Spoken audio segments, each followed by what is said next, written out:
Boom goes the dynamite. Reticulating splines. All right, we are broadcasting at 10,000 kilobyzels per second up to the YouTube cloud infrastructure, aka owned by Google. So I'll have to be careful about what we say today. Otherwise, we may never be able to speak again. Hey guys, welcome to the Resistance, right? Let me, as much as we're able to, exactly. Let me fix a couple of settings here. Yeah, sadly. Yeah, I'm trying to pull up the dashboard. Where's the dashboard? Got it. I found the dashboard. All right, so popping out chat right now, so I have it. Let me open up. Here, I got to resize Windows because there's I don't know if I'd call it a bug, but I think it's just the features kind of wonky. In Windows 11, you know how you can snap windows to like quadrants of the screen? Well, if OBS refuses to be like when OBS has all of its like little controls and stuff, it won't let you minimize it beyond half the screen. So if you try to snap it, it doesn't snap to half the screen. It snaps to like almost 2/3 of the screen. But then when you snap something to the other side of the screen, it doesn't align its border with OBS. It overlaps it. And it kind of looks, it's kind of annoying. Hey, what's up, networking guy? How's it going, brother? What's up, Theodorus? We got Bradley Smith in the house, Yorkshire Techie, Balliet Brand, Pele. Shit, we got all the regulars. Anthony Mangione, Hunter Meyer. We got all the peoples in here today. Just early heads up to you guys, and we're probably going to say this multiple times throughout the show. We usually try to avoid politics on the show, but it has reached a point where we can't be quiet anymore on this show. You guys know I'm very vocal about it on Twitch, but no, it's coming to Tech Talk now. Because this shit's affecting everybody and it's fucking everything up and we need to talk about it. So, what the dog doing? Let me open up, what is it called? Ground Control to Major Tom. That's how I remember it, is the song. Literally, I forget the name of this program every single time. By the way, I'd just like to throw out a really quick fuck Vizio because Vizio will not keep the picture mode on my TVs. Every time I turn them on, every time I go into any different video mode or any different resolution and I come back, it just reverts the picture mode to the game picture mode. And the game picture mode is terrible because it blows out the reds like big time. What were you saying? That is, you know what the funny thing is? Like I would fight and die on the techie cross to defend TVs as monitors, but I do agree that there is a lot of extra baggage that comes with trying to make a TV a monitor. Like, legit.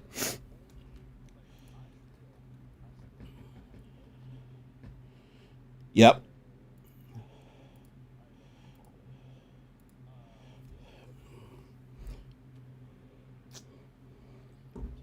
Oh, wait. Somebody's saying you're muted. Shit.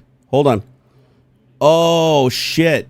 Is that why I don't do that normally? Okay, I think we just learned a lesson. All right, say something. Your audio is still not coming through for some reason. Why? Hold on. I fixed. That's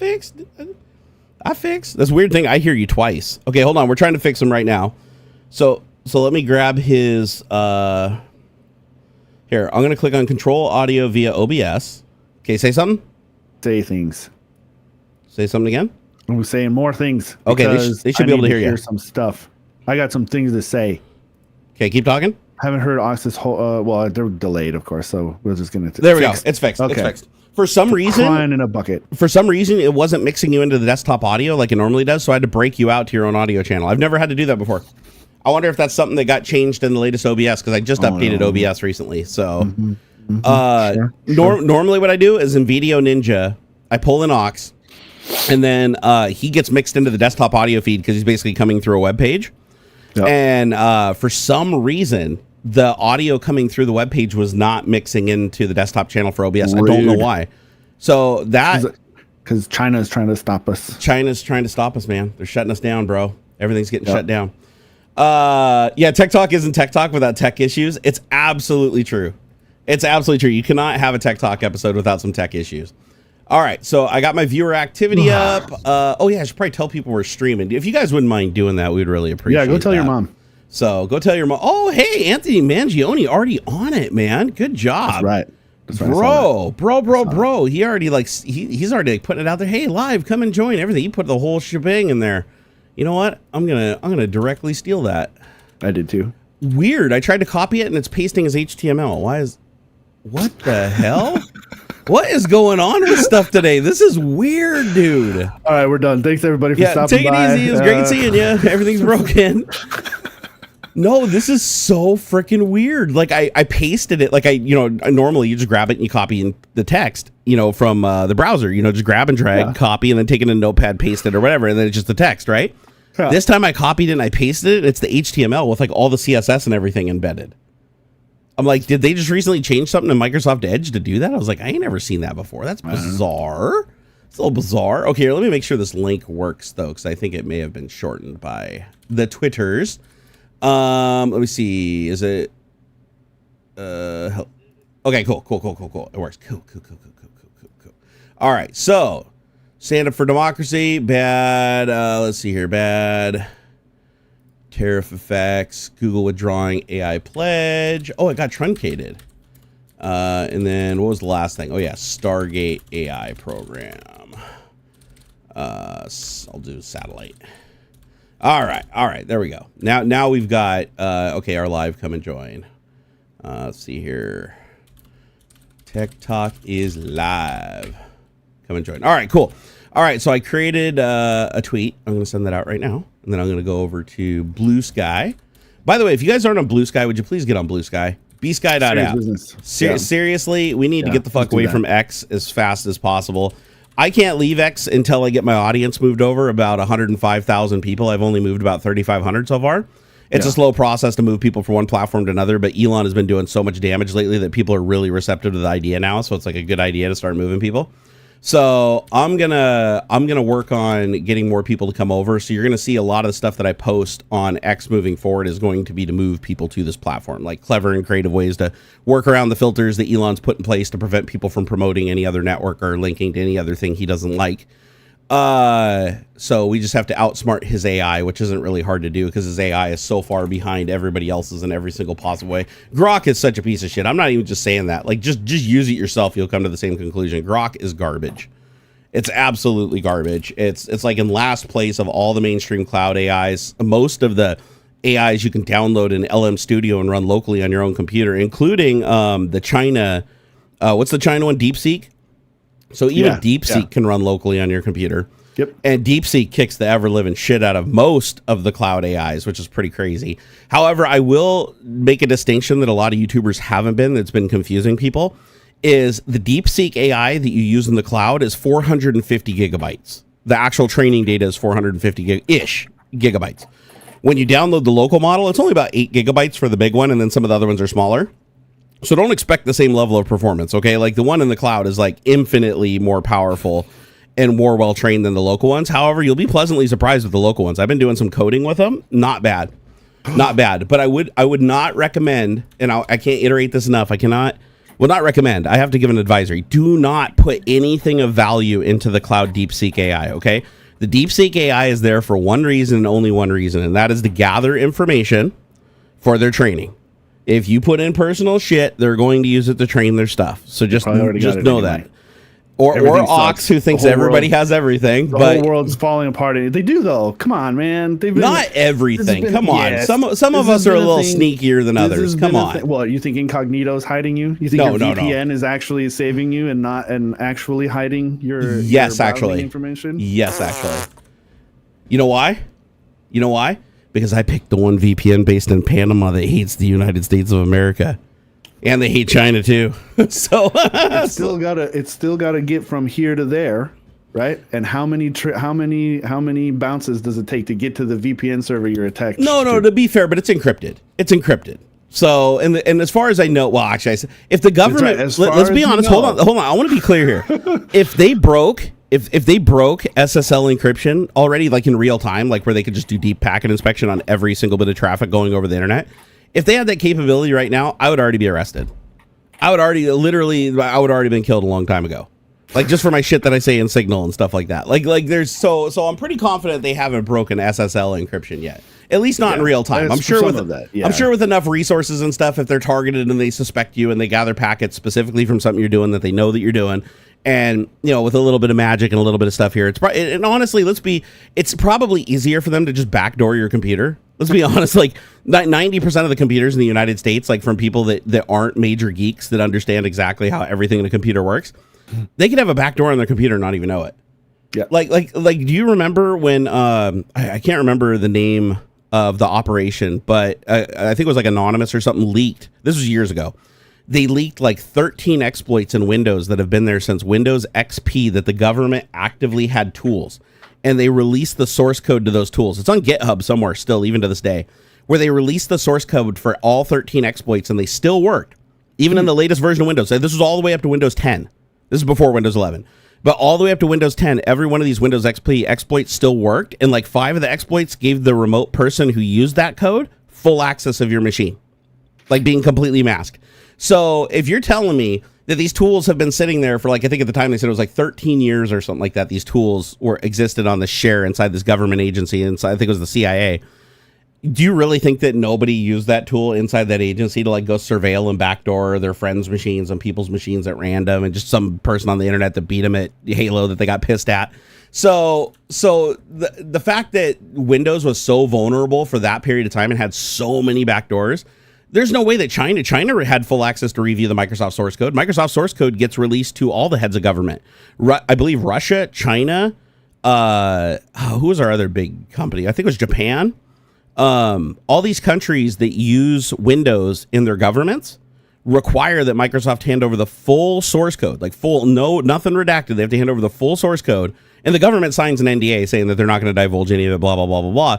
But because they refuse to run any code on their government computers, that they don't 100% understand what's going on under the rug. So you're telling me that all these countries that have this source code, only the United States was able to find these 13 flaws?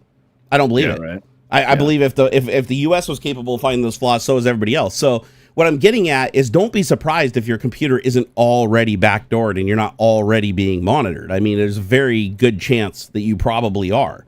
Yep. So even without them installing anything on your computer, I'm saying, like, some of these exploits that were found, they're all patched now. The 13 that were divulged were patched within, I think it was like a week. I'm sure people had a heyday for that week that code was available. This was giving you remote access to machines covertly without installing any software on the machine. So because these exploits allowed that level of connectivity, unless you were like a networking guy that was like packet sniffing and monitoring port connections and able to decrypt the that's a weird port and an IP address that's connecting to me right now. Unless you had that level of inspection and forethought, you had no idea what was going on. You had no idea. Like, people were inside your system. You have no fucking clue, right? And the other thing is you have to realize, like, people are like I just said, it was kind of like a falsehood, like where I'm like, oh, I'd already be in jail. That's not necessarily true, because if they would tip their hand if they knew something that couldn't be known by any other way other than hacking. So there's a lot of cases where these surveillance people, they won't act on the information. It's very much like, if you want to see the big example of this, it's like how we won World War II, right? With the Turing machine, right? Without Alan Turing breaking the code, and the enemy knowing that thinking that we didn't break the code, we were able to infiltrate and stop a bunch of the big battles. But in order to do that, we had to let a lot of the little battles get lost. So, like, we literally sent sailors and soldiers into kill boxes, like, knowing 100% they were going to get ambushed with a 0% chance of survival. And the generals were like, yep, see you later, thank you, God and country.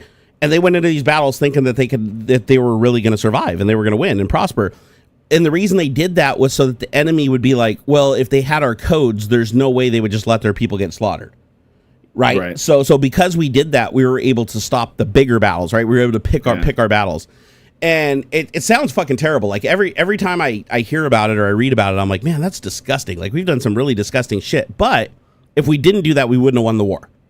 There would have been no way to win the war. The second that they knew that we broke the Enigma encryption, they would have rolled they would have rolled the algorithm. They would have taken all of that old encryption out. We've been starting from square one again, and we would have had no idea about their troop movements and their battle plans and everything. We figured that all out because of that Enigma machine. So, and then we thanked Alan Turing by basically just driving him to suicide. That was really cool of us. And it looks like Trump's going back that way now. Did you see the latest executive order? Now Africa gets all their aid pulled. Like, we'd expect that, right, with U.S. aid dying, right? So South Africa gets all their aid pulled, except unless you have white skin. If you have white skin, they will help resettle you. This is in an executive order. I'm not kidding. You can go read it yourself. There's an executive order that literally says inside of it that if you are a white person, you can get help from us, and we will help resettle you, and we will give you refugee status. If you're a black person, you get nothing. Literally, your skin color determines whether you get aid or not in this latest executive order. That's why I tweeted out. I was like, dude, if you ever hear anybody say Trump isn't racist again, just send him this executive order. It, like, literally, he signed an executive order saying that white people get help, black people do not. Like, literally. So I was like, dude, this is fucking crazy, man. We're living in a weird world right now. Yeah, dude, but we got to talk about it because a lot of people don't really understand how our government works. And all they know is like the basics, like, oh, we have co-equal branches of government, and they're supposed to keep each other in check, right? I know. I know a little, but basically just the problem is, though, people thought foundational stuff is what's breaking. Like the very basic stuff is people what's not doing. Yeah, people legitimately thought, and they'd argue with me all the time on this, that listen, Congress and the Senate and the Supreme Court, they're going to hold Trump accountable. Like, he won't be able to go rogue. He won't be able to already. No. And I told everybody, I was like, what happens if he just ignores them? What happens if he already owns the agencies that would enforce the laws? So if you know how the judge goes, oh, you're guilty, you surrender to jail at so-and-so time. If the judge says that and the bailiff works for me and the police work for me and they're not unwilling to put me in that jail cell, then your ruling is inert. Like, it doesn't matter if you're following the law or you're doing anything. I can just ignore you. Not only that, but imagine if I had a pass that was given to me by the highest court in the land that said no matter what crime I commit, as like whether it's in the interest of president or me personally to break the law, just rob a bank or whatever, I never can be prosecuted for it. I am 100% immune to the law. That's what Trump got before he went into office. He literally got a card that said that we cannot prosecute you. If we impeach you, we can't remove you. Because in order to remove you, we would need because I went and looked. I was like, but even if he's impeached, let's say that can't happen right now because he owns all three. But let's say hypothetically he gets the votes, he's impeached, he's removed by the Senate. He just doesn't have to leave because the person that would invoke that and go in and physically remove him if he refused to stop being the president and stop sitting in the Oval Office, those people are now under his control because those agencies are headed by his people. So the Department of Homeland Security and the Department of Justice are both fully manned now by his sycophants that are refusing to take orders. Like, a judge already filed an injunction for U.S. aid being dismantled and the aid packages being promised. Trump hasn't stopped. He just keeps doing it. Even though the judges ruled and that should have came to a halt, and they're like pulling the sign off the side of the building and keeping Congress from even entering their own buildings that they literally created. So we've hit that point now where we have a president, and I don't think a lot of people realize what's really going on right now is we've had a coup. This is literally by definition a coup. It's like our government no longer works. The Supreme Court couldn't even remove Trump if they wanted to right now. Even if they ruled that his immunity is no longer valid and they have a majority decision or whatever, Trump can legally, because if they rule that, it takes time for that to go into effect, right? That has to go through certain processes and channels. That means Trump still has the immunity and he knows they ruled against him. That means he can have them killed, which means now the lifetime appointment is gone. He can install another person that's loyal to him, and then they can just remove the ruling before anything goes into effect. So he effectively has unlimited power. Like, if you go down every avenue and you say, how could you remove Trump from a legal's perspective? I'm not talking about like him getting assassinated or something like that. I'm talking about like legitimately removing him legally. What paths do you have to remove him? Impeachment is gone, right? You can't get him for treason, right? Even if he's impeached for something as big as treason, you can't get him with it, because even if everybody ruled in favor, he would be able to come back, destroy, remove everybody, and undo the ruling at minimum, and he'd be within his right. He'd be literally within his right of what the law is right now at this second. It all comes down to just the people who are supposed to be in the positions of accountability actually doing their duty and upholding the oath and honor that they're supposed to have. That's and honestly, that goes for any country, by the way. This isn't just an America problem. This could happen anywhere. It happened in Russia. Like, it happened. Where's Viktor Orban president? I forget. Like Turkey or something. Where's he? I don't remember. Wherever Viktor Orban is, he did the same thing. Viktor Orban went and did the same exact thing. The people talking about checks and balances and stuff, and like, the people who are saying, like Congress will keep them. It all comes to the people actually upholding the duty and honoring the oaths that they took, and that's it. And that's been, we've had 250 years of people being honorable. Really, let's just be frank about just honor. And it's wild how many honest presidents we've had. And yeah, right. And by honest, I don't mean completely honest. I mean just upholding their oath, right? Like what they agreed to on the book, they did. Yeah, who've just done it. Can I give an example? Yeah. So Obama, right? Obama wanted to take away what he considers assault weapons. People were pretty pissed about that because they're like, you're not even defining really what an assault weapon is, and half the weapons that qualify as assault weapon aren't really an assault weapon. Nobody would ever use them in that context. The people fought back. They talked to their Congress people. Their Congress people ruled against him. They overrode it. His executive order was shot down, and he abided by it. He was like, okay, I got overruled. That was the end of it, and he moved on. Right? This is the difference with Trump. Trump is like, okay, I am going to fire everybody in the U.S. government. And then he's like, signed, okay, it's law as of right now. That's not how it works. That's not how it works. But you'd expect that he'd just be stopped, right? Because that's what our government agencies are designed to do, right? They're like, listen, a judge said you can't do that right now, so you have to cease and desist. Trump's like, no, I'm not going to do that. He just ignores them. Yep. And then they're like, okay, well, our next step would be to go through Congress and the Senate to impeach you. Even if they were successful in doing that, they still couldn't remove him because even if they impeach him, the Department of Homeland Security has to physically remove him from the White House, and he runs the Department of Homeland Security, which he shouldn't do. The head of the Department of Homeland Security should not be somebody that Trump controls. The DOJ, sure. The Attorney General, sure. Like those are people that have been replaced by presidents before, right? But the problem is he's managed to replace every key person that is a check and balance against him, meaning that any enforcement from any other agency that's supposed to hold his power in check is neutered now. So he is effectively can do anything he wants. If he wants, he could sign a bill that says that you can no longer be gay. I mean, he effectively did, right? And he's like, this is the law of the land. He already has Elon in place stopping the funding to any school that accepts anybody that's trans or anybody that's LGBTQ. He's like, nope, that school gets no funding if they even recognize those people as who they are. He's already done it. And it's like, even though it's already been ruled, like a court stepped in and did an injunction and said, listen, you can't do this. He's like, no, I already did. And Elon has the checkbook and you guys aren't even allowed in the building to stop him. I fired every inspectors general, which their job is to be impartial and go in and observe the activities to make sure nobody's doing anything wrong. And Elon specifically has access without any oversight at all by design so that nobody knows what he's doing. Keep in mind, 2 of the people now that Elon has hired have already been ID'd and outed. One of them is a self-proclaimed racist, and the other one is a racist who has ties to Russia and China in a criminal capacity. So these are the people that Elon handpicked to be on his little 6-man IT team that's running around through all of our information with full read-write access. That's the other thing. Trump said he did not have write access. Elon outed himself multiple times on X saying exactly what he's deleted and what he's changed that he could only do with write access, which means he has write access. He literally told everybody, because even though Trump said he didn't, he wanted people to know how powerful he is now. So he's been bragging about it. So we've lost control of the federal government at this point. Like, we do not, even Congress themselves has been going around doing interviews, and they keep asking them, they're like, how do you enforce the rules? Like, yes, there's a judgment. Yes, you got this injunction, but it's not being enforced. Like, he's still just doing it. It's still happening. Like, how do you stop him? And the Congress person was like, at this point, we just have to get the American people well informed so that they rile up and they show their disapproval of what's going on, because they're neutered.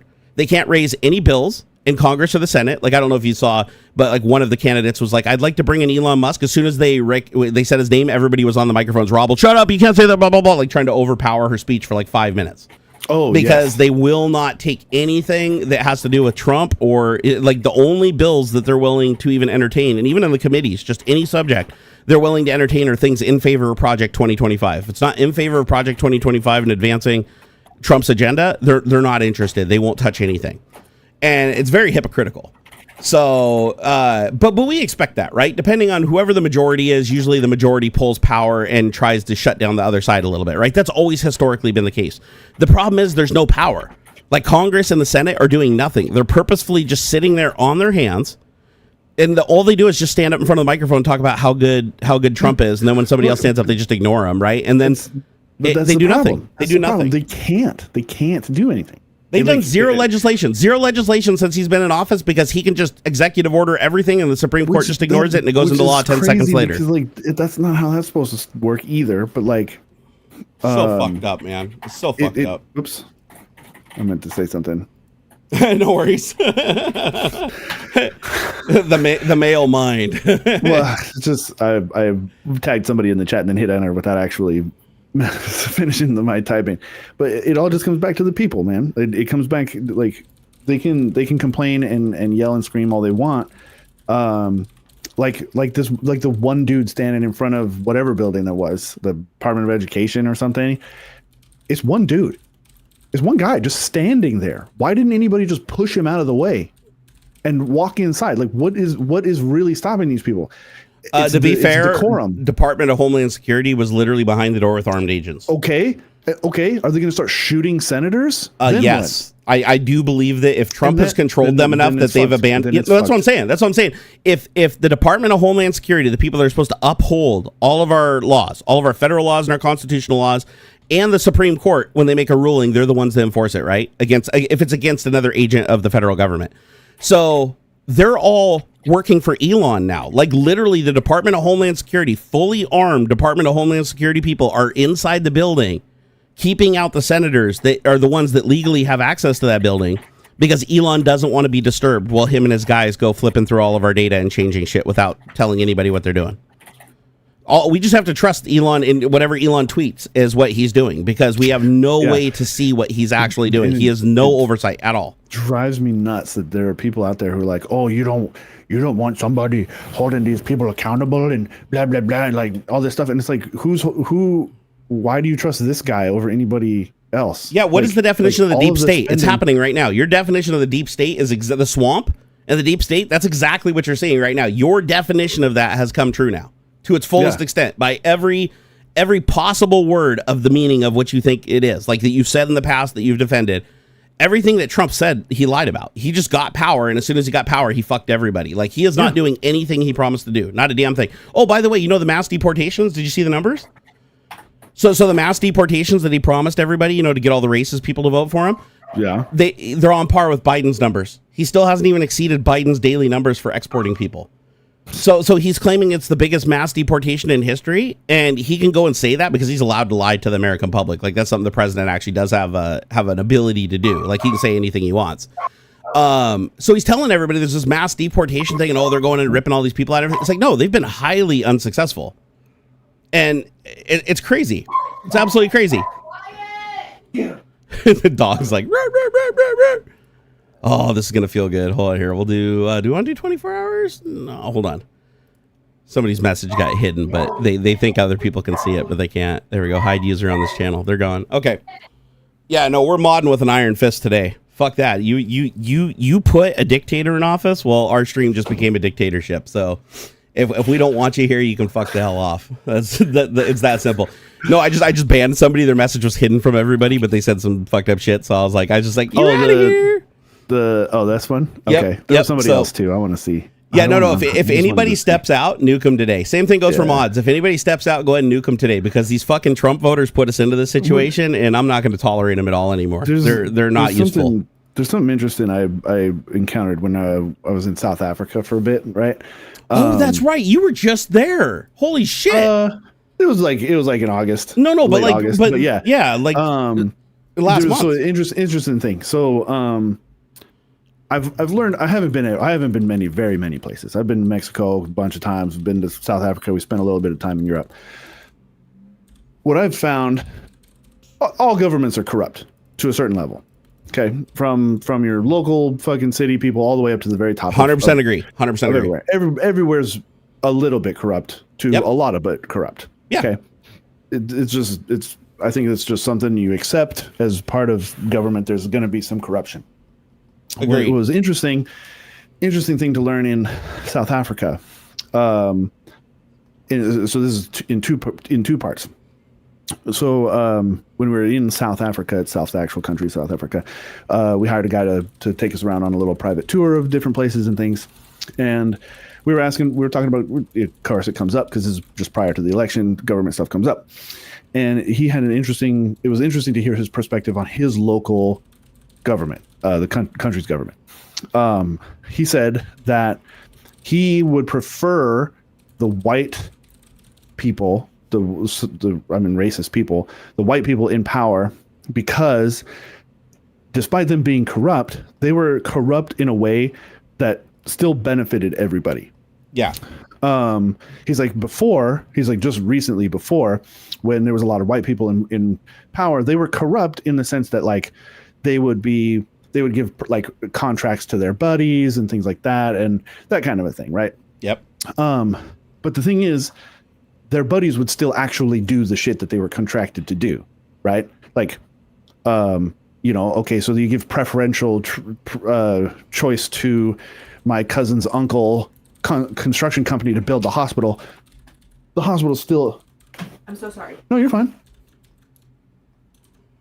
Hey, while he's doing that, I want to thank Louis Lurso for the, or is it Lois? Lois Lurso for the 5 gifted subs. That's freaking awesome. If you guys just got a gifted sub, heck like, yeah. So Lois Lurso in chat just gifted 5 subscriptions. That was really cool of them. Just ignore it. Said 0 subscription for some reason. The audio, I think Stream Elements is broken. It's like, oh, you gifted 0. That doesn't make any sense. Like, if you gifted 0, why are you saying anything, right? So no, he gifted 5. That is well beyond generous, and we appreciate it. And by the way, I think that's the first. That's super cool. Yeah, that's the first contribution of the stream. We really appreciate that, man. Thank you for kicking things off. You're the OG. All right, you want to continue where you left off? Yeah. Okay. So the guy was saying like, despite being the white people being in power, despite them being corrupt, it still benefited everybody, right? Like, yeah, they would give preferential choice to like government contracts and things like that, but when somebody was contracted to build a hospital, the hospital's still getting built. Right. And that still benefits everybody. Yep. Or when somebody's put in charge of that hospital, people are still getting like fucking health care. They're still getting seen and treated and things like that. But Blue Varro, thank you so much, man. And this is coming from a black guy, a native South African guy who's like lived there his whole life. He said, but now that there's a bunch of black people, the locals essentially in charge, they are corrupt in a way that is super selfish. So like, as an example, he's like, we've this whole in all of like 2024, they've had to do like sort of rolling blackouts, right? They would have the people would come out, or the power people would come out and say, hey, on Tuesday and Thursday from 2 to 6 p.m., power is going to be out in these blocks and stuff, right? Because the government put in charge nepotism style stuff. They put in charge their cronies, but then they just took the money and run. Like, they don't have enough staff to run the power plants because of the government corruption. It's like same thing is happening with the FAA right now, right? The direct parallel. Like, and he mentioned Zimbabwe. He's like, before, when white people were in power in Zimbabwe, yes, things were shitty, things were pretty corrupt and stuff like that. But like, they had a functioning like economy, they had a functioning government, and like it was still like it still worked, right? But then they came in and like I don't want to say natives necessarily. I'm trying to hedge between sounding super racist and stuff, but this is how it was presented to me. So I'm just gonna have to say it the way that it was presented to me. In Zimbabwe, the black folk, the people, the locals or whatever, the native people from there, the majority, they took over, and they gave back the land to like the people who are supposed to be there, not the colonizers, right? The thing is, the people didn't know how to run the farms and stuff. It all fell apart. They didn't know what they were doing, so everything fell apart. And now the Zimbabwe like economy and everything is like just is horrible, right? They're that's how you can get $1 trillion, like you can get a note, a dollar note from Zimbabwe that says like $1 billion Zimbabwe dollars, because their inflation is so out of whack. Because it's and that's kind of like where I think that's where we're heading, is like yes. No political side is really better or worse than the other until the last maybe decade, 15 years or so, where the I don't even want to say the right, honestly, the Republicans, just whatever, the Republican side of things has gone so out of whack. Like, yeah, I'm sure the Democrats are corrupt too. They give preferential contracts and all this stuff to their buddies. You see senators all the time, insider trading and all that stuff. But like, it's still, in a way, benefited everyone. Now we're at a point where the people in power are going to be selfishly corrupt. where it's only going to enrich them and it's going to fuck everybody else. And yeah, and I think that's the major L for this channel. That's fine. It's just like this. I don't Wait, know, who man. said it was a major L for the channel? Was it that Sebastian. American Legend piece of shit? I just banned him. No, if it was him. It's like, yeah, Rhodesia, Zimbabwe was called the breadbasket of Africa. Now face food shortages. Yeah, that's what that guy was saying. It's essentially the same thing, and it's like that's how.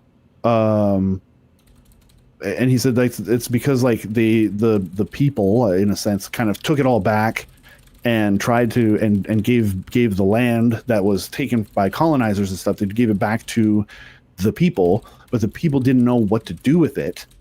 And so he's like, now it's all just jungle back. All this farmland and stuff is just jungleized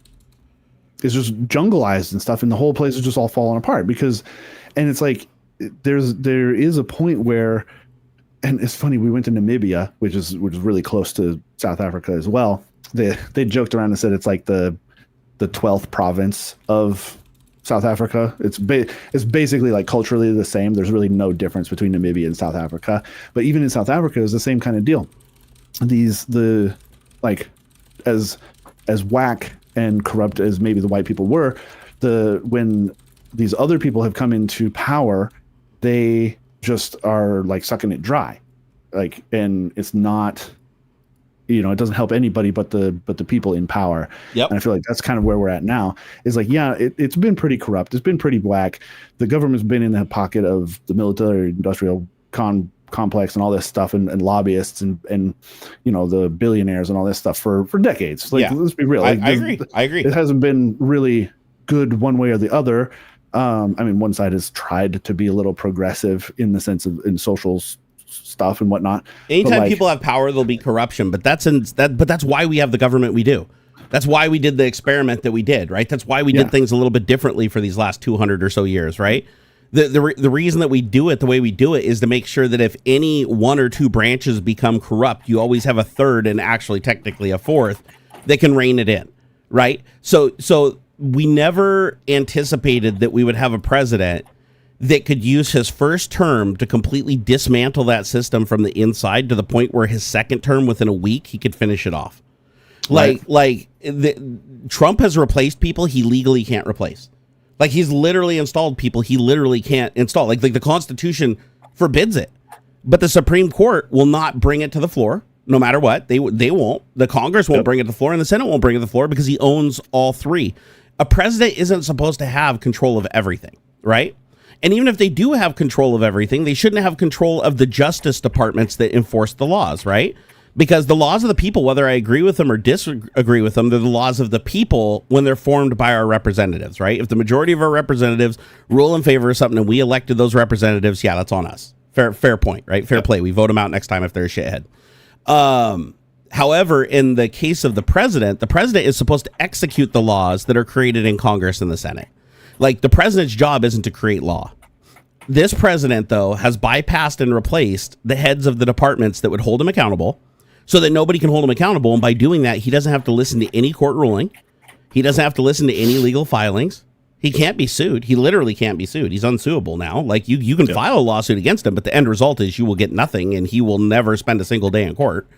So we're now at this weird impasse where it's like even before he was voted in as president, he had already set up a line of power that's like, if you had voted even Biden or Kamala or anybody else, even another Republican, if you had to put him in office, they would not have had the power Trump has. The reason Trump has this power is because he contaminated our Supreme Court, right? Because he got to place more justices than any modern president ever has.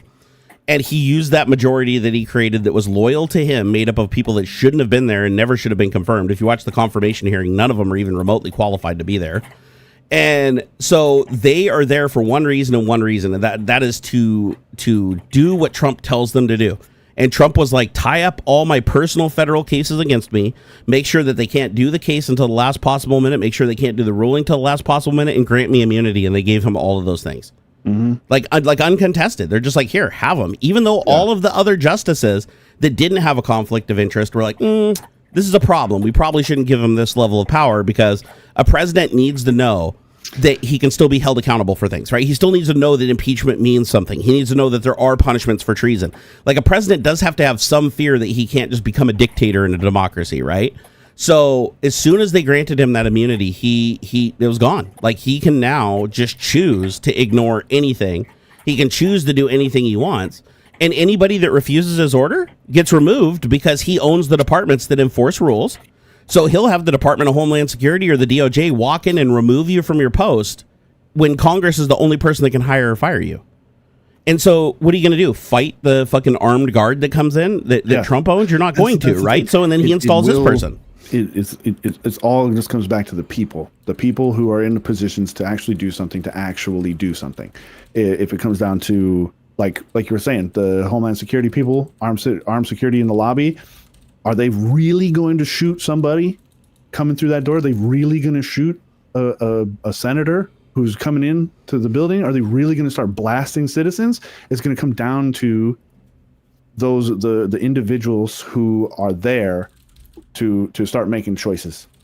Like, if the military is given illegal orders, the military is supposed to ignore that, and like that's part of their oath, is to like not follow illegal orders. Like, you don't just blindly obey. That's not what the military is about. That's why Trump's replacing people, though, because he still needs people in place that will blindly obey.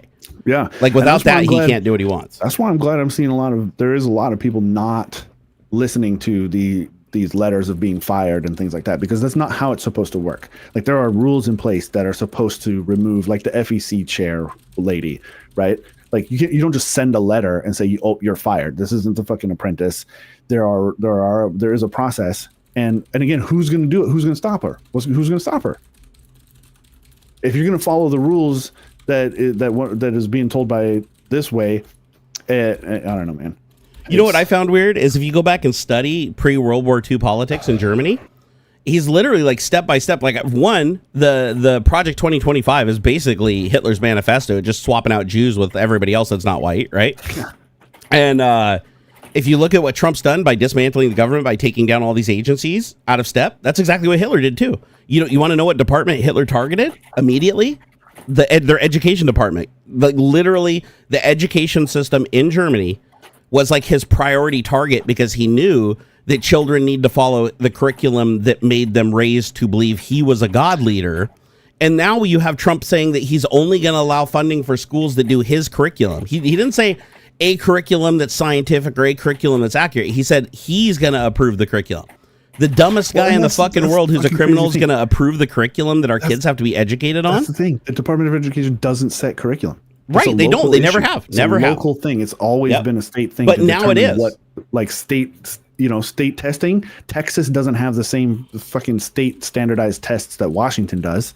Like, the only thing that I've come across that affects curriculum is that, like, Texas is like the biggest purchaser of or publisher of textbooks, and so like whatever Texas ends up like buying in terms of textbooks and stuff tends to be what like gets spread around in other schools. And that's old info. That's an old like sort of myth or rumor that I have heard. I don't know how true that is, but I remember there being something about Texas related to textbooks and that affecting like basically everybody else. And yeah, man. Yeah, exactly. The oath of every office is to uphold the Constitution, not the prez. Everyone that violates that oath is a traitor. It's that simple. That's exactly how it's supposed to be. And by the way, Trump has already violated the Constitution multiple times. Well, he's been just in the last 3 weeks, he's done multiple things that violate our most fundamental laws. Like and the funny thing is, like, where's the Supreme Court? The Supreme Court normally would be the one to step in. The problem is because the Supreme Court's job is to interpret the Constitution and federal law.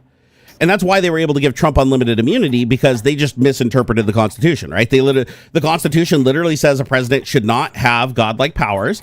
And they literally stood up and said, well, I read it and I think it actually means that he should have godlike powers. Like, even though it says do not give the president godlike powers, I read that and I think what they really meant was he wanted godlike power. And then the majority that Trump put there that should have recused themselves, because Trump literally is responsible for giving them their job and their money and their insider trading and stuff for And even the guys that were already there that support him even greased their wheels big time, right? Like Clarence Thomas protecting him from prosecution and stuff for all of his illegal shit that he's done. Well, he's in the Supreme Court.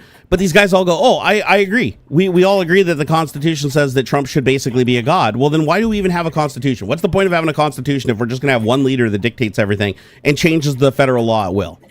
That makes no fucking sense, right? But the Supreme Court ruled on it, so therefore now law is interpreted that way, and now there's a precedent for it. So if anything ever comes up again in the court, hey, should this other official have godlike powers? Now they can cite that and say, oh, well, Trump does. Not whether they think it's successful or not. They can just say there's a precedent for it, right? There is a precedent for giving unlimited power to people that shouldn't have it. So then they can keep doing this again and again and again. But the truth is they don't have to, because Trump has unlimited pardon power, and he knows he does, and Trump cannot be prosecuted for any crime he commits.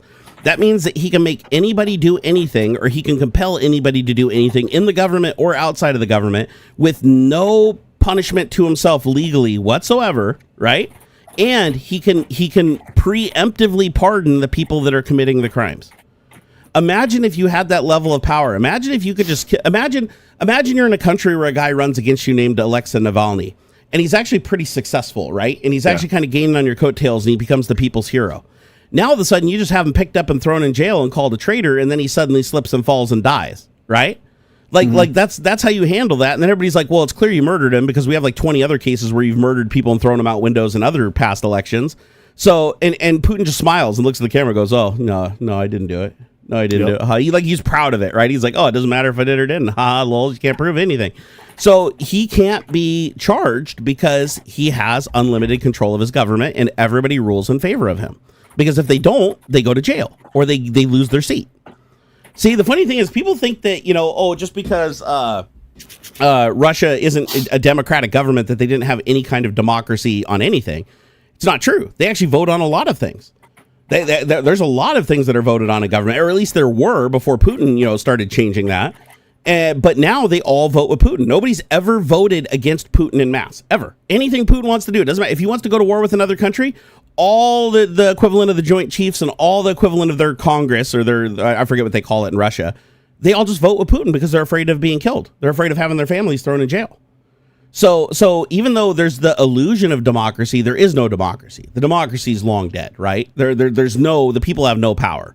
Like if you go in and vote, there's a guy standing there with a gun, right? Like you're not going to check the box that says Alexei Navalny when the dude holding a gun that reports back to chain up to Putin is standing there with a gun. Like you're in big trouble, right? There's no anonymity when you're voting or anything like that. So they know what you voted for. And you'll notice there's not a lot of channels. There's not a lot of Russian YouTube channels that speak bad about Putin. They're in Russia. They're all Russians that have moved to like Ukraine and other countries. Because you can't be inside of Russia and broadcast dissent towards Putin. That's literally a treasonous offense, right? Never used to be. It wasn't, I think, when Gorbachev was in play, but it is now with Putin. Same thing with Viktor Orban. You talk shit about Viktor Orban, oh, he will rain shit down on you, and he's proud of it. Like he thinks that's the way it should be done. And these are people that Trump is friends with. Like Trump literally goes out of his way to say he's friends with Vladimir Putin. He has a great relationship with him, and they send love letters back and forth, and they have such a good working relationship. And he says the same shit about the North Korean leader, Kim Jong-un, right? Or Kim Jong-un. He likes these strong dictatorships. He's always been fascinated by him. That's why he was fascinated with Hitler, right?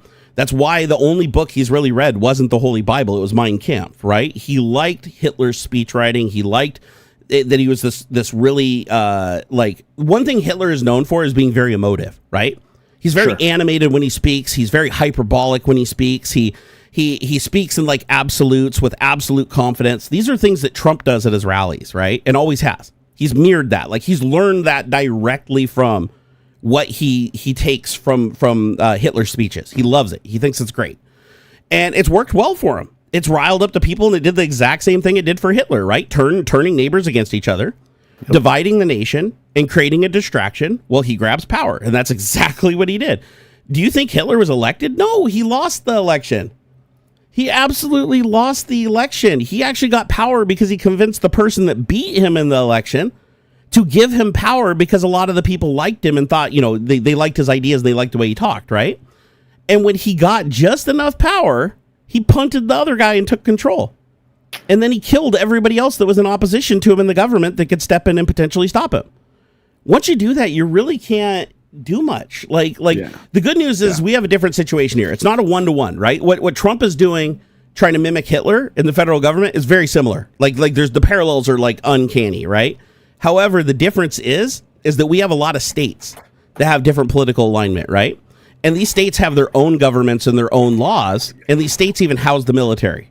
So we're a little bit different in the situation that we can actually fight back, and we have before. That's what our Civil War was. Our Civil War was a corrective measure for when things got out of hand where the government could not agree that slavery was wrong. That's one of many things, but the slavery was the big one, right?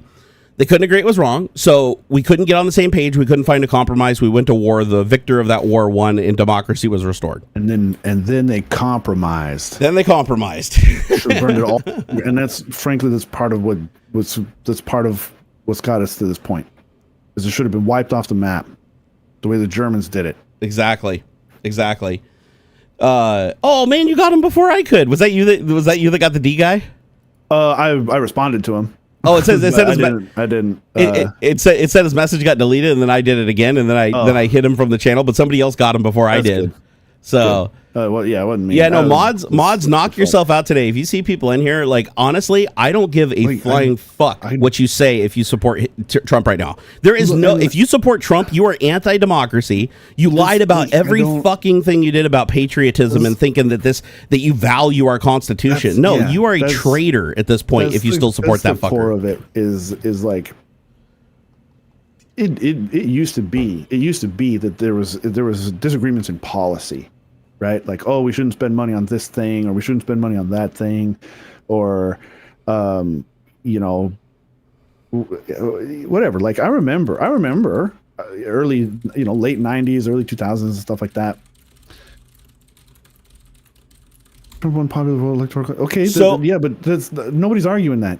Nobody's arguing that.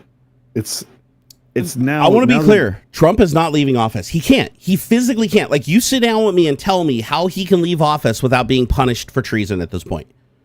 There is no way that he can leave office without making himself vulnerable. So he has to stay. That's why he's already, I want to make it clear, Trump has already, in his first week in office, prioritized getting a bill on the floor in Congress granting him a third term as president, already submitted by one of his Republican fucking representatives. The people didn't ask for it. This is Trump's direct ask. He put up this bill to ask, and not only that, it excludes Obama and any other previous president from running against him for a third term. Only he can have a third term. It has to be consecutive, meaning it has to be him, since it starts when he's in office. Right. So he specifically did that because he's campaigning. What president campaigns when he first gets into office and he's got all this work to do, yet he's still going to rallies and raising campaign funds? The reason he's doing that is because he fully intends on running for a third term that is already rigged. Yeah. It can't be. There's no way it can go down legally because Congress and the Senate will accept fake electors now. We already have it on record. Like Mike, what's his name, Comer or whatever. Johnson? The head of the House, James Comer, I think is his name. Okay. And so he's already said that he will absolutely accept fake electors. Same thing with Mike Johnson. Mike Johnson's like, oh yeah, no, we should have accepted those electors, and we think that they were legal personally back in 2020, even though they absolutely weren't, right? So they've already committed to, and the same thing with our vice president, who's like nowhere to be seen because Elon Musk is actually the vice president. JD Vance is like, oh no, I would take the fake electors too. So we already have the three people involved in these branches saying that they will already break the law to ignore the people's will and ensure that Trump stays in office regardless. The only reason they're even trying to pass a law to get him a third term legally is just because of the optics, right? He wants to prevent losing too many followers. And if he comes out and just illegally takes control or whatever, then a lot of his followers that still believe in the Constitution to some extent are going to be disruptive and not like that. So he wants to make sure that what he does is as close to as possible, making it look like he's doing things legitimately, even though he's not. He's like breaking every rule and everything. He's trying to look legitimate, but it doesn't matter. Even if he loses, he'll still stay there. He cannot leave office. I am telling you, he cannot leave office alive. There's no scenario. I want to address a point before this guy gets banned out of here. It says Trump won a popular vote to electoral college in the presidency. First off, he won less than 1/3 of the total voting eligible people in this country, and less votes than he did when he lost in 2020. Less than 1/3 of voting eligible citizens voted. So it is not he may have gotten more votes than Kamala. He won the electoral college. He did win the electoral college technically. And whatever, he won he got more votes than Kamala. Like, according to the count, he got more votes than Kamala. I'm not going to argue that. He did. But even still, but you can't deny the bomb threats phoned into swing states and Elon Musk breaking the law. I'm not even going to address any of that. The raw numbers. Fair enough. It is still less than 1/3 of voting aged eligible citizens voted for him. So he is not the popular option. It was not people out here saying, oh, half the country fucking voted for him. No, not even close. Less than 1/3 of people who are old enough to vote. Of voting age, which is like a fraction of the population. I want to say there was almost it was basically a third. A third of people didn't even vote. A third-ish voted. A little less than a third voted for Kamala. A little and less than a third voted for Trump. And then there's the little sprinkle of people who voted third party. So this is not the majority of the United States citizens voted for him. Period. Yep, that's a fact. That's an absolute fact. Undisputable. So those are the numbers. Are the numbers. The published numbers. Go look them up. Count them up and show me that he got. By the way, these are reported by Fox News too. Like even Fox News reports the numbers, and you can look at the consensus. How many people are voting age? How many people are registered? It's all easy to work out. There is absolutely nothing here that's some kind of bullshit show. It's like Trump got less votes than he did in 2020.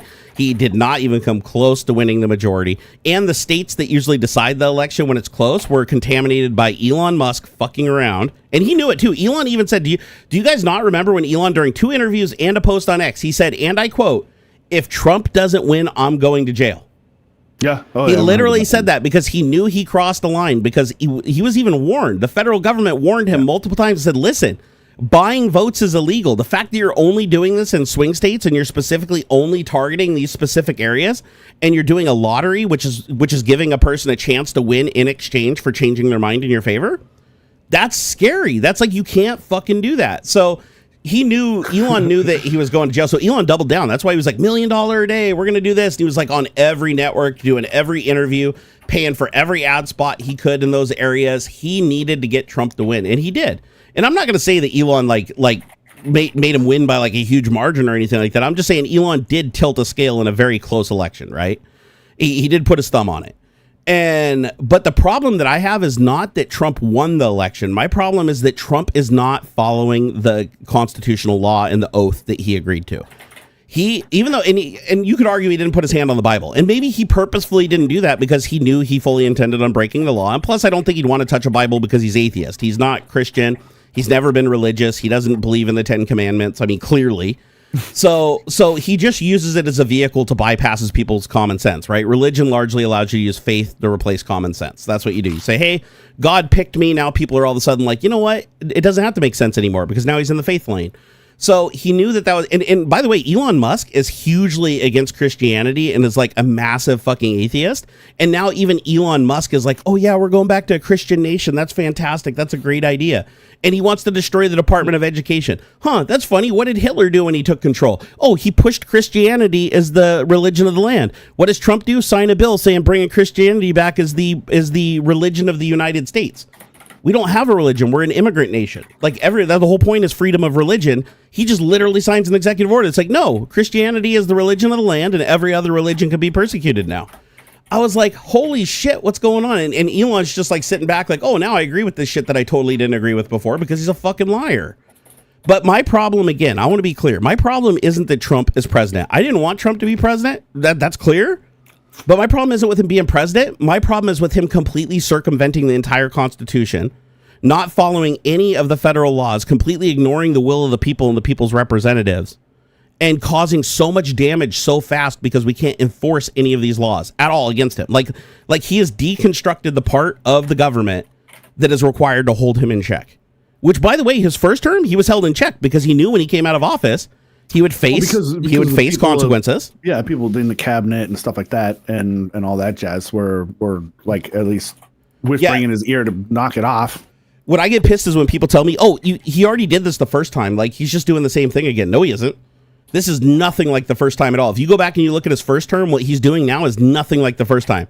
Because the first time he was in office, he didn't sign executive orders that were anywhere close to as emboldened fucking over the Constitution as he is right now. Not even close, not even the ballpark, because he knew he'd be held accountable immediately. Plus, he knew those executive orders would be shot down because the people in his cabinet would say, listen, there are these other branches of government, the people aren't going to stand for this, and they're going to shoot it down. It's just going to hurt your image. So Trump reined himself in pretty good over those 4 years. He did a horrible fucking job and fucked everything up, but he did have to follow the rules because he knew if he didn't, he could be literally impeached and removed. Like, there was a possibility of that happening. January 6th came really close, right? It's the most damaging thing any president has ever done, like in modern history of our country, and he just barely by the skin of his teeth survived that, right? So he knew that he had to play ball a little bit the first time. Plus, he knew to get a second term, he needed the votes. Trump doesn't need another vote ever again. Trump doesn't need your vote. He doesn't need your support. That's why he's directly fucking over farmers and going back on all of his words. Oh, man. He has 100% fucking all the people that voted for him, like the masses, the actual working people, the middle class, everything that he said he was going to support. He has already gone back on and fucked those people royally. And they're speaking out in droves. You can go watch YouTube. There are so many people that are really upset. A lot of them still won't hold Trump accountable. They say things like government instead of Trump, even though Trump is the government now. Like you were saying earlier, Ox. And so it's like a scapegoat because they just can't bring themselves to be like, ooh, I fucked up and I got bamboozled, right? It actually makes them feel pretty embarrassed. I have so many people DMing me, emailing me. It got to the point where I had to tweet about it, but I didn't name anybody because if you tell me something in confidence, I'll never tell another soul. So, but I had people messaging me, people that I banned from the channel months ago and shit messaging me. I'm so sorry, dude. You were absolutely right. I can't fucking believe he's doing this. Like, why would he do this? The first time around he did this. Now he's doing this. Like, what the fuck's going on? And I'm like, oh my God, all these people feel like I'm their confessional. Like, because I'm the person that said something they disagreed with. Now I'm the person that they have to come back to and be like, oh shit, I was totally wrong. I'm like, would you please go say this publicly? They won't. They all say the same thing along the lines of they're afraid that their friends and family will attack them because MAGA is highly toxic and cannibalistic. If you try to leave the group or misalign yourself with what Mein Führer wants, you get fucked. The group will come down on you. That's what cults do, by the way. The whole way that you form a cult is by getting a group of people that they think they're of like mind, but they're literally just following the minority's mind, who are the benefactors of the religion and the founders of it are the people upholding it. And then if anybody steps out of line, the other people get rewarded by definition of the religion. They get rewarded for reining that person in. So it's like a self-policing thing, right? And so that's exactly what's happening within MAGA. People are afraid to leave MAGA. Like, I'm like, dude, just say something publicly. He's like, oh, I don't retweet Trump anymore. I don't retweet him. I don't support him anymore. I just don't talk about it. I'm like, that's not enough. You should say something publicly, but they are scared to fucking death. And honestly, I don't blame him at this point because Trump is in a position now where he can literally, and I'm not even being hyperbolic, whether he does it or not, that's up to him. But he is the first president in history who can legally kill U.S. citizens for any reason and not suffer any consequences. Doesn't even matter if they're running against him. Doesn't matter if it's a conflict of interest. It doesn't matter if it's his adversary in real estate. Doesn't matter who it is. He can openly and publicly or privately call for the assassination of anybody or kill them himself, even though he legally can't own a gun. But again, who's going to enforce the law? He can own as many guns as he wants because nobody will ever take them away, right? So, because he's a felon. Felons can't own guns. He's still a convicted felon. So he can have anybody killed completely legal. No other president could do that. The second you did that, you would be you'd be committing treason. You would be violating the Constitution. The both branches of government and the Supreme Court would be on your ass so fast, and the Department of Justice and Homeland Security would be all over your shit. Trump doesn't have to worry about that because they're all Project 2025 people. Have you noticed that? Everybody so far he's elected to office were people that publicly supported Project 2025. Trump claimed during his campaign, I don't know what Project 2025 is. I have nothing to do with it. Oh, people say what is it even? I don't even know. He plays stupid, right? It's like his first week in office, every single thing he signed had a connection specifically to the order of operations in Project 2025. You go to read Project 2025, the order of operations and how they change the government is being played out literally play by play. 3 of the authors of Project 2025 that actually were the actual authors writing the text in the document now all hold top level positions in government, either in his cabinet or the heads of agencies, right? So, you've got who's the guy that we're trying to slow down? Patel. Kash Patel. Yeah, Kash Patel has a lot of ties to Nazi bullshit. And he also is a huge supporter of January 6th and the attack on the Capitol, like openly supportive on and he's being what he's going to be the head of like fucking our government's like security force? Is it, what is he running for? Is it like head of HHS or something like that? Let's see here. What office is Kash Patel running for? It's let's see here. Let's see, Cashtel. Lead of the FBI, literally the Federal Bureau of Investigation, the people that are responsible for going through and investigating all federal crimes in the United States of America. We're literally going to put a guy in charge that's not only directly loyal to Trump, but has a history of being a lawbreaker himself and actually supporting people who break the law. I also get pissed off that people are fucking supporting Trump after he went back on his word to not release the violent people that beat police officers. Right? That's one of my favorite, like, buyer's remorse is like the I got a list. The police union being all bent out of shape that he pardoned all the J6ers. Like, it's like you dumbasses knew he was going to do it. You knew he was going to do it. Like, don't even act like you didn't. By the way, the only reason that they changed their mind is because Trump greased them. The union was completely against Trump's actions on January 6th, and they came out and said that was incredibly anti-police for him to do, and they chastised him. And then all of a sudden during his election at the very end, they changed their mind because the head, and keep in mind, they also did a vote internally, and people were not happy with the decision that the union made as police officers. But the union bosses were like, oh, we're going to change our mind because Trump basically greased them. They got money, or they got some kind of funding, or they got some kind of payoff. Because there's no other reason for them to support him. Why would you support a guy who directly, like, brags about police officers getting beaten down and says he didn't say he just wanted to release the January 6thers. He said they deserve an award for what they did. They deserve a medal for what they did. And then he releases the violent ones right after, like, not even 3 weeks after he said he absolutely will not release the violent ones. He released them. Not only does he release the violent ones, I think 3 of them are dead now. Am I right? Is it up to 3 now? 3 of the people that he released are dead now that cops had to shoot because they got into fights with the cops. I think so. Yeah, I think it's up to 3 now of the people that he released, literally, because these are people that got out of jail scot-free for beating police officers, and they took that as Trump saying, listen, I will pardon you for attacking police. As long as it's on my behalf, like I will reward you. So it's so fucked up, the situation we're in right now. And then the problem is, this is what happens. The people that are like, oh shit, Trump went rogue, I fucked up, they're either being silent and just not talking about it, right? Like, you have people like Brandon Herrera on YouTube who are like really vocal Trump supporters, and now all of a sudden Trump's doing all this crazy shit and they don't talk about it at all. They're just completely silent, right? Because they're like, oh shit, right? That's a person that ran for government, and he actually believes in democracy, whether I agree with him or not. It's like democracy was important to him, and he sees that now to Trump it's not, and Trump's just going to do whatever the fuck he wants. He's not going to listen to anybody. So he's just like, I'm going to be quiet about it. So all these people that were so vocal about Trump doing this and Trump doing that, now they can't even answer a simple question about, oh, what do you think about him releasing all the January 6 protesters? What do you think about him releasing the world's largest drug dealer that's imported more fentanyl, that's killed more people into the United States than any other single person in history? More than any other cartel, using our own mail system for importing those drugs. And it's weird. The only drug dealer that Trump releases and pardons on day one happens to be one that also has $1 billion of cryptocurrency in an unrecovered wallet the FBI never obtained. Yeah, that makes a lot of sense. Okay, Trump's suddenly interested in crypto, talks about this crypto reserve, talks about being the world's first trillionaire or whatever on crypto. And now all of a sudden, the only person he pardons? It's crazy. It's crazy. Oh, somebody else wants to get banned. I'll take care of him. That one's mine. Yes. Dude, the people that scapegoat with Antifa. Oh, Antifa did that. Anything. Trump. Okay, let me ask you a question. Then why did Trump release the Antifa guys? Okay? If it was Antifa that did all the damage and it was Antifa that infiltrated and beat the guys, why didn't Trump leave them in jail? Trump shouldn't have released the Antifa people.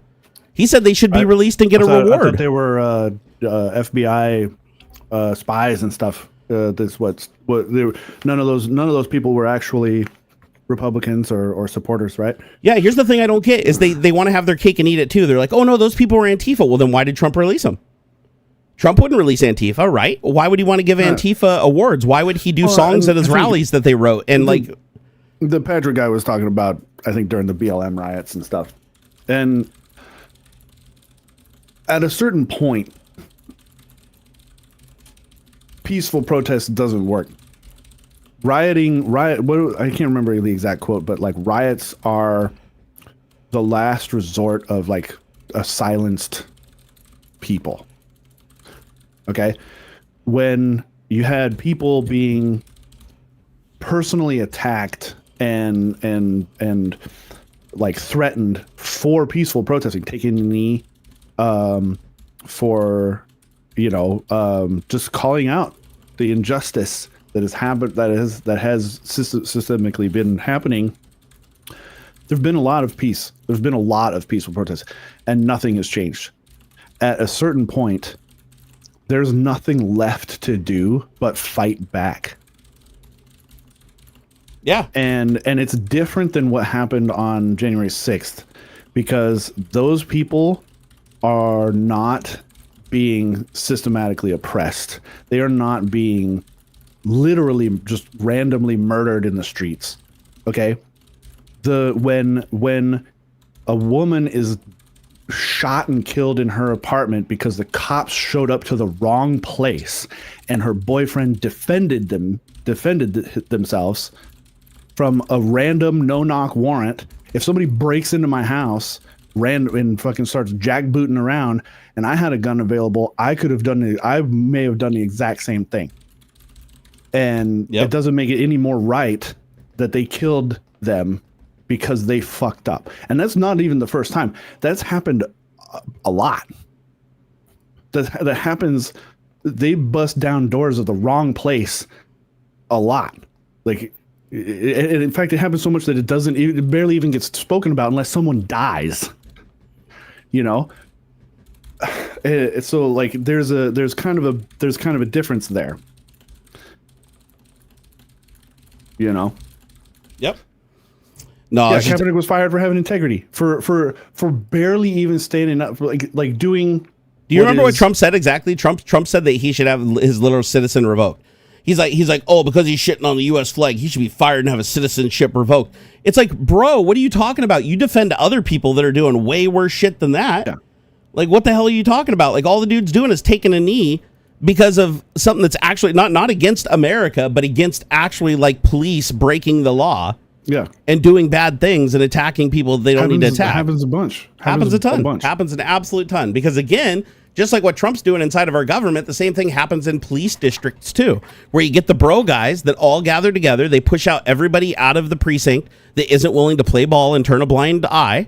And then once they get a majority in there that the others can't fight against, it just becomes this systemic problem until something on the outside shows it for what it is. And that's why I like the First Amendment auditors. Like, I'm on the fence about a lot of them because some of them are batshit crazy and just push buttons for a paycheck. But there are a lot of good ones that do really good work. That is like antagonistic. Like, I like Long Island Audit. Long Island Audit's fucking awesome. Yeah. I love that guy because he'll go right into police departments that have a lot of corruption. Like, he goes and looks and sees like what kind of corruption cases are against him and like what's going on. And then he goes in to test and see if they do the things that have been done illegally to these other people. And then he ends up getting arrested and thrown in jail. And he documents the entire thing. And he's very covert about storing footage because he knows that the police will try to wipe the cameras. He's caught him multiple times doing that, by the way, where they confiscate his camera and wipe the memory card. But then he has a program that recovers the data. So, but they're too dumb to know how to low-level format anything. So he just gets the data right back using something like Recover. And then he takes it to court. And sure enough, people get fired. The bunch of people in the precinct get fired. New person gets put in charge. Then things start changing. So that's why, like, you got to be careful, man, because police don't have any obligation whatsoever to help you. Their job is to incriminate you. Their job is to get busts. Oh, yeah. Their job is to throw you in jail. There was a really good lecture, I think is the best way to describe it. And I think it's from the early 2000s where it's a lawyer. He's talking in front of a class of, I think it's like a class of law students. And he's actually got a cop. Like, the next speaker is like a cop from a local cop. And he's talking about how the police, so like your Miranda rights says anything you say can and will be used against you. Yes. So break that down. Anything you say will be used against you. Against you. Yep. Right? So not to help you. Yeah, he goes into how, like, even if you tell the truth, they will use that. They will spin it and twist it to use it against you. 100%. This is why you don't talk to cops about anything. And to be honest, good cops understand that. Like, I've seen good cops that actually recommend. Like, they'll actually say, they'll actually explain, like, do you understand your rights? And the person will be like, oh, I don't really understand what it means. Like, it's too legalese. And they'll be like, you don't have to talk to us. You know, it may be in your best interest not to talk to us. And I've seen good cops. That's the thing, is there's good cops. This is where I'm torn, is there are good cops out there. As a matter of fact, I had some really great experiences with good cops. They're usually the younger ones that are just right out of academy that haven't been corrupted to shit, right? And so I've worked with a lot of them that have actually done a really good job. They really wanted to help me. They were really happy when they were able to get a breakthrough in the case and actually make progress, right? Mm-hmm. And I even had one that was actually like, he actually like, I won't say he pled with me, but he like made me understand a scenario where I might not want to press charges against somebody because they were on the autism spectrum. And he didn't know at that time that I had a son that was on the spectrum too. But he made the case that the person that was making death threats towards me was on the autism spectrum, was living with his parents, and he said that he didn't have the financial capabilities to make good on the threats he was making towards me. But he said that I absolutely am within my rights to press charges against him because he did actually break the law and commit a felony. And he said I link to that lecture. Yeah, and he said I can't give you legal advice, but he's like, I just want to throw something out there. He's like, listen, this is open and you can press charges at any time. He's like the statute of limitations on this shit is like forever with what he did. He's like, you can press charges at any time. What I recommend is give him the ultimatum to back off, give him another chance, and if he breaks it, then we come back, we charge him, and we move forward. And he's like, your case is even stronger at that point. But he's like, but whatever you choose, I will do. He's like, whatever I choose, I'll do. And I was like, and I thought about it for a second because this person caused a lot of heartache and pain for me and my family. But I was like, you know what? Given the circumstances, given that he is on the spectrum, he is at home with his parents, and he did have other priors where he was doing shit like this. But after I gave him another chance, they kept a close watch on him and he didn't break the rules. And he hasn't, as far as I know, like at least not with me. So I feel like the police actually, because they physically went to his house. They actually went to his house, sat down with him and his parents, and like told them that, listen, we can arrest you, we can take you in, and we can charge you with making death threats or whatever. And the parents pled with the police officer or whatever. Hey, can you please talk to him and explain to him that our son has got some issues. And so the police officer chose to do that. He didn't have to. The police officer could have just said, ooh, I can just get one in the bag. I can just nail this guy. I can just throw him in jail and be done with it. But I felt like this police officer genuinely wanted to try to help both sides, and he genuinely wanted to resolve the issue with the least pain possible. I was like, that's great. But then I've had an equal number of encounters in my life where the police officer won't even pick up evidence. They tell me that they'll tell me like what the value is that I've lost of the things that were stolen from me when they know nothing about it and they're not an authority on it. Right. Like I had a police officer walk up that I called. I got rear-ended by an uninsured motorist who was getting a BJ behind me, and he didn't hit the brakes, and he slammed into me, and his girlfriend like went up in the window like on the dashboard. And so the police show up, and he looks at my bumper and he goes, yeah, that doesn't look like $2,500 worth of damage, so I'm not going to take a report. I was like, what? What are you talking about? Not a report. I'm like, dude, this is a Lexus RX 300. Like at the time, they were really expensive. Fast forward, the bumper was $8,000 to repair by insurance. So he's like, oh, it doesn't look like $2,500 worth of damage, so he refused to take a report. So I could not get a police report no matter what. He wouldn't even let me get the name of the guy that crashed into me. And he threatened to write me a ticket for uninsured motorist, even though I had my insurance on my phone, because he wanted a paper version of it, even though it's perfectly legal to present it on your phone at the time. Weird. So yeah, it was a terrible encounter. It was in Yelm, Washington. I was like, that's why I don't go to Yelm anymore, because Yelm has very corrupt police. Redmond does too. Redmond has a really corrupt police force. I hope it doesn't get crazy, real crazy bad. But I've been seeing kind of the writing on the wall since like I was in high school, which was I graduated in 2004. People seem to forget that like we're a very young country. Yep. 250 years ish. Not a long time. We're close to 250 years. Which, yeah, in the grand scheme, like we're still a very, very young country, and we've only had one civil war. Like, look how many times Britain has risen and fallen in 2,000 years. Yep. And that's being a little generous for how. I mean, where do you draw the line of when Britain was a thing, and all that stuff? But heck, just in the last, let's say, 500 years. Right, let's double, because that would put us in 1525. So shortly after, maybe 100 years after Columbus come over here. How many crazy upheavals have there been in Britain? Yeah. And to be fair, we're ripe for it happening, right? At the timeline, it's been like you said, writings on the wall. This has been coming for a while. The country's just too big. Yeah, we're huge. People, and I don't just mean physically, but I mean our population. Like, I don't know how many other countries there are that actually, here, let's look at that. How many countries by population? Oh, while you're doing that, I want to thank a lot of people here who have been super generous today. So Lois Lurso and Blue Varo, you guys have been awesome. Lois Luro just gifted another 5 subs for a total of 10. I thought so. That's so awesome. And then we got $2 from Michael R. Media. He said, much love to you both. Best part of the week. Dude, I look forward to Tech Talk so much. It's like one of the few distractions where I get to sit down and talk to my bro and try to ignore my back pain. QA Library super chatted $2.48. He said, reports are information taken is now in AI models. Yeah, that's like what I was talking about earlier. Don't anything you put in a cloud, not a local. If you're using LM Studio, you can put whatever you want in there, right? But if you're ever using a cloud model, doesn't matter who it is, you have to assume that the information you're entering into that prompt will at some point be used against you or the general public in some way. Like that data is there to train on so that they can make money off of it. And everything that you say to that gives some knowledge or some ability that you have that not many other people have, you're surrendering that to train a model to give everybody that skill for free. So just keep that in mind with AI. AI is designed to absorb your usage, your utility, and then give it away for next to nothing. That's the whole point of AI. AI exists to do that. It gives the appearance that it helps, and it does. It's a very powerful tool, and it is very good at what it does. And I actually love AI personally. Like, I think it's great and use it all the time. But don't ever lose sight of why companies are so heavily invested in it, why everybody's chasing it like it's the new world search engine. And that is because information is power. Information allows you to manipulate a population, and if you can manipulate a population, you can monetize that population. And that's what it's all about. That's the only reason everybody's investing so much money into AI. It's money and power. That is it. You have to remember that. Let's see here. Ian Scott Johnson, thank you for the $6.20. He said, thoughts on Asteroid 2024 year 4, which may hit in 2032.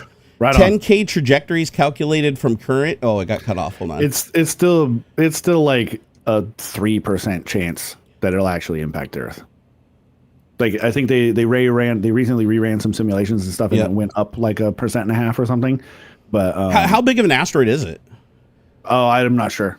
Because I was going to say, we kind of have the Armageddon thing figured out now. Did you see that? Like, we already have a plan to like launch multi-headed nuclear, like multi-megaton nuclear weapons, detonate them in the path of it to basically throw it off its trajectory. And if we get it far enough out, like if we launch stuff that's like soon enough, maybe. No. But that's what they're saying is because we know it's coming so far in advance, we could intercept it in like 10 years, right? Or 5 years. Yeah, but it's 7 years. It's 2032 is in 7 years. No, correct. But they're saying that the further it's out, the better, because remember, you don't need fuel to get there, right? Once you hit the trajectory and you get the thing and you account for gravity and everything like that, you can just let it sail to its target, right? But once it gets there, it's like the farther it is away from us, the less we have to nudge it, right? So it's like if we can get it, well, it's like years and years and years away. Even if we can just nudge it by literally millimeters, that millimeters adds up over years and could have it pass by or bounce off our atmosphere. However, what would that look like, dude? If an asteroid skimmed the atmosphere, could you imagine that? Dude, it would cause tsunamis and shit. Like if it was a big one. People are saying it's a city killer, not a continent killer. A city killer would still have global effect. It would still cause probably at least a year. Like all the junk that would get thrown up into the air, at least a year or two of horrendous atmospheric. Plus, effects. You don't know the composition of that asteroid. It could have a shitload of some kind of radioactive element in its core, right? Yeah. And then it just becomes a massive dirty bomb. So, although I think, can't we figure? Hey, Adam would know in chat because he's a big astronomer guy. Adam, can they look at the asteroid and figure out what the internal composition of it is by looking at the outside, like the spectronomy from it? Yeah. Because if we know that it doesn't contain anything that's like massively radioactive or whatever, it's a city killer or something. Yeah, like cobalt 90 or whatever, like one of the really radioactive isotopes where it's like if you blew it up in the atmosphere, it would fuck everybody. It doesn't even still just the stuff. Just you can't the amount of like what happened when that one it was just a few years ago that volcano blew up in Iceland, right? Yep. That had we saw shit in the air. Like over here, like 6,000 miles away, you know? Yep. So it's even little in the geographical sense, little things fuck all kinds of stuff up, man. It's bonkers. 40 to 100 kilometers, I almost said. What? That's not a city killer. That's huge. That'd be a global killer, dude.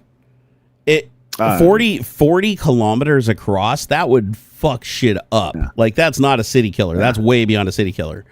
I mean, a city killer is probably an asteroid that's the size of like, cluster. Okay, a football field.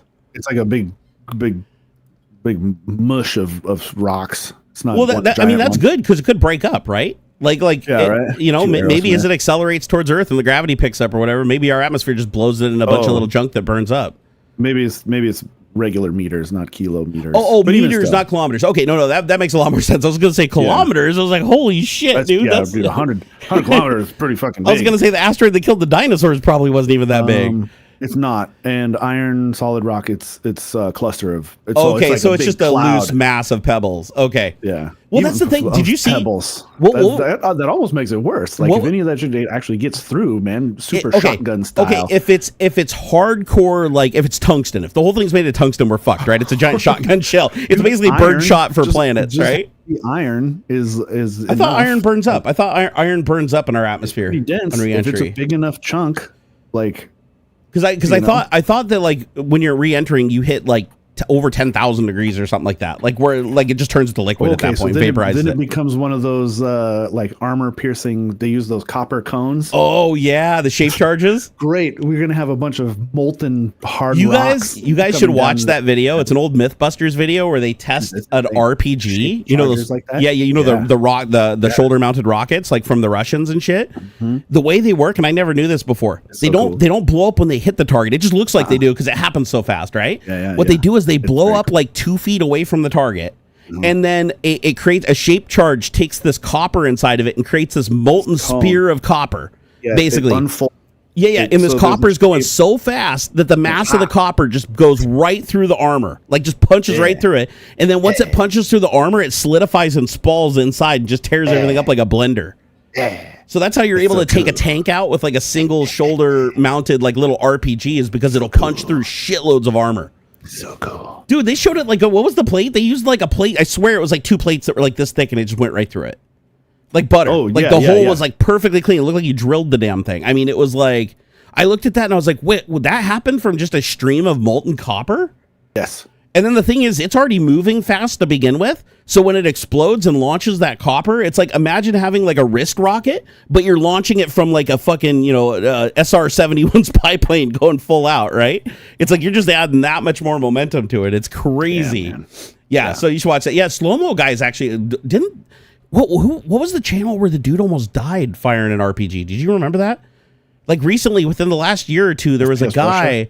Russia? No, it wasn't FPS Russia. It was a channel that does like Ordnance Lab or something like that. But the dude fires an RPG and it blows up on his shoulder and into his face and it almost kills him.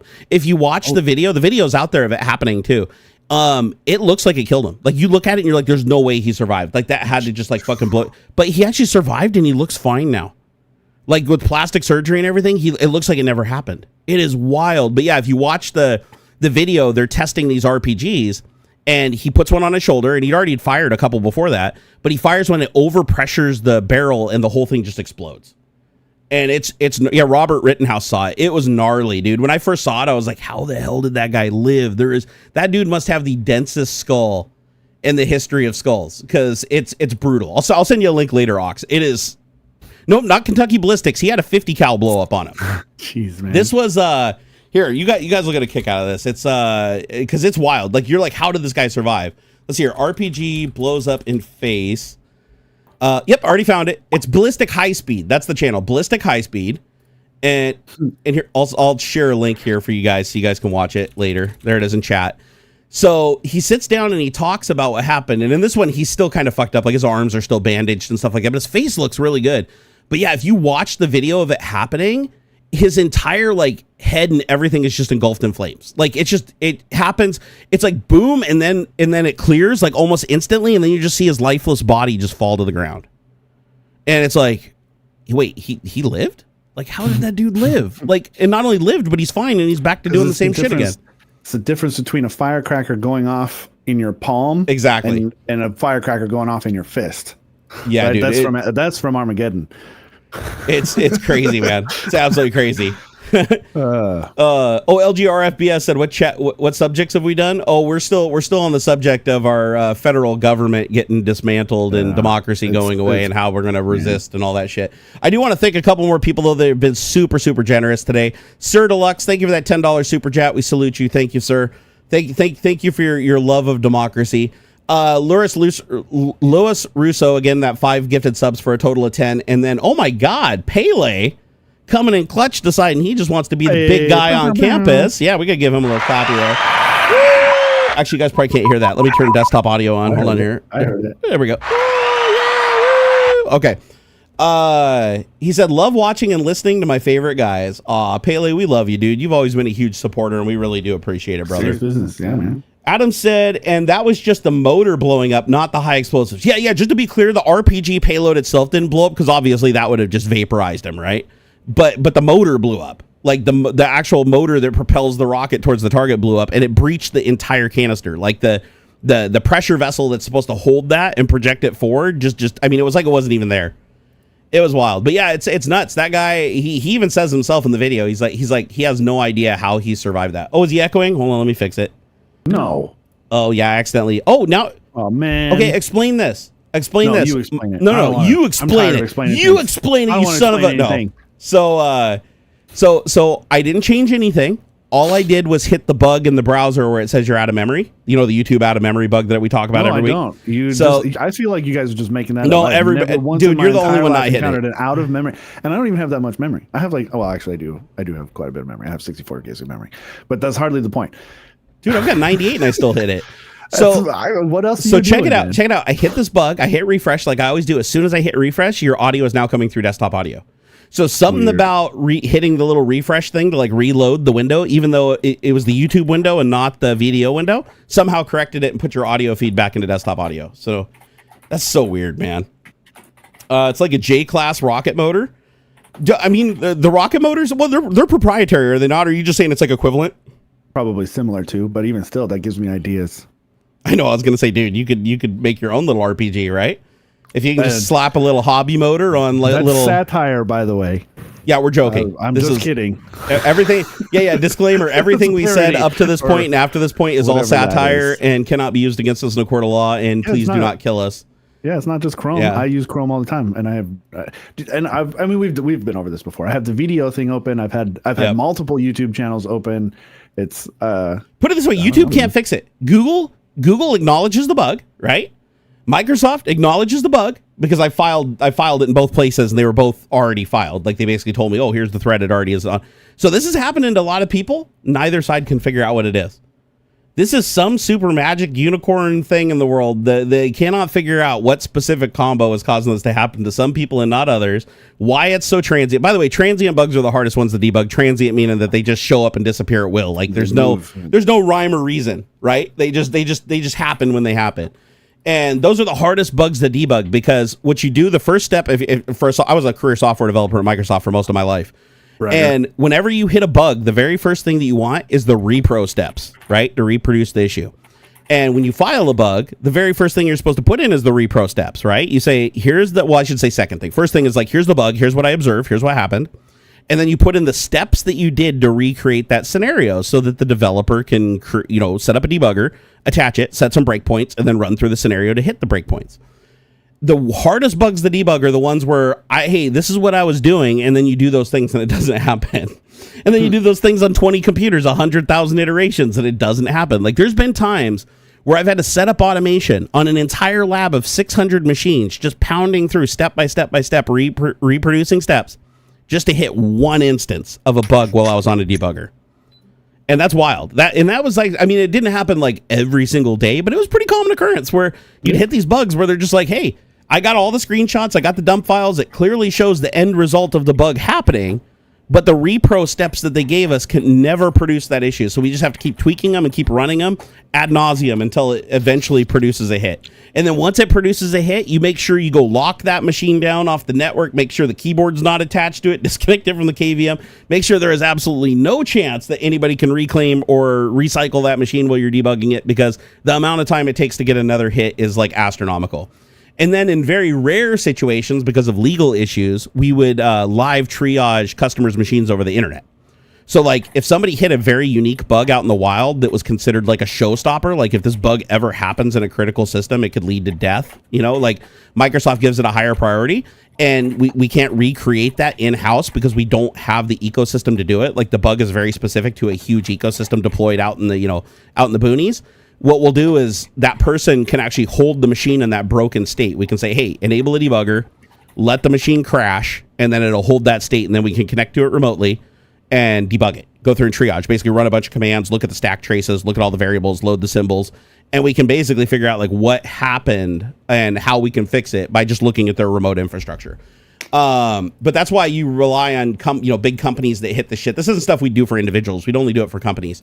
But that's because you need somebody who's IT smart who can do all the stuff that's required to remote debug something. Because it's not as simple as just like flipping a flag in Windows. You basically have to run the boot config editor, change it to debug mode, reboot the system, recreate the issue, because you can't do it in situ. You have to recreate the issue. And then once you recreate the issue, the computer pauses instead of doing the blue screen and rebooting. It just pauses and freezes. Oof. And then what happens is it's waiting for commands through a serial interface. And then you have to have a second computer connected to it through a serial interface that also has networking. And then that proxies so that we can connect our debugger over the internet to that session that's connected through a serial cable or USB now, or Thunderbolt. I think it supports a whole bunch of buses now. But you can connect to the computer, and then you can go through and do something called triage, either through a kernel or user mode debugger, depending on if it's an app that crashed or if it's the OS that crashed. So it's like quite the involved process to do. But there was a lot of times when I worked for Microsoft where we had to do remote debugging because there was just no way. Like Microsoft has like unlimited resources, but there's just no way for us to like create a building with a very specific network and set up like 600 machines on a very specific configuration running very proprietary software. In many cases, we didn't even have access to the software. Like the company would be like, oh, the software is proprietary, so we can't give you the symbols or the source code to it for obvious reasons. Right. And so we had to blind debug the issue without being able to look into the code of the actual program that crashed or caused the crash. It's a pain in the ass. And then half the time it'd be their fault. We debug it and we give them a report back saying, oh, we looked at everything on our side and it looks like the actual transgression happened in your driver. And then they're like, okay, cool, thanks. And it's like, but you can't tell them exactly what it was. All you can do is rule out Microsoft being the problem. Norman said, YouTube just gave me a blue screen, only tab open, only 4-gram apps and your stream. I have 64 gigs of RAM, so I didn't run out. That's the weird thing. I've talked to people that have 128 gigs of RAM and they hit this. But you know what's funny? I hit it in my bedroom, on my bedroom PC when I'm watching YouTube. I hit it on this computer here. I don't hit it on the Framework laptop. Here, can I ask you, do you have an AMD chip in your system by chance? I do. Hey, Norman, do you have a Intel chip in your system? I'm starting to wonder if this is somehow linked to the CPU in some way because my 2 Intel systems hit it, but my AMD doesn't. Anybody in chat with an AMD system, have you hit the out-of-memory bug in Edge or Chrome? Because I'm starting to wonder now if this could be a hardware issue, and that's why they're chasing their tail so hard. Theodore said, it happened to me on Firefox 2 one time. You're not the first person to tell me that. Only the YouTube tab crashes. It behaves a little different and it's less frequent, but it does happen. I'd imagine it would be different in Firefox since Firefox uses its own engine and not Chromium like Chrome and Edge and half a dozen other browsers use. Adam said he's never seen the bug and he's all Intel. This is so weird. And Adam has like insane amounts of memory, right? Like Adam, I'd be surprised if any of his machines have less than like 256 gig nowadays. Like I think, Adam, don't you have one machine that has a half gig of memory? I don't remember if it was you that was telling me that or if it was somebody else, but I'm pretty sure it was you. I don't know too many people that can afford a half gig of RAM in their, or half terabyte. Sorry, half terabyte. My bad. Half gig of RAM's a little on the low side. 1992? Yeah, this is a Pentium 133, bro. Pentium 133. Oh man, I feel bad for the PlayStation people, man. I haven't turned my PlayStation on in a few days, so I haven't been affected by the PlayStation Network thing. It's been down for almost for almost a full 24 hours. Yeah. Oh shit! I haven't logged into Gran Turismo for 2 days, but I was like 2 days ago it was fine. So okay, it just started like early yesterday. Yeah. So are they under attack? Not as far as I'm aware. Intel's or PlayStation's official response is they don't know, and they're trying to fix it.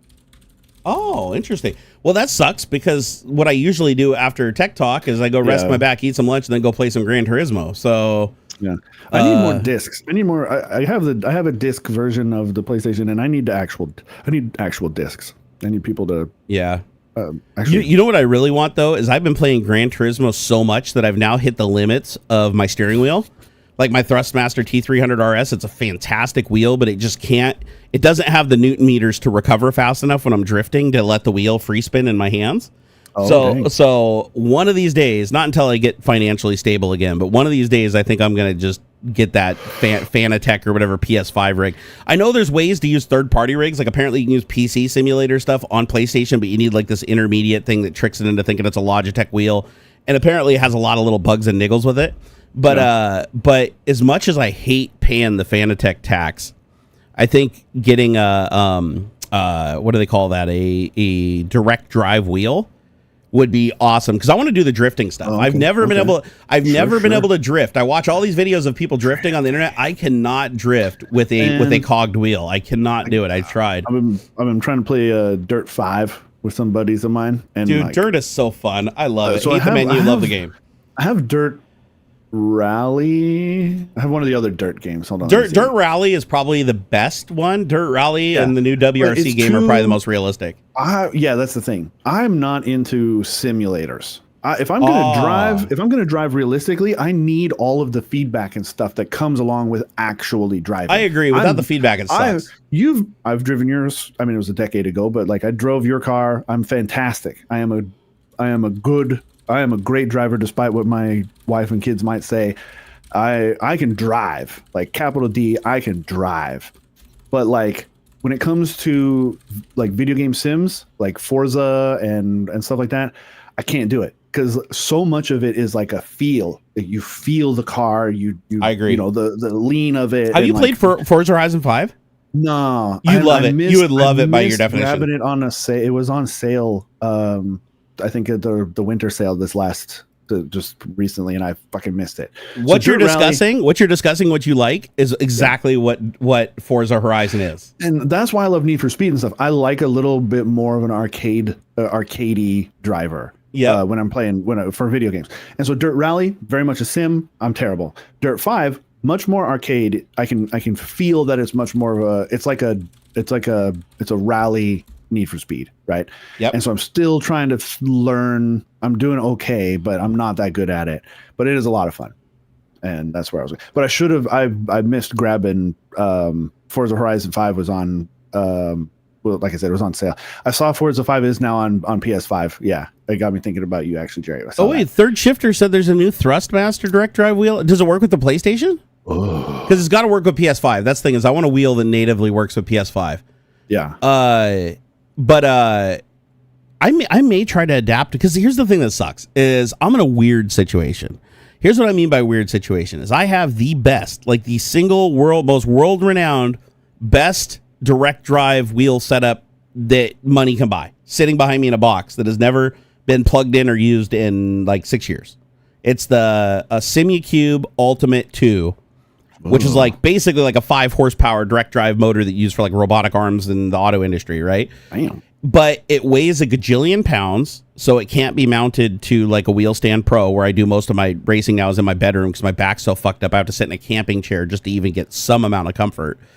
And so I can't mount it on that. The only thing it'll mount on, because of how strong it is and the weight of it with everything attached, is it needs to be on like one of those 60/40 aluminum racing rigs, right? Mm-hmm. I have one of those downstairs, but it needs to be built, and it needs a seat, and it needs a pedal set that'll work with it, and a bunch of other shit to make it work, right? Like, so it's like I have some of the best parts you could possibly have to build like the most, all the way down to the wheel. I even have a couple of wheels that are really, really nice actual car wheels that are designed to work with the shit, but it requires a full-blown cockpit, and it's not compatible with PlayStation 5, which is where I do all my racing now. Like 99.9% of all the driving I do, with the occasional Forza Motorsport on the PC just for fun, right? But it's Gran Turismo. Because once you play Gran Turismo in VR, once you've sat down and played Gran Turismo 7 in virtual reality using the PSVR 2 on a PlayStation 5 Pro, there's no going back. It's just the most insanely perfect racing solution. And a lot of people agree, too. There's a lot of people disagree also. Like, if you're an online racer, iRacing is kind of the go-to, because iRacing doesn't have the rubber banding and shit. But if you're playing Gran Turismo standalone, and you're just, like, playing the campaign and racing the AI and doing, you know, like, the car physics, the tire wear, the handling of the car, the force feedback, they're all just perfect. Like, it's one of those games where when you play it, you close your eyes, you feel like you're in a real car. Like, it just, the feedback it gives through the wheel, even like a Thrustmaster cogged wheel, right? Or a belt-driven wheel or whatever, you still get enough feedback from the game that you know what those wheels are doing. You know what your rear tires are doing, you know what your brakes are doing, you know what your steering and suspension is doing. It is all translated through, like, subtle shit through the wheel that they've done a lot of work to make it feel realistic. The only downside that I have, the only complaint I have really is just that my wheel isn't fast enough to recover from a really sharp turn by letting it slide through my hands without the car oversteering the other way. And that's where the linear wheels or the direct drive wheels come into play. Is direct drive wheels can whip back to center without doing the pop, pop, pop, pop, pop, pop, pop, pop, pop. And with the belted wheels, every time you let go of the steering wheel, even on a straight, if it starts oscillating, it just gets worse and worse and worse until the car spins out. And real cars don't do that. Real cars, the wheels will track forward, right? The forward momentum will track them forward. Yeah, you let go and it won't go straight forward. Yeah, and all the videos I watch, the people that have like the direct drive like Fanatec wheel on the PS5 and stuff, they don't have that happen. But all the people that I see driving with like the belt and the cogged wheels, like the Logitech and the Thrustmaster and stuff, they struggle with that overshoot. And it's because it can't recover fast enough. Like the game is telling it the wheels need to whip straight, but then the wheel has to catch up. But then the wheel mass, because it doesn't have enough power to just lock it into place when it centers, it overshoots a little bit. And then it's like, oh, I got to bring it back. Then it brings it back really fast. And it overshoots again, and it just does this. And so you always have to grip it in your hands to prevent it from doing that. Like you can't let it slide through your hands. Like if you've ever driven a real car, even in rally racing, there's times where you let the wheel slide through your hands because it's too slow to hand over hand really quick. So what you do is you do opposite lock, you throw the wheel in and you let it slide through your hands. And I just can't do that with the Thrustmaster. But that's the only thing. Like everything else is chef's kiss. Like if you want to get into racing simulation, PSVR 2 with the OLEDs, PlayStation 5, Gran Turismo 7, and a decent racing wheel. Like it's just I've yet to find an experience that rivals it graphically or even and that's the nice thing. Usually you have to sacrifice graphics for like physics, right? Like when you play iRacing, it looks like hot fucking garbage on an Atari 2600, but like the physics are really good. But I've played iRacing like a lot in my life, and I can tell you right now, iRacing driving physics are not as realistic as Gran Turismo, in my opinion. For most of the cars that I've driven in real life that I have a point of reference, like actual cars I've driven in real life, and then I drive them inside of the game, the things that I feel through the force feedback and the way that the car handles on loose surfaces and on tarmac is so much more realistic in Gran Turismo than is iRacing. iRacing feels like every car has like shitty cheap tires on it. Like iRacing feels like every single car has way less traction than it does in real life. It's almost like gravity's turned down by 10 or 20%. Weird. And that I don't like. And I don't get why people, and it makes it hard. Don't get me wrong. iRacing is incredibly unforgiving. Like if your car starts to oscillate or anything, catching a spin in iRacing is considered legendary status. Dang. Like even, but in real life, catching a car is really intuitive. Like if you start oversteering and then you come back to whip and you know what you're doing, you can actually catch the wheel really, really easily, right? And keep the car from doing it. And iRacing, yeah, good freaking luck, right? But Gran Turismo lets you do it. Like it gives you enough feedback to do it, and I really like that. PS Extreme said, "Isn't GT7 online only? Good luck playing that right now." Yeah, the thing is, I don't know. I don't know if you can play it offline or not. I think you might be able to, but you're not going to get any of your data from the server. So. Jake said, "Jerry, have you been to Dirtfish recently?" Sadly, I haven't, dude. I haven't left my house for anything other than doctor's appointments for a long time, sadly. He said, "I saw your old videos and I'd still like to go out there at some point." Dude, it is the most fun you'll ever have in your life. It is such a great experience. If you ever have a chance, and I'm not sponsored by them, I'm just friends with the owner and known him for a really long time, guy named Steve, really, really cool dude. And his family's awesome too. His kids are amazing. But Dirtfish Rally School is one of the highlights of my life. Like honestly, I can say that I had more fun at Dirtfish than I did flying a Cessna. Oh, that's and cool. I love flying. I love flying, but man, driving a rally car at speed through the woods, like it is the most intense experience you will have in your life. It is wild. You'll love it. And the cool thing is they offer two experiences now. Like, and I've done them both. That is the Subaru STIs, which are the high horsepower all-wheel drive cars. Or you can drive the BRZs, which are rear-wheel drive and a lot less horsepower, but also way lighter. And the cool thing about the BRZs is the BRZs are almost more fun because you have to drive them more technically to improve your time. You have to carry more speed through corners. You have to oscillate the throttle more. Yeah, like the STIs are more like just point on the gas, off the gas, turn in, trail brake, get on the gas again, right? With the BRZs, you're constantly feather and brake gas, like just trying to keep your momentum through the corner. And it just, it's so cool. Mm-hmm. It's just such a cool experience. And then you're not going so fast, so you can think a little slower. You don't have to be, in the STI, you're doing like 90 miles an hour down the straight, heading towards a 90-degree turn into the woods. And that's really intimidating. Like the first couple times you do it, you're like almost peeing your pants, right? Because you want to brake, and the instructor's like, nope, not yet. And you're just like, oh shit, I'm gonna die. But the BRZs are slow enough that you can they're way more forgiving. You can make so many more mistakes without like trashing the car into the woods and getting in trouble.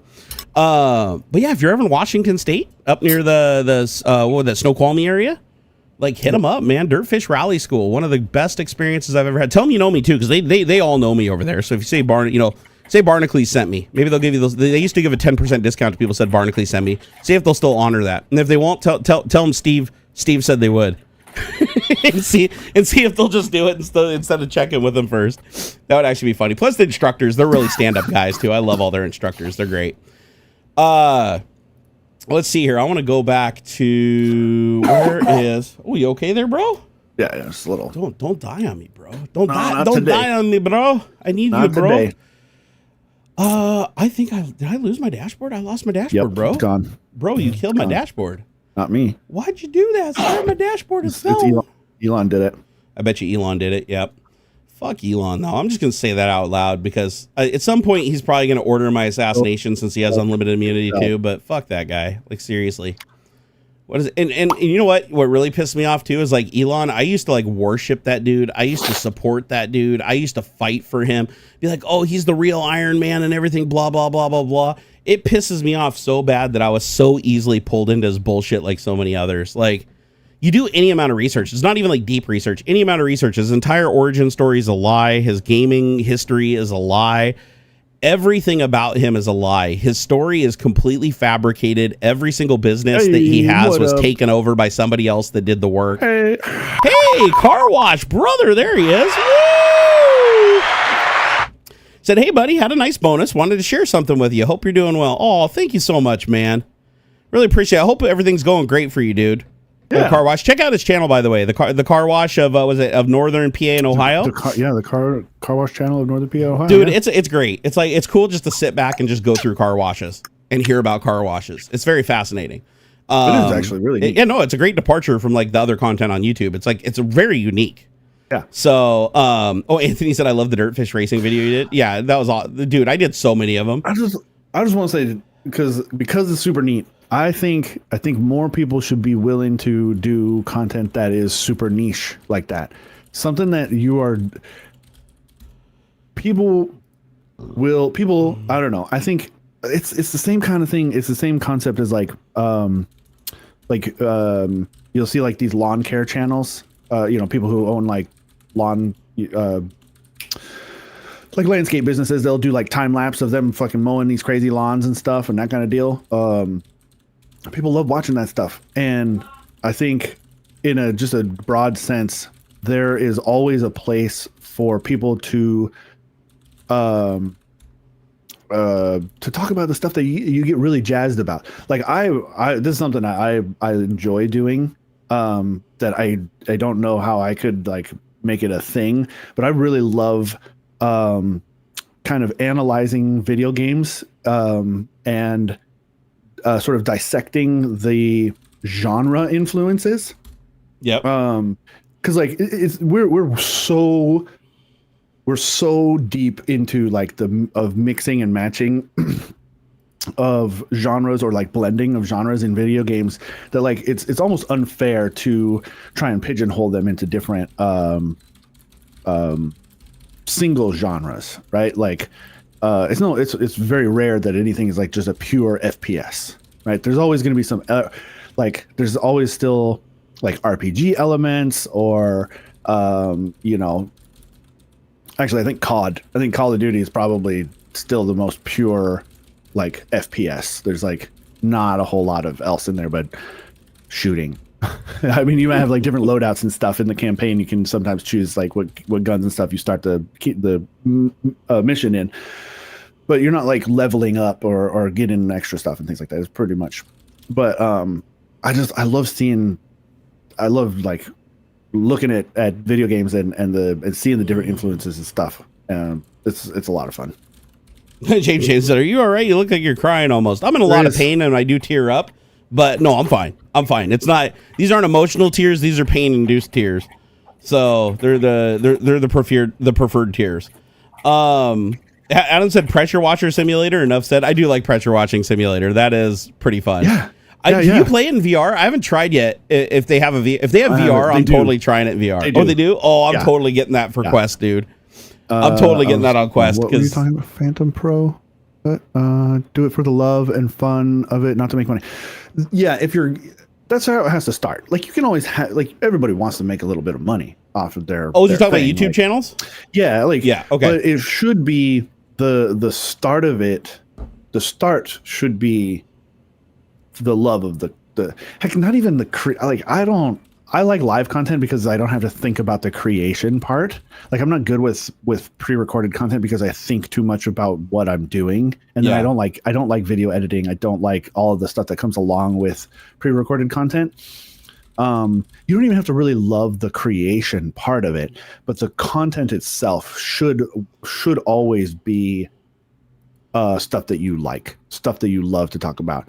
Like you'll come across those things where it's like, what topic could you talk about for 30 minutes straight with no prep? Yeah. Right. You know what advice I always give to people? Treat the camera like it's your best friend and you're showing them something you're super proud or jazzed about.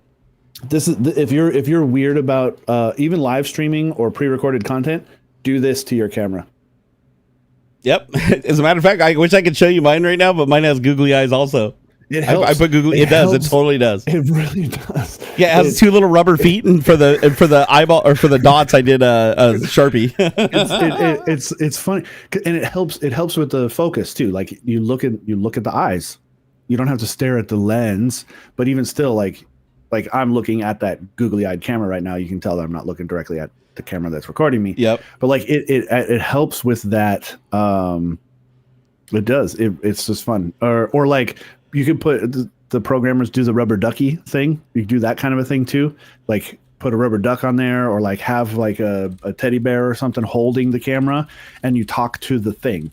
And yeah, man, it's fun. It's fun. All I do is release my live streams on YouTube. I think that's the way to go. Yeah. I also say video games can't be your only thing. Like just playing them. Nowadays, like that's not going to be enough. There's too many people already doing that. Yeah, 15 years too late if you're just going to try and play. I will say though, depending on your approach and your personality, it is still possible, but it's like football possible. Like not a lot of people are going to be able to do it. So if you're hedging your bets, try to do something a little more unique. Like video games can still be your thing, but there's got to be something else too. Like I was saying about deep diving into the genre influences and stuff, or the history of, and that kind of thing. But man, yeah, I highly support anybody talking about the thing that they are like the thing, man, the thing that you can yap about for 30 minutes unprompted. Just remember, anything you say to a camera in pre-recorded content is just that pre-recorded content. You're the one that decides what goes out to people. So don't ever, like, I used to have a bad habit of I'd try to say something, then I'd catch myself or I'd be embarrassed about it, and then I'd be like kind of awkward with the camera. And I'm like, wait a second, this isn't a live stream. Like, I can just cut that out. I can say whatever I want. Once you realize that and you really drive that into your head, it makes creating content so much easier because you can sit there and if you slip up and be like, oh, fuck that motherfucker, blah, blah, blah, blah, blah, or whatever, you just be like, cut that out in post. Like, I get to decide what goes out. I get to review that. I get to make sure. And once you realize that, it really unlocks a lot of things that you can do that you can't do with live streaming. Like it really opens you up to the possibility of taking different angles and stuff, even edgy ones. And then you can review it and post and be like, did I go too far? Did I not go far enough? Like you can adjust and then even do reshoots of segments, right? I used to do that all the time. I'd shoot a video. I'd be editing. I'd be like, oh, I lost a part or I forgot a part or I didn't say something important. I can just go to camera, shoot a little bit and then just edit it in there. And then boom, it's like I can create the chronology and mix it up however I want. So I do like pre-recorded content. It's a whole different thing though. Like you can't compare the two in my opinion. Like live streaming is shooting from the hip, hanging out with a bunch of people. It's like going to a club and just everybody's just having a good old time talking, right? You're up on stage and you're the comedian and interacting with the audience, right? But pre-recorded content is you're the comedian shooting a very involved set with a lot of effects and a lot of things that wouldn't work live, but work perfectly once you've edited it and put it together. Right? There's so many skits and stuff I did and so many jokes where the comic timing would have been impossible to pull off. Yeah. Just because of like vocal limitations even, right? And then in editing, I can just skip out all the silence and make it like, you know, people are like, oh shit, that was unexpected, and start laughing, right? I used to love moments like that. If I could crack myself up watching my own awkward video back, I knew that was going to be a good thing. Like I knew that would sell. And so, but you don't know it until you edit. You don't realize it when you're doing the bit. You only realize it when you edit it and you see the final result, right? With like little gimmicks, even shit like just adding a tiny little image, like you're talking and you're saying something and then you just flash an image on the screen for a second that's contradictory to what you're saying or highlights a point. Little things like that and timing can completely change the tone of everything. Music can completely change the tone of everything. These are things you just don't do in a live environment, right? So, hey, I want to thank, hold on here. We got a couple of people. Again, thank you so much, Car Wash for the $20 tip. He said, hey, buddy, got a nice bonus. Wanted to share with you. We already read that one, but thank you, sir. We appreciate that so much. We really appreciate your support and we love your channel, dude. He also, did he gift? It looks like he gifted. Come on. Why is this truncated? I want to see. It says he did something else. Hold on here. Let me see. Oh, there we go. 3 channel friend. So 3x channel friend. What is a channel friend? Because there's subscription and there's subscription and then there's channel friend. Is channel friend membership? Maybe that's a member. That must be. He said the Car Wash channel of Northern PA and Ohio celebrates 3 months of membership. This off topic, but my Subaru just hit 230,000 miles on it. I love my Subaru. Subarus are awesome, dude. Subaru is awesome. The only reason that some Subarus get a bad rap is for the EJ 2.5 liter. So the EJ25 engine that's in the Subaru STI has a bad habit of eating up the ringlands, and the crank bearings get spun. Those are the 2 bad things that engine does. Both are linked to oil starvation. So if you ever buy a Subaru STI from any era before 2012, 2013, change the oil pan and do a different pickup. Do a baffled oil pan and do an aftermarket pickup. If you do those 2 things on it, your engine will last forever. Problem is the stock setup for some reason for like 8 years, Subaru didn't fix this. There's like an 8-year period where if you have that car, it's a total crapshoot if your engine's going to make it 20,000 miles or 200,000 miles. Like it completely out of your control. Especially if you drive hard. If you drive hard, a lot of G-forces and stuff like that, you got to be careful. And Subarus, because, well, the EJ20, same thing. EJ20 and EJ25 both have the same exact oil starvation problem. But it's easily fixed. That's the thing is, I don't know why it took, 8 years for Subaru to realize, don't make the rings so tight in the cylinder, number one, right? The rings don't have to be super tight to begin with, because the Subarus burn oil. Just accept it from the factory and stop trying to fix it.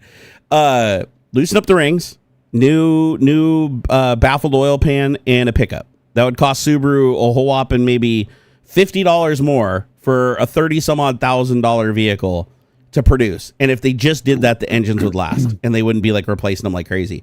And to tell you how bad of a problem it is, I know 5 people in real life that all bought STIs and blew their engines up within 15,000 miles. One of them, he didn't even have 2,000 miles Jeez, on a Subaru after he got it. I mean, they're all used, right? None of them bought it new. But from my era, they got it within 2,000 to 15,000 miles. It was gone. And they were super low mileage too when they bought them. Like these were cars that only had like 20 or 30,000 miles on them to begin with, and they grenaded.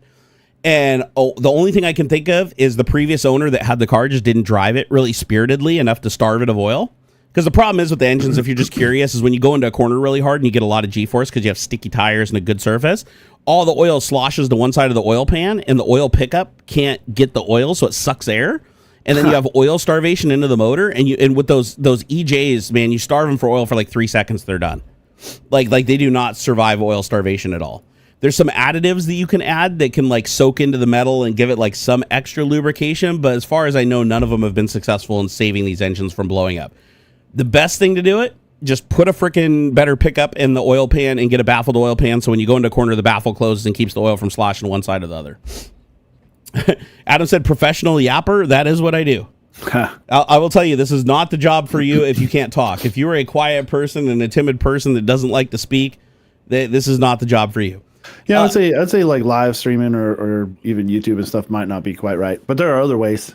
That is true, and recorded content writing. still, right? Like you could write content and have AI read it, right? Yeah. So I've seen people do that in a lot of videos. And even though I don't want my face on there, you don't have to. You can do faceless stuff. Oh, Be More Stupid said Killer Bee oil pan and pickup. That's a great brand. Killer Bee makes amazing stuff. If you have a Subaru.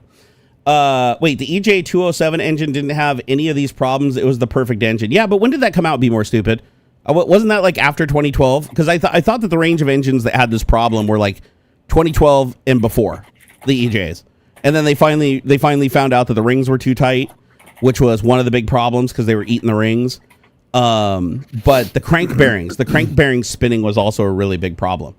Oil starvation, just I don't know, man. Boxer engines do not like being starved of oil. But the weird thing is, Porsche makes a boxer engine that literally you can just have no oil in the engine and drive it for like 10,000 miles and it doesn't break. so I don't understand why Porsche can make a boxer engine that's similar, not the same, but similar, that somehow can survive oil starvation. But Subarus, man, they do not do well. If they lack oil, they're done. They're done. So STE Livesy, Steve Livesy. He said, good to see you guys. He said, I have a Turing Smart Screen, 3.5 inch, which shows CPU and GPU temp, etc. I'm guessing that's some kind of external USB screen. He said, since changing to the 5090, the software cannot detect the GPU. Would this be because it's PCIe 5 or something else? I wouldn't imagine PCIe 5 would have anything to do with it. Everyone, but it's working for me. Wait, what? What's PCIe 5? He says he has something called a Turing Smart Screen, a 3.5 inch auxiliary screen that shows CPU and GPU temps. And he said since getting a 5090, the software can't detect the GPU. Like the software that writes the stuff to the screen says it can't find the GPU, which is a little weird. That's going to be something to do with the software that runs the screen. Yeah, I'm guessing the software that runs the screen is specifically looking for certain graphics cards, and it just hasn't been updated for the new one. I saw some photos of people running older games, like 2010 games and stuff, and it says, it pops up a big warning saying you need a 3D accelerated graphics cards. We've identified your card as RTX 5090, and it doesn't make any sense. It's because it just doesn't know. It's not. Oh, it's a USB-C display that connects to the system's USB port. It works with Linux, Windows, and Mac OS. Oh, okay. Wait a second. So I think I misunderstood him. Are you saying that it just isn't displaying GPU information, but it's still displaying everything else properly? Or is it not working at all? Because if it's not displaying GPU information, that they just need to update because the new driver requires them to use new APIs to talk to it. That's all that is. Yeah, it's going to be a software thing. Yeah, so I would not immediately assume that it's the graphics card itself. It's going to be either the graphics card driver or the software that runs the display. Considering it's just a USB-C display that you're just sending data to, and it's displaying like an updating image, kind of like a Stream Deck. It's all software. This is all got to be software. Find is the 5090 is using PCIe 5 only if your computer has PCIe 5 slot. Yep, and you have that activated in your BIOS. Yep.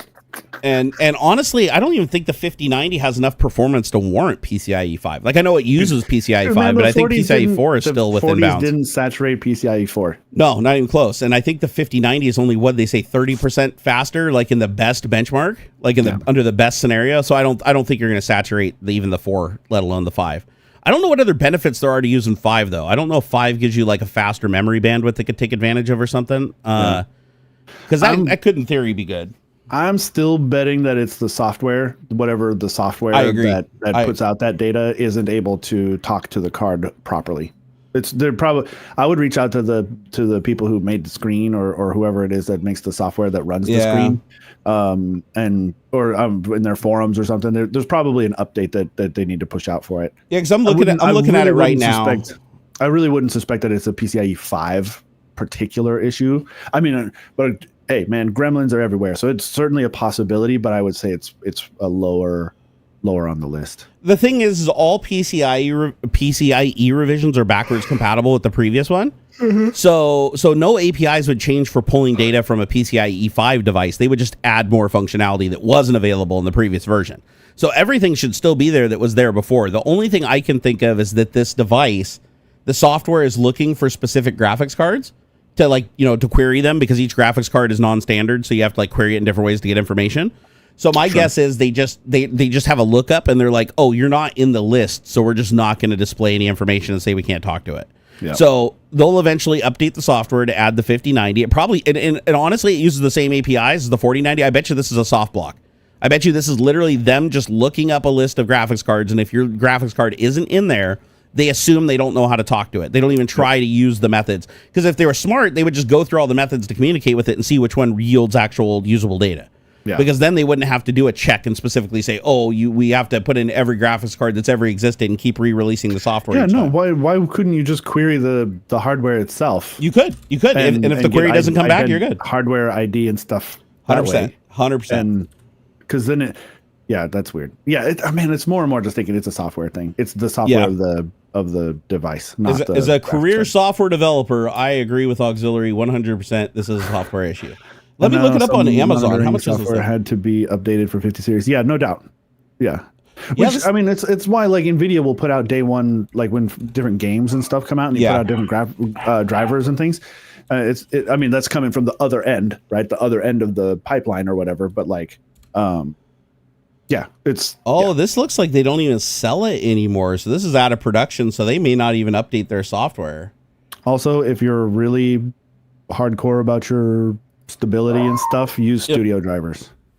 The studio drivers are far more stable. Like but honestly, I've had good luck with the latest gaming driver in Windows 11. Yeah, I just see a lot of people bitching and moaning like, "Oh, this new game come out and I'm getting terrible performance." Blah blah blah. Use studio drivers. So I do have an idea. Especially if you're like a streamer or somebody who relies on your game performing reliably, maybe not at the most 100% best of the best, sir, with honors, blah blah blah, like balls out performance, but at least stability and reliability. Use studio drivers. I think I found something for you. Your RTX 5090 is $7,000 on eBay. Yeah, I saw that. People can list them for whatever they want. Be careful though, because there's two things I've seen on eBay. But make sure you click on the auction listing, because there's people that are battling bots by just selling boxes. So they're just selling the 5090 box, and people are, and the bots bid it up to $7,000. And the auction listing says, this is not the graphics card. This is only for the box. You have been warned, and this is 100% binding, and no returns are accepted, blah, blah, blah, blah. So that if they bid 7,000, they just keep their money. I have seen people getting in trouble for doing that, though. Listing, I believe it. Like I believe it. Photograph, and then even saying in the listing, like, this is just for a picture, blah, blah, blah. Yeah. They've been getting dinged for, I think technically they're being dinged for, like, false listings or whatever, even though like, hey man, my listing said it's for a graphic, but they know eBay's taking the stance of that, like, you are deliberately trying to, scam people. And you're trying to scam bots and scalpers and stuff, but even still, like, it's I mean, in reality, you are, but it's like for a good cause, so I support it. Yeah. I will say, though, I've seen those, and then the other one that I've seen is make sure you click on it, because the description will often say, I do not physically have the graphics card right now. This is a placeholder for when I receive the graphics card. I'll send it to you, and that date is yet to be determined.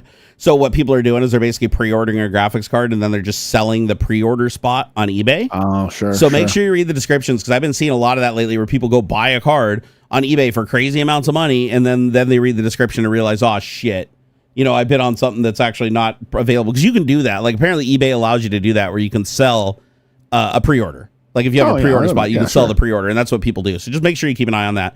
Also, I have good news for is it STE Livesy or Steve Livesy or Steve Livesy? Oh, it's just Steve. So Steve Livesy, I just found something for you, brother, and hopefully this makes your tip worth it here. So I just found a GitHub project that's just updated as of 3 days ago that specifically supports your Turing Smart Screen 3.5, since they're not releasing software themselves. And it looks like it allows you to even configure it to show even more useful information and have much more functionality than it does from the factory. And it's updated to support all the latest graphics cards. So it runs on Python. It looks like you can download it either via code. It's full instructions. There's even a Windows installer. So like you can download just straight up an MSI package and install it. So there you go, bro. Enjoy. Please let me know if it works, though, because I would love to know if you get this working, because that screen is out of production, which means that they're probably going to be going for like next to nothing on eBay. So people could pick them up and still get use out of them. Computer now. Yeah. Oh, yeah. By the way, if you install it, some backdoors you and I can hack you. Let me make sure, actually, before you do that, let me make sure one thing, because I try to be good about this, is I want to make sure that it's not just like one dude on the project.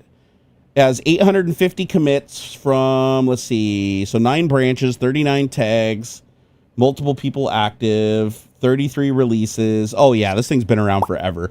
Okay, yep, nope, you're safe. I just wanted to make sure, because sometimes people upload shit where it's like, oh, one person, the code's never been tested. And you got to be careful with running stuff like that on GitHub, because those can absolutely be backdoored. But if it's a project that like tons of people are working on, tons of people have interacted, the GitHub community is really quick about finding people that put malicious shit in the software. And those guys get run out of town really fast. So yeah, this looks pretty safe.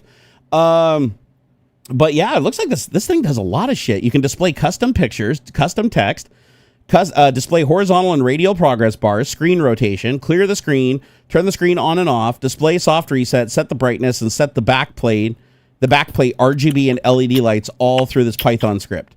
And not only that, it doesn't just support that screen, it also supports some other major brands like it supports the Turing Smart Screen, 3-inch, 8.8-inch, 2.1-inch, the full Dahoo 3.5-inch IPS screen. There's a whole bunch of brands that release the same product under different names. And but it does not support the WaveShare products. So if you have WaveShare or Gudeion smart screens, God, a lot of people make these little things. So yeah, but anyways, it shows which one it supports, and yours is the number one. So the very first one in the supported smart screen model is Turing Smart Screen 3.5-inch. So yeah, you're golden, dude. Install that shit and let me know if it works for you. Because if you fire that up and it finds your graphics card and displays the data for it immediately, then that confirms that Aux and I were right and it was purely just a software limitation. And plus, I'd rather run this anyways, because it looks like this project's abandoned by the people who created it. Not the coding project, the product. The product has been abandoned. However, this project just had a code update not 3 days ago. Isn't that crazy? Like that's good. That's really good. That means that people are super active. Yep. So I'm looking at it right now. Here's the changes. As of February 6th, these are the updates that were on February 6th. So they updated theme previews. They merged changes from another branch that had themes in it, so they added more themes. They merged some code from another branch, Babel, Approx EQ 2.17. It looks like they added support for another screen. And then they created they imported support for like install and setup actions. And then on February 3rd, not 3 days earlier, they updated the Babel requirements, whatever that is. And then added a simple gauge red theme and added more simple themes on January 31st. So yeah, this thing's literally just getting churned like every 3 or 4 days.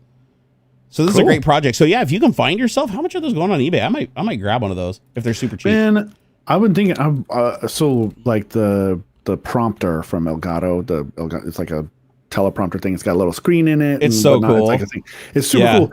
But it's like $270, man. Like that's outrageous. So I'm like, bruh, you can get like a $40 like prompter screen thing that's supposed to hold like a phone or a tablet. Yep. And I'm like, man, why can't I just get like a cheap 7-inch screen? But the thing is, like, it's so hard to find one that is USB-C that isn't like a touch screen and that kind of stuff, because those makes it more.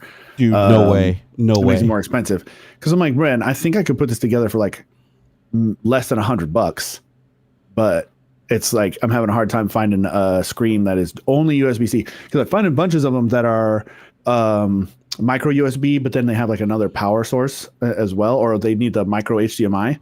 And then a micro USB for power. Yeah, I'm like, it has to be USB-C completely so that it's power and video back and forth. Oh damn it! I don't have my login. Oh hey, thanks to Jotashi, $20. You know what pisses me off is I just found one, $12 right now. Buy it now. Because it's an abandoned project, you can buy these Turing 3.5-inch smart screens that show like all the PC health information. $12. Buy it now on eBay. I'd do that. Free I would shipping. do that if I could just make it a regular screen, so that I could throw like the chat, like Twitch chat or something on it as just like a separate little tiny monitor. So guess what? You can. You know why you can? Because the entire API is published for Python in that project on GitHub, telling you how to send images to it, which means you could write your own thing to put anything you want on it.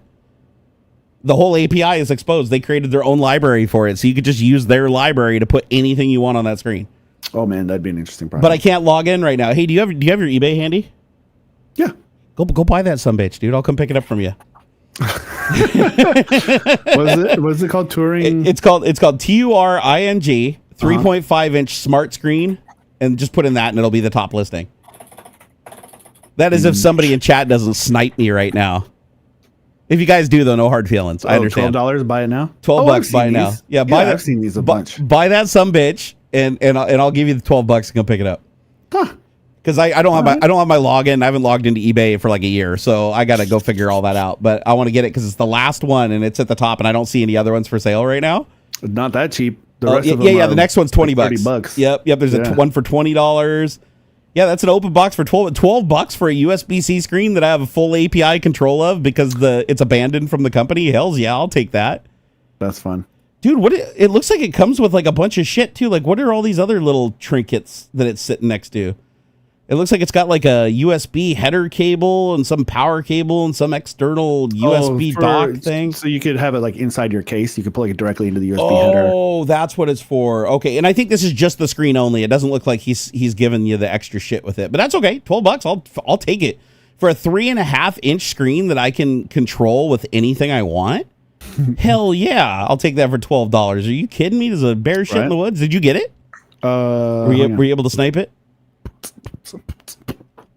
We noticed that please review your items. There's a bunch of them for sale on here. Have that many left. It's gone. It's one. Oh, is it gone? Yep. Oh, somebody in chat sniped me because it said it was the last one. You son of a bitch. Banned. Everybody's banned. Okay, who the fuck sniped me in chat? I'm not mad. I'm not going to ban you. I actually said it's totally fine, but I want to know. I want to know who did it. Out of stock.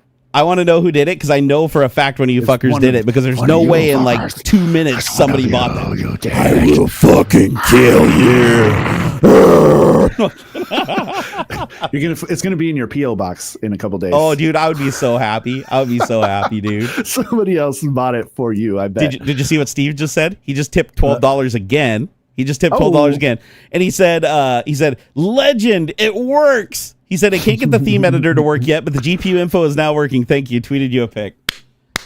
Look at that. Steve, thank you for another 10 pounds. We appreciate it, bro. We are so happy to have solved your problem and made your device so much more useful. I slobbered all over the... Hang on. I want to know who in chat got that last unit. Because you know it was. There is no way that the first listing on eBay when I search for this very obtuse product just happens to get picked up like 2 minutes after I talk about it on here. Yeah. So I want to know who got it. But whoever did get it, enjoy it because know who got it so that we can ban you. We're gonna ban you forever.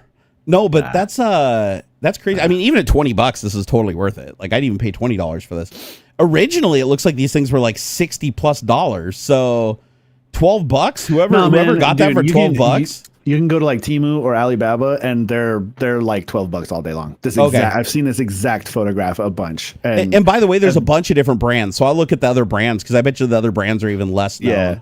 Yeah. I mean, seriously, you go onto Temu or Alibaba or whatever or AliExpress, there's bunches of them just like this in various sizes up to like 7 inches and stuff. The only reason I've hesitated to pull the trigger on one myself is because it seemed to be just telemetry, right? Like that. And I'm like, well, I want it to be just a screen. I wanted just a regular screen so that I can put like Twitch chat and have the prompter and stuff right there.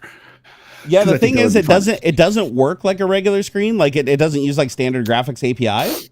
Yeah. But it looks like this project on GitHub that's like updated like every 3 days created their own API engine for it that you can literally control every single pixel on it if you want. Yeah, I don't see why it couldn't just be a monitor, a tiny little 800 by 600 monitor. Like they're actually using a library called Libri Hardware Monitor. Mm-hmm. And then this adds on top of it. So there's other projects. Like there's multiple projects doing this Turing smart screen thing. Yeah, I don't see why there's anything that it has to only display that data. That's just like a software limitation. There's nothing about the screen that is going to keep it from being just a regular monitor. There's something in between the display and the cord that's making it only display the data. Okay, so the Zhaofeng 3.5 inch, which is the rebranded exact same thing, like it's literally 100% the exact same thing. Yeah. And those go for $28 to $30 on eBay right now and that's from China. So that's like long shipment price. Yeah. So no, that was whoever sniped that $12. That was deal of the century, dude. And honestly, I probably should have just kept it quiet, like, and just messaged you and said, "Hey, could you go buy that for me?" But I'm like, fuck it. If somebody else got it, more power to them. Like I think it'll be cool. But hey, whoever did snipe it, because I know they're probably scared shitless and think we're serious about banning them, and they're not going to say anything in chat. Totally goofing. Just enjoy it. Just enjoy it, and please let me know if you know what you do with it with that software. If you find any other cooler software that does it, because I'm going to grab one. I'm going to grab if I can find another one for $12 in the future. I'm going to grab that one. So, he said, Bradley said sent a Discord DM for a $23 one. Yeah, no, I found a bunch on there that were like $18, $19. They're all over the place.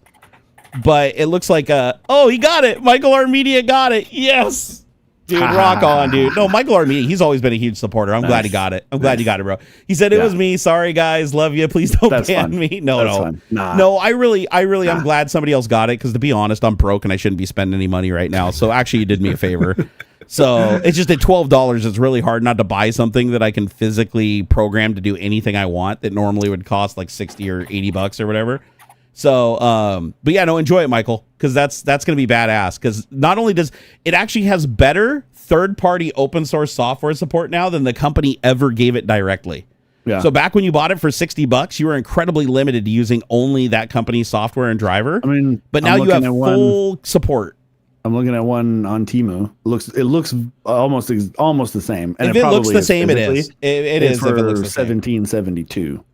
Yeah. So is that a brand new one? Brand new unit? Yeah. What's the shipping on it? Is free shipping or? It says local warehouse, standard $2.99 or free if I order $30 or more from the seller. Okay, so like 20-ish bucks, so like twice the price. Yeah. So yeah, you got a killer deal, Michael. You got a great deal for $12 free shipping, dude. Well, plus you always get like cool coupons and stuff. I bet I could get it close to about the same. You know you want one now. I want one. I want one bad now. Now that I know that it has that third-party support. A little bit of a hack, yeah. Because if I could turn it into just a screen, I would totally buy like a 4 or 5 inch one. Yeah, because that's why that's why they're going so cheap, guys. They're going cheap because the company has abandoned the project and the software is no longer being updated to support new things.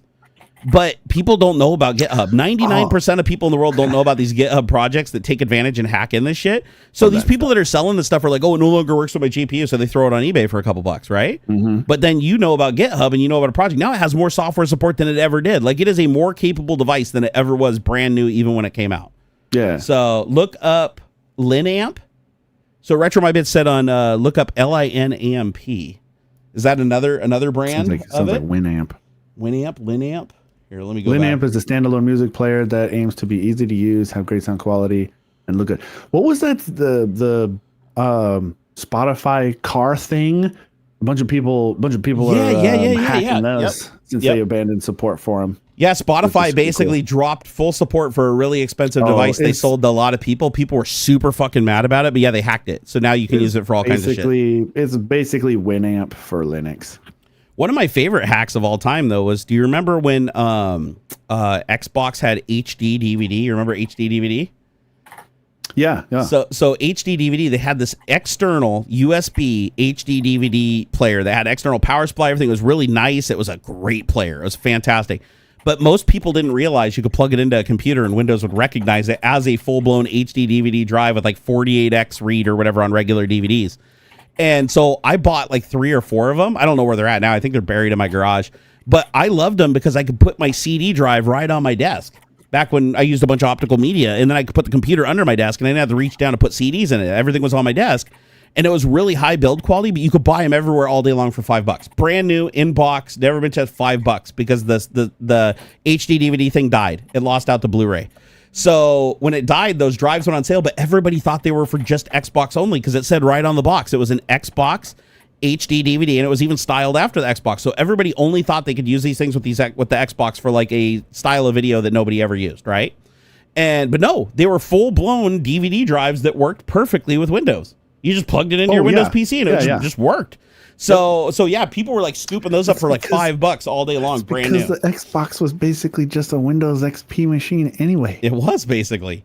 Well, back then, not so much. Back then, they actually had their own kernel and their own operating system. But nowadays, they are. I'm pretty sure the Xbox 360 was a fork of XP. It was like Windows. What did they call it? There was like a Windows for Media Center, something like that. Windows for Media Center. So I think something like that. But it worked by working. It had to connect to a Media Center PC to work. Right, but it's still basically the Xbox 360 was a Windows PC. And even more so now, the Xbox. Nowadays, dude, you're right. Basically, yeah, I know. So, I'm right. So second generation of Xbox 360 ran a modified version of Windows 2000, which is basically XP. Hey, so yeah, okay, yeah, older than XP, but still, damn, bro. Because they started figuring that out. That's how like you get so many hacks and stuff. You're totally right, dude. You can get it. You can like that's how you can get so much intercompatibility with all kinds of stuff. You could plug all kinds of weird USB shit into your Xbox 360 and it would just work because it had generic Windows drivers built in. Yeah, I just found out. Yeah, the Xbox 360. I was mixing them up. Xbox 360, you're right, was the one that had the Xenon CPU. Nope, you're 100% right. You're 100% right. It was basically a bastardized PC. I was thinking of the previous generation that used the custom silicon. I was like, that wouldn't run Windows. Oh, the OG Xbox. Yeah, that was weird. So Xbox 360 was the second one, not the. Okay. At that time, I genuinely thought Microsoft was trying to, and they really still are with their Xbox Anywhere initiative. They really were trying to blur the lines of Windows and Xbox so that your Windows machine or your Xbox was going to be your sole, like basically you're a generic computer. Yep. Mostly for gaming, but you could do anything you want, and it would sit in your living room or wherever. And that would be your main hub for computing. I still think it's stupid, though, that Microsoft does not, as far as I know, they still don't support mouse or keyboard on Xbox Series 1X. Can somebody confirm that in chat or not? Because I know Microsoft was hugely against, like when I worked there, they were hugely against allowing the console to be used as a computer. So they didn't allow a web browser and they didn't allow a keyboard or a mouse. That must be a change because I knew you could just plug in a keyboard and mouse into your old Xbox 360. You could just. You must have had a hacked Xbox 360 because there was no way that was supported on Xbox 360. Like Microsoft specifically said they wouldn't allow a keyboard and mouse to be used and no web browser because they didn't want people buying these and using them as PCs. Could be wrong there. So let me see. I'm curious. Sure. Can you use keyboard and mouse with Xbox Series 1X? I want to see if it's even supported on the latest one. Okay, you can use a wired mouse and keyboard with the Xbox Series X. The console is compatible with both wired and wireless keyboard and mouse. Okay, so maybe when they went with the full-blown Windows 10 kernel. However, Bluetooth keyboards and mice still require a dongle. The Xbox Series X also supports USB-C connections for keyboard and mice. Does that mean they also got a browser now? Because I haven't turned on my Xbox in forever, but I know they didn't have a browser like when I last used it. So, because I wanted to use the browser on it. And then I don't think you can use them in the games, right? Because they want people to use controllers for games. Oh, some games allow mouse and keyboard natively now? No shit, networking guy?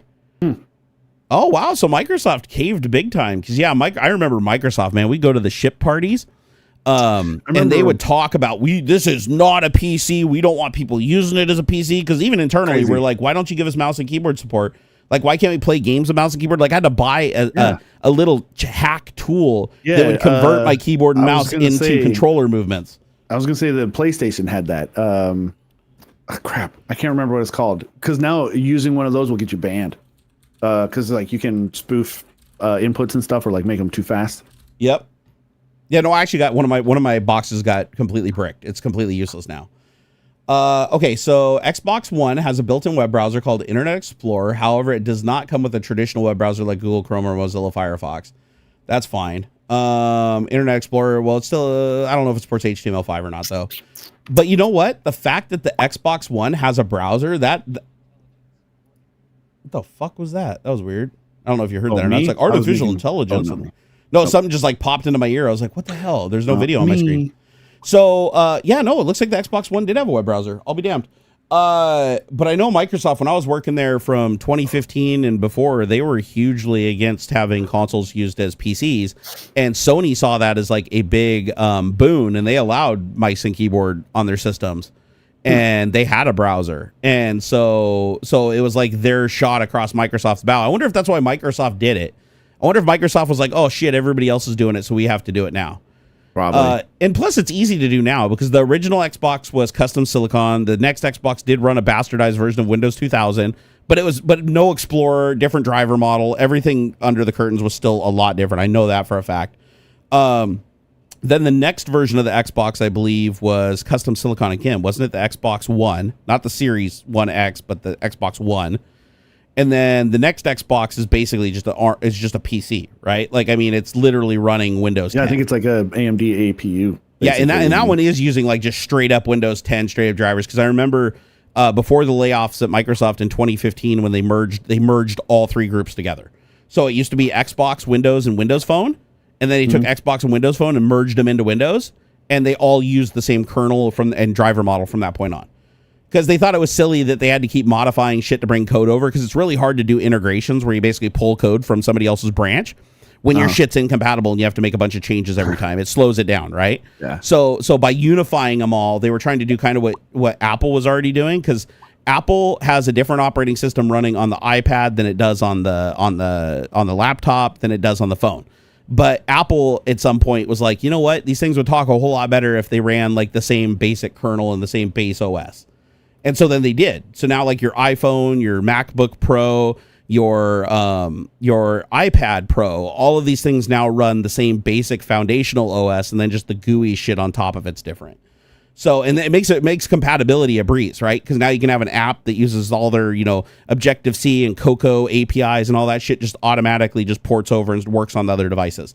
And Microsoft wanted to do the same thing because Microsoft wanted to be able to have a developer to write a game for DirectX and have that game just automatically work on Xbox and automatically work on Windows Phone. And one of the cool things that they did was the driver model, the SDK, the software development kit for it, was really freaking cool because it would even change graphics for buttons on controllers and keyboard and mouse. So, and for the phone too. So the monikers were built into the API. So instead of you putting a graphic of like a button or something to show what button to push in the game, you would just put a default placeholder for a control, and then the API would install the right graphic based on which platform you're on. And so if you followed the developer's rule book and you used all the right APIs, when your game was played on Xbox, it automatically made all the changes that were necessary for it to look right on that platform and to support the controls correctly. Nice. And then it would do the same thing on PC and it would do the same thing on phone. And I always thought that was really cool. I thought that was a great approach. But now a lot of engines do that automatically, like Unreal and what's the other one? Unity. So Unreal and Unity both do that now, where it's like you can program a game, and instead of just putting in like generic pictures of controls and stuff like that in your how-tos or your screen overlays, it'll just do it automatically if you just put in a placeholder that says show whatever control is up, show whatever control's down, show whatever controls shoot, show whatever controls back, Let's hear Ant Malt. Thank you for the £5, you beautiful son of a bitch. He said, do you think PSN has been hacked again? It's been down for 24 hours now. Now, did you just try it, Ant? Because we had somebody about an hour ago say that it was back online and that they were able to access it. So I don't know if that's true or not. Let's hear Wine One introducing Wine One, an Xbox One translation layer for Windows PCs. Currently, 6 games are fully playable, with others reaching logo. Wow, really? Yeah, no, it still says PlayStation's official status.playstation.com still says some services are experiencing issues. Account management, gaming, and social. I bet they're under attack. Of today at 4 p.m. It says at 4 p.m., so they must be like Mountain Time. They've got to be under attack. And honestly, Sony historically does come under attack fairly frequently. So there was a big outage in 2011. Yeah, I mean, Sony, and I don't really know why. Like, why is Sony the biggest target? Because whenever there seems to be some outcry or some internet protest, Sony seems to be the network they always hit. I don't know. Like, sometimes it's Microsoft and Xbox and stuff, but it seems like PlayStation is the one that gets most people worked up and they go after it. Yeah, some people are saying it's okay. Others, I see a couple of people saying no. But I'm going to get out of here. Oh, yeah, bro. Sorry. Yeah. Got you 3 minutes over. It's okay. All right. Well, you take off and I'll earn us another $100 or $200 like I usually do, and then we'll be good to go. Nice. All right. What are you going to do this weekend before you go? Super Bowl. Oh, Super Bowl's tomorrow, isn't it? Yep. All right. Hey, can you hold down the fort for a second while I go take a tinkle? Yeah, of course. All right. Give me a second. Right on. Tell everybody where to find you and all that good stuff. I'm AuxxZillary everywhere. Like literally everywhere. Yeah.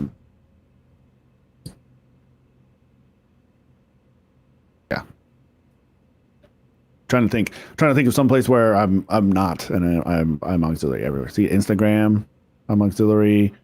Where is it? Yeah, right there. Instagram, X. Although I don't really look at X much anymore. Actually, probably not Facebook. I'm not AuxxZillary on Facebook, but don't try and follow me on Facebook. All right, Daddy's got to finish tech talk. YouTube, yeah, YouTube. I'm AuxxZillary on YouTube. I'm watching the social things pop up under my face here, and I'm saying, yeah, YouTube is right. Don't try and find me on Facebook. Yeah, I'm AuxxZillary on TikTok. Although I think there's numbers after it. I'm not sure how TikTok's usernames work. Hey, by the way, who's playing in the Super Bowl? The Chiefs and the Eagles. Who's going to win? Probably the Chiefs. You think the Chiefs are going to win? Yeah. All right. Well, then I don't know. Okay, let's put you put $1 on Chiefs. I'll put $1 on Eagles. Deal? Okay.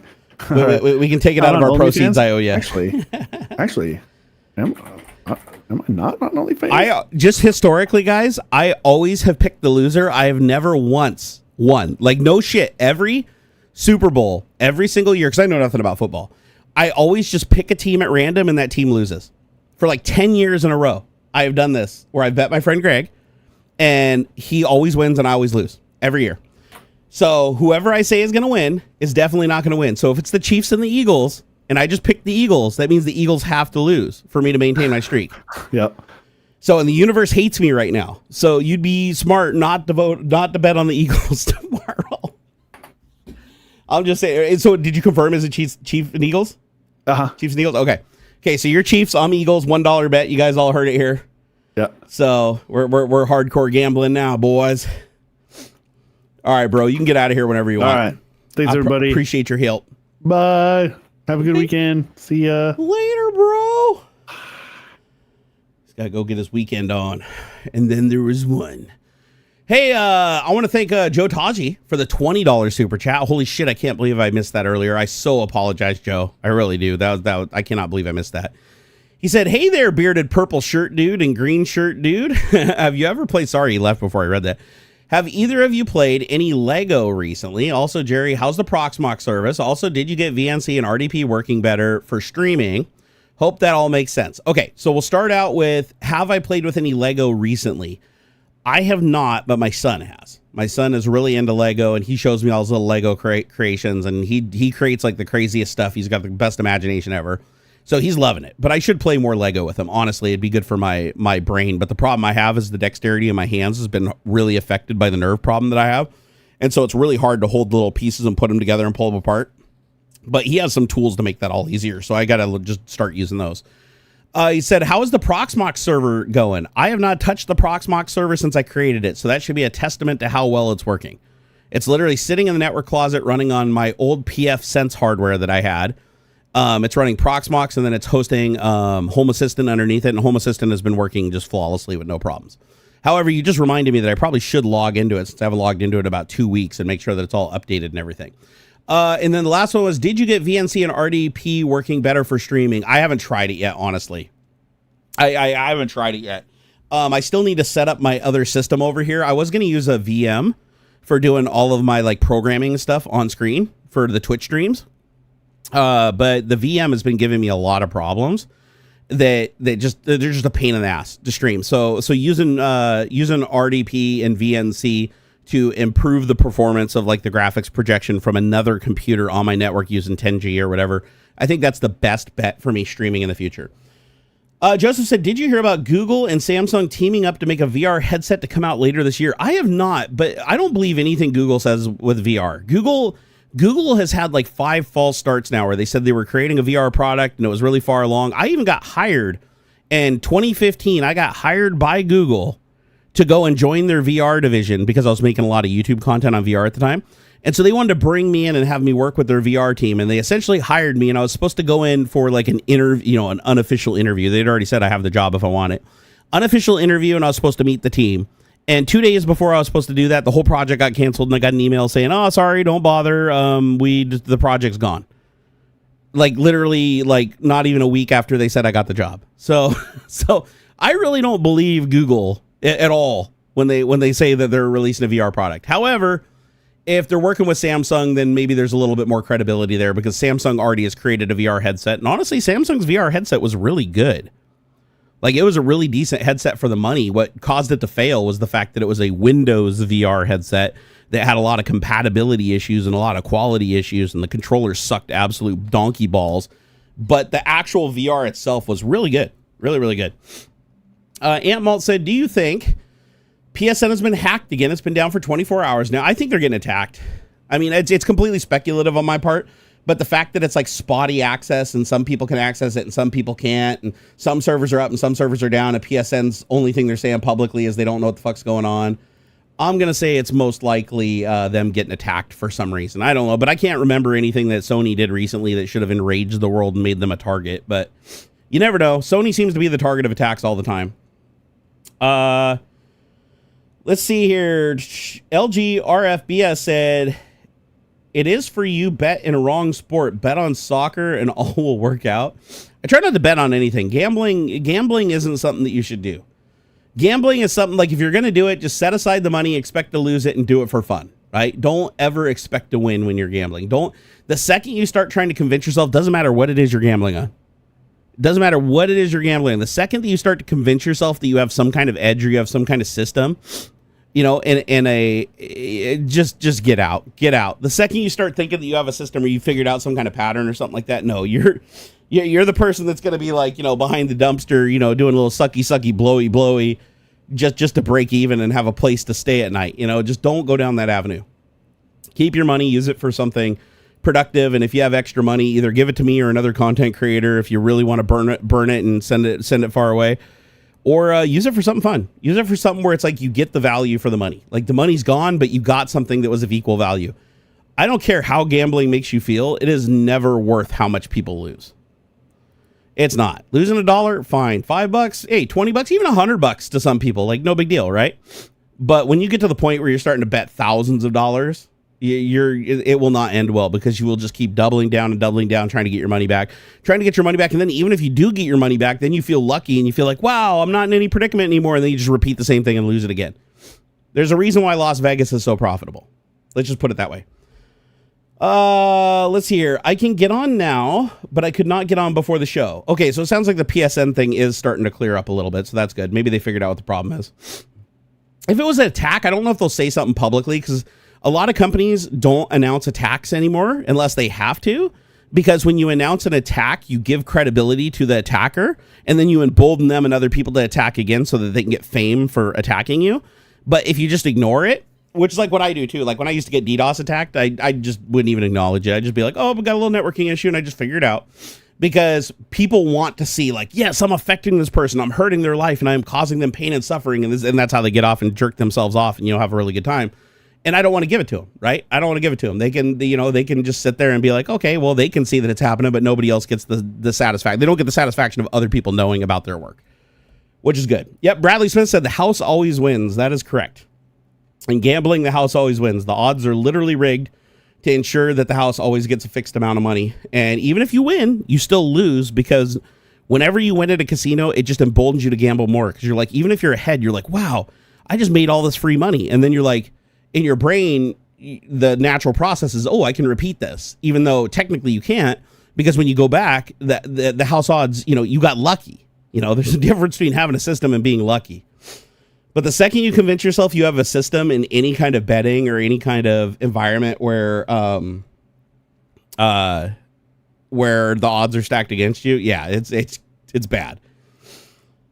Use Down Detector for outages. I've never used that program. You know what I do for outages? I know it's not a good way to do it, but I usually just consistently ping the IP addresses. I just open up a window and do a ping -T -R0. Or was it ping? No, I just do ping -T. Ping -T and domain name or IP address, and just let it sit there and pound on it until I close the window.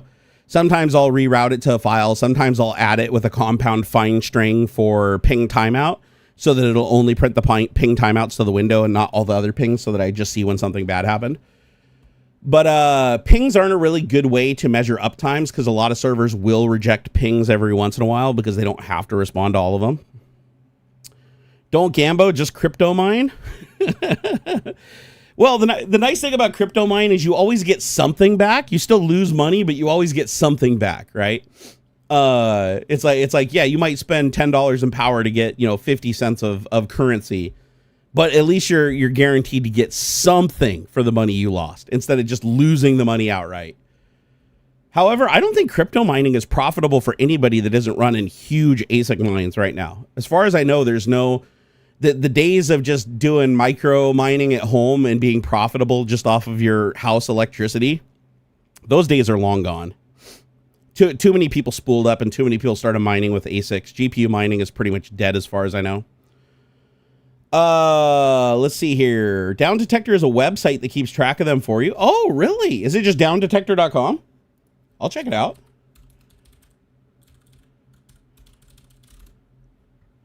Real-time problem and outage monitoring. What problems are you having here? PSN. Is it smart enough? Okay. Oh, look at that. User reports indicate problems at PlayStation networks. PlayStation network outages reported in the last 24 hours.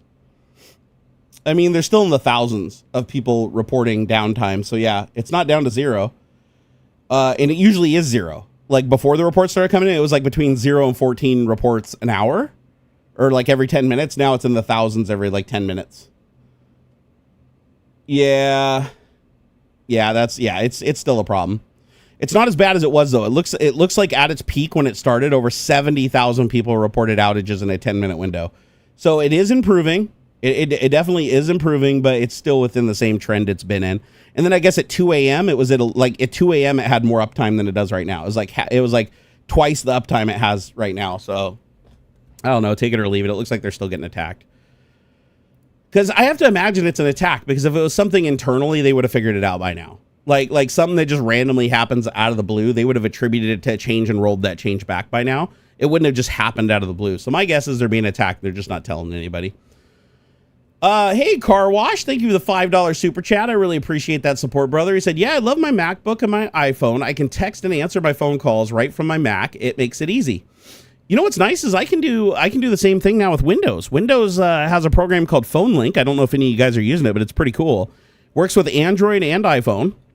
It allows you to do text messaging through the phone, take phone calls through the phone. Now it supports group text. It didn't before, like group MMS and SMS. It still has some things it doesn't support on iPhone, because iPhone likes to lock everything down. Under Android, you get a lot more support. But you get your notifications from your phone come up as notification toasts on your PC, and it's all done through a Bluetooth connection. So I will say that it was really unstable for a long time. Now it's a lot better, but it still has a lot of bugs. Like, it still is a little bit unreliable. Like, I wouldn't 100% rely on it. But I do like it. I think it's a great program. I think it's one of the better additions that Microsoft's made in a really, really long time to Windows. And it's just called Phone Link. Requires Windows 11. That I don't know. I'd imagine since you download it from the Microsoft Store, I bet it works on Windows 10. Don't here, let me check. I'm curious. That's a good question. Does Phone Link work on Windows 10? Let's see here. Phone Link requires a PC running Windows 10 with the May 2019 updater later or Windows 11. Yeah, so you're good. Good to go, man. Just go to the Microsoft Store and download Phone Link. It's just called Phone Link. Status.playstation.com is frozen. Oh, do they have their own status page? Here, status.playstation.com. Okay, PlayStation Network service status. Some services are experiencing issues right now. Account management, gaming and social, PlayStation Video, PlayStation Store, and PlayStation Direct are all offline. Discover PlayStation Repairs. Our PlayStation Repairs tool will help you troubleshoot and improve your online experience. Don't care. Let's see what else we got. Details. Okay, so sign in is broken. Create account is broken. Edit account details is broken. Affected platforms include other, PS Vita, PS3, PS4, PS5, and the web. Affected services. You might have a difficulty signing in or creating an account on the PlayStation Network. We're currently working to resolve the issues. And this started on 2/7 at 4 p.m. So yesterday at 4 p.m. So it's almost been 24 hours. And it looks like they still haven't fixed shit. So, I shouldn't say they didn't fix shit. It does look like the number of occurrences being reported are much lower than they were at the peak, but it's still really bad. Networking guys, so when people DDoS me, I announce it, land patch it live, then bully them for it. I believe it, bro. That sounds like something you'd do. That definitely sounds like something you do. Be like, just throw it back in their face. Be like, ha ha. One thing that I have noticed is I used to have to use a VPN like religiously to live stream because I'd always come under DDoS attack, and the VPN has DDoS attack protection, the one I use through Nord. And but I will say that Ziply, credit to them, they absorb a lot of DDoS now. Like, I was contacted by the VP of the company, and he just lives right down the street from me, so it's awesome because, you know, he needs internet, so I have good internet uptime because he lives close by. And so anytime there's a problem, he gets like high priority to get his shit fixed, which means I get my shit fixed too. It's nice. But I will say that Ziply has been on it where I haven't had any problems with people like successfully DDoSing me, even without the VPN. which is super surprising to me. And I asked him about it one time because he messaged me when I said I used a VPN to absorb DDoS, and he's like, Ziply does that. He's like, that's one of the things that we do is we actually absorb and redirect the attacks, just like Cloudflare. I was like, I didn't know you guys did that. And he's like, yeah. He's like, if you ever get DDoSed, while you're on our service, let me know. And he said he'd investigate it and they'd mitigate it on their side. And I was like, oh, that's pretty cool. I still prefer to use a VPN though, because I just like to be able to roll my VP on my IP on command without having to go down and change my MAC address by one and reset my modem. It's not that big of a deal, but it's easier for me to just click a button and change my IP address, right? So, not meant to breed because of crypto? What? Nobody, I don't think I understand. Not meant to breed because of crypto. Yeah, I think I need more context than that. Let's see here. Oh, Car Wash, thank you for another $5. He said, have a good night, man. Have to get back to work. I'll see you on the next live stream. Dude, thank you so much for stopping by, and thank you so much for the support. We really appreciate you, man. Thank you so much. That was really cool. That was a lot of support, too. I usually get after him for giving that much support because I don't want him spending his hard-earned money on this when there's other people that, that don't need it to survive. They can chip in, but it sounds like he got a bonus, and that's awesome. I'm glad you got a bonus, dude. That's awesome. If you get a bonus at work, that means you're doing a good job, and that always feels great, right? Let's see here. Nobody said blocked Aussie, maybe? What? Okay, I am very confused. Either we have bots in chat or just so stupid they're not meant to breed. Oh, now I get it. Okay. Yeah, no. I do see some messages in here that just they're not quite like the context isn't there. Like I think that they assume that I have knowledge that's only inside of their head, so that it's only like partial thoughts. Those I just kind of like pan over and go to the next one. Alex said, wait, GPU mining is not a thing anymore? What's being used now? ASICs, Alex. ASICs are the new fancy shiny. Actually, they've been the new fancy shiny for a long time, but they just keep making faster and faster ones. So the way an ASIC works is GPU mining does floating point calculations really fast, right? But there's a way to do GPU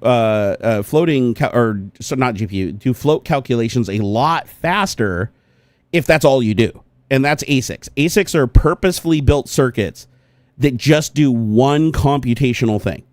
So when you're hashing and crypto mining, generating all these different hashes, it's the same algorithm every time. You just change a seed, right?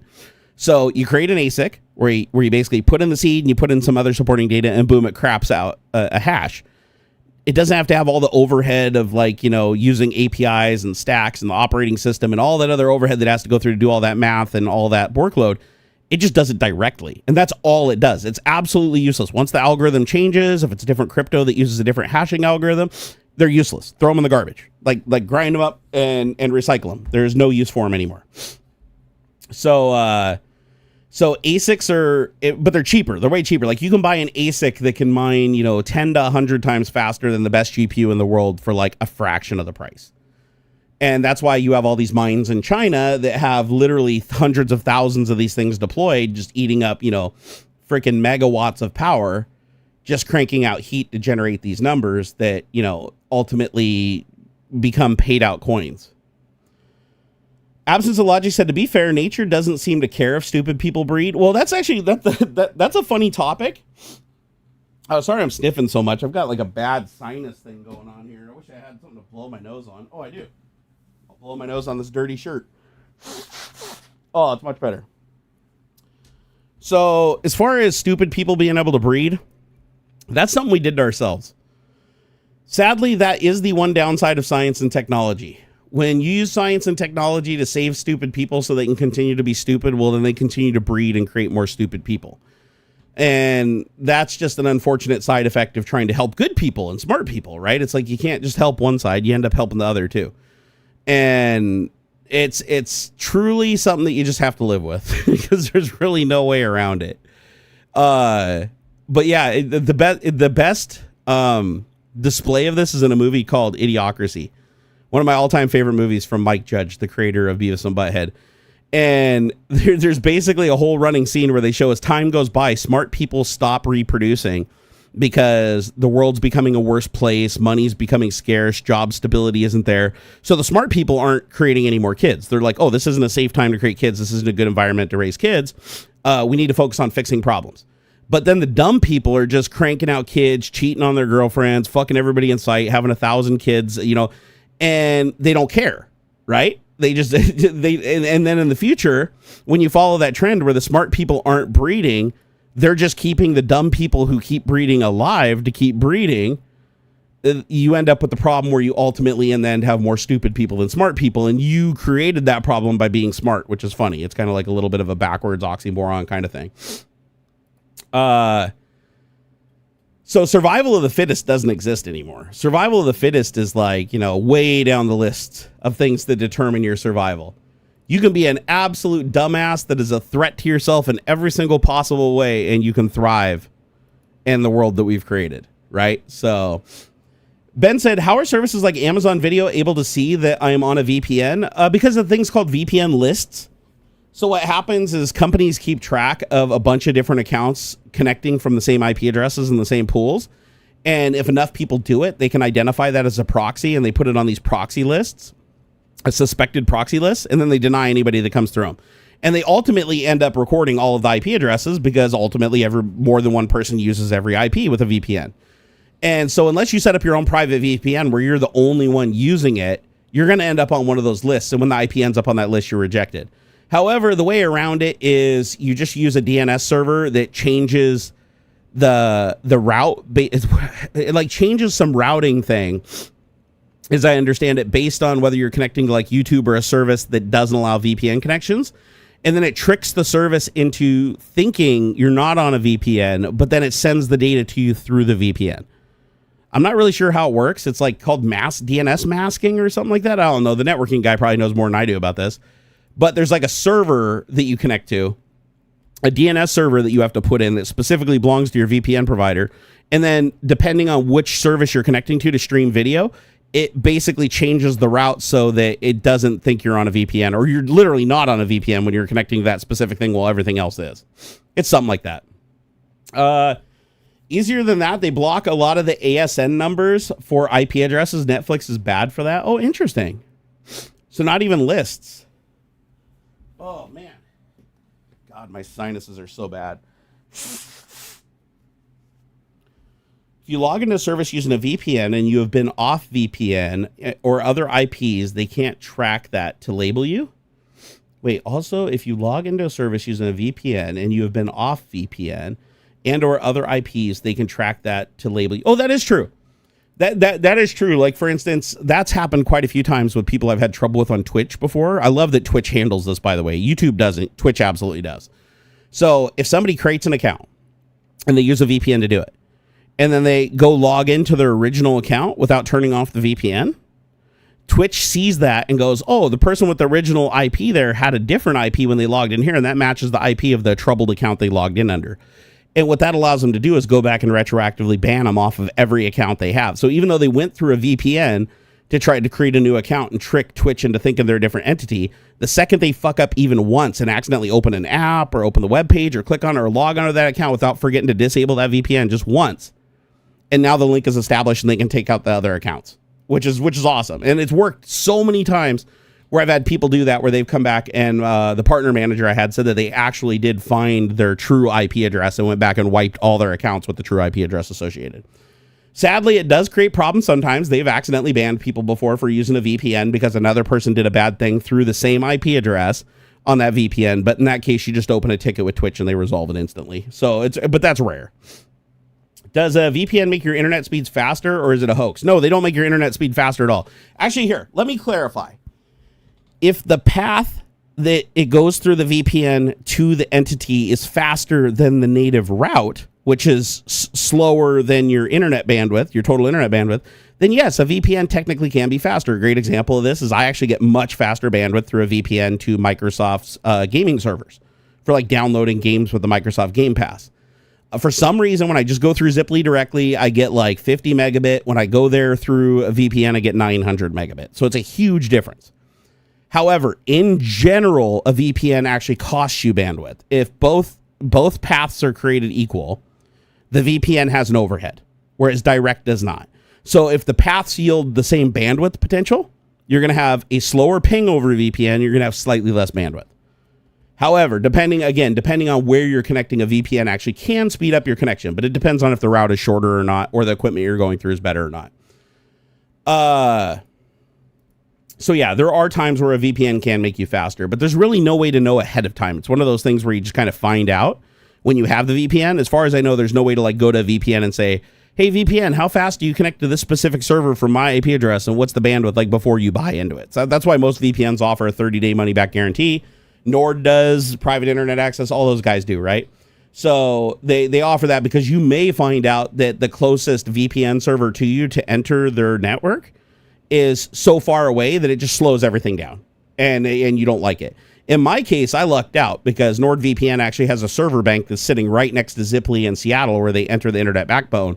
So when I go through the VPN, my ping time only goes up by 1 millisecond, and I only lose about 2% of my bandwidth using WireGuard, otherwise known as NordLynx.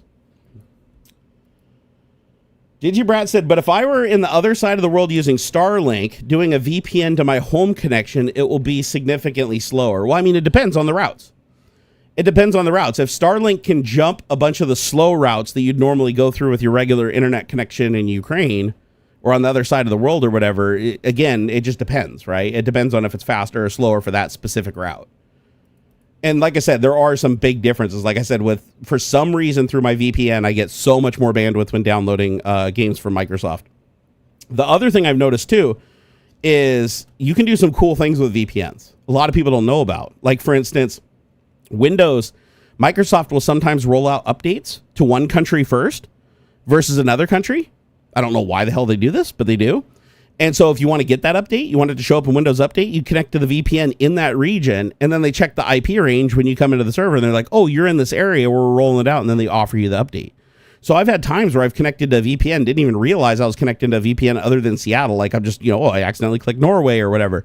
And then Windows Update pops up and says, oh, there's a new update available. And I'm like, what the shit?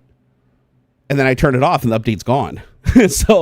So Microsoft, and this, apparently the same thing works for Netflix. I've never tried this with Netflix, but apparently with NordVPN, if you put in the little Netflix DNS thing where it tricks Netflix into believing you're not going through a VPN, but still makes it think that you're in the area that you say, you can tell it you're in Norway, you can tell it you're in Japan, you can tell it you're in Australia, and then every time you open the Netflix app, depending on which server you connect, you get completely different content advertised to you, because they have different licensing in different countries for different content. So you might not be able to watch a movie here in America because they don't have the licensing for it, but if you go to Australia, you can watch the American English version of the movie with disabled subtitles and everything, so it looks right, but it thinks you're there, so you get the licensing for it. The only problem is I haven't found a site yet that like shows what movies are available in what regions, so you can just know which region to select before you go and watch the movie. So you kind of have to hunt around a little. Like if you can't find anything on one, you switch to a different country, open Netflix, and search for movies again. A little weird. VPNs can bypass IPS or ISP's QoS rules. That is true. That is true with VPNs. The ISPs can't use deep packet inspection, which means they can't slow down or speed up your connection based on the specific traffic you're using. That's nice, especially with Comcast, because they do traffic shaping. VPNs also prevent your ISP from seeing what you're doing. All they see is a connection to the entry IP of the VPN. They don't see where the exit point is. As long as your DNS server's changed to something else other than your ISP's DNS server, they have no idea where you're connecting. All they know is that you have one connection for your entire thing you're doing on the VPN protected device. You're just connected to one port on one IP address and encrypted traffic's going through it. That's all they know.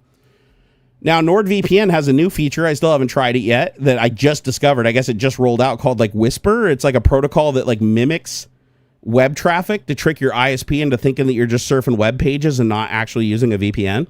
I haven't played with it very much yet, so I don't know if it's like good with bandwidth or good with ping or exactly what it's doing.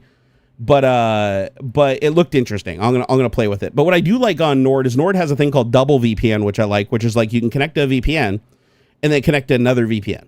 So they allow you to like double bag it. So like if I want, I can go into a VPN like in Seattle, and then I can go from that VPN in Seattle to another VPN in another country, and then exit. And then if that computer in the other country is compromised and they gain access to it, they can only see that the incoming connection to it came from the other VPN node and not from me.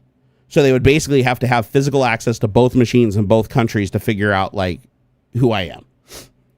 So I do like that. It does slow you down a lot though. Just beware when you start double bagging the VPNs, your ping time goes up quite a bit, and so your bandwidth goes down quite a bit. Or VPN to Tor. Yeah, I use a VPN. Anytime I've ever used Tor, I use a VPN. It's just smart to do that. Don't rely on Tor. That network's been so compromised. There are so many different ways that Tor can lead right back to you. So anytime you're on the dark web, doesn't matter if you're doing research on shit, whatever it is, you definitely use a VPN. Ben said, is it worth it to build my own VPN? What I want is to be sure I'm not on these blocked pools. Well, the best way to make sure you're not in the blocked pools is to create your own VPN. And you can do it through I think it's openvpn.com. Is that right, networking guy? So I think it's openvpn.com. You can get a free service that's a little slower, or you can pay like $5 a month or whatever I think it is, or whatever their plan is. And they'll deploy a private VPN for you. Or wait, are they which one was the private VPN? I forgot. We were looking at it the other day on the Twitch stream. It was, I think it was Linode we were looking at for deploying a private VPN, and then OpenVPN is just another VPN service, right? Or does OpenVPN give you a private one? That I don't know. I also found out recently that, there you go. He's linking right there to OpenVPN. Thank you, networking guy. I appreciate it. Yeah, go check that out. But if you want a simple VPN that doesn't get blocked, like they have a way to work around the blocks for all like the video streaming sites and stuff like that, then Nord is good. I like it. If you want to give it a try, I do get a kickback, nordvpn.com/Barnacules. And it helps me out. But if it's slow where you're at, or you can't get a server that's giving you the performance you want, just can it and get a refund. Don't live with a VPN that's not good for me. Just try it and then shit can it if it doesn't work good for you. OpenVPN is a protocol and a service, correct. OpenVPN is a little slower than WireGuard though. If you want the fastest VPN, you're going to want to use WireGuard protocol. But OpenVPN is still like a very recognized standard that's used all over the place. A lot of routing equipment in your house will support OpenVPN still over WireGuard, unless it's really new. If it's really new, it supports WireGuard, but I think WireGuard requires more bandwidth. Martin, or not more bandwidth, sorry, more CPU. Martin, thank you for the $25. I appreciate that super chat. He said, woohoo, did I miss the best show on the net? Nah, you just missed Aux. I'm still here for a little while. He said, what do you think of the UK's secret laws changing to essentially break encryption and their alleged request to Apple to give the government a backdoor in their encryption? I think that's bullshit. I think that's bullshit, but I will tell you this, it's coming to America too. It's coming to America too, because Trump's not investing $500 billion into the Stargate program and making Google remove its pledge to weaponize and surveil U.S. citizens to not use AI to do that. So you can pretty much expect, and that's why I've told people, doesn't matter. In the UK, here in the US, with everything going on geopolitically in this heavy investment into AI and surveillance of people for the purpose of manipulation and data gathering, you should absolutely use secure, encrypted point-to-point communication with the people where you're talking about anything of a serious nature, right? Because you don't want to end up on any hit squad lists or anything like that when Trump starts going around door to door pulling his next Hitler move, right? Where it's like, oh, let's go. Anybody that voted against me is now on the target list, or anybody that said this certain word on this certain platform, they're going to be hunted down. It's like being able to have direct encrypted communication with people that can't be stopped, like through Signal or WhatsApp or something like that, is a good idea. It's a really good idea to have that stuff in place, because at some point, the other communication avenues that you're going to use to establish that line of communication, those are going to be monitored and they're going to know about it. So like if you have to SMS a message to somebody to tell them to, connect you on Signal or whatever, then they're going to know what you're up to, because they're going to be able to see the contents of that SMS message or that MMS message. So, and they're going to have AI monitoring this stuff now. So it's not a matter of just listening for certain words or listening for certain things like the system has done before and the U.S. has done before surveilling U.S. citizens. It's going to be AI looking at your entire conversation history and establishing a scorecard of like how much of a threat are you to Trump, how much of a threat are you to this dictatorship and this destruction of democracy, how much, that shit is going to be like a report card bubbling up in database, and it's no longer going to be like deep dives with humans having to figure this shit out. The AI is just going to ultimately deliver this and say, these are the people that are the biggest threat. These are the people that are neutral. These are the people that are the biggest supporters that will stand and shit on the law and take a bullet for you because they think you're Jesus. And that'll all be done through AI surveillance. So just beware. Signal has already been hacked. What do you mean? What did the hack entail? Did people's private conversations get leaked? Because they shouldn't be able, because they don't have the keys. Like Signal themselves doesn't have the keys for the point-to-point communication. So I don't know how in the hell they would be able to leak anything, even if they did get hacked, which is kind of the point, right? Oh, Omnipotentia, you had a stream crash in the browser? Which browser? What browser are you using? So far during the stream, we've had multiple people say the Firefox crashed, Chrome crashed, and Edge crashed, and I've had one out-of-memory issue in Edge. Only happens on YouTube, though. Doesn't happen on any other site. Only on YouTube.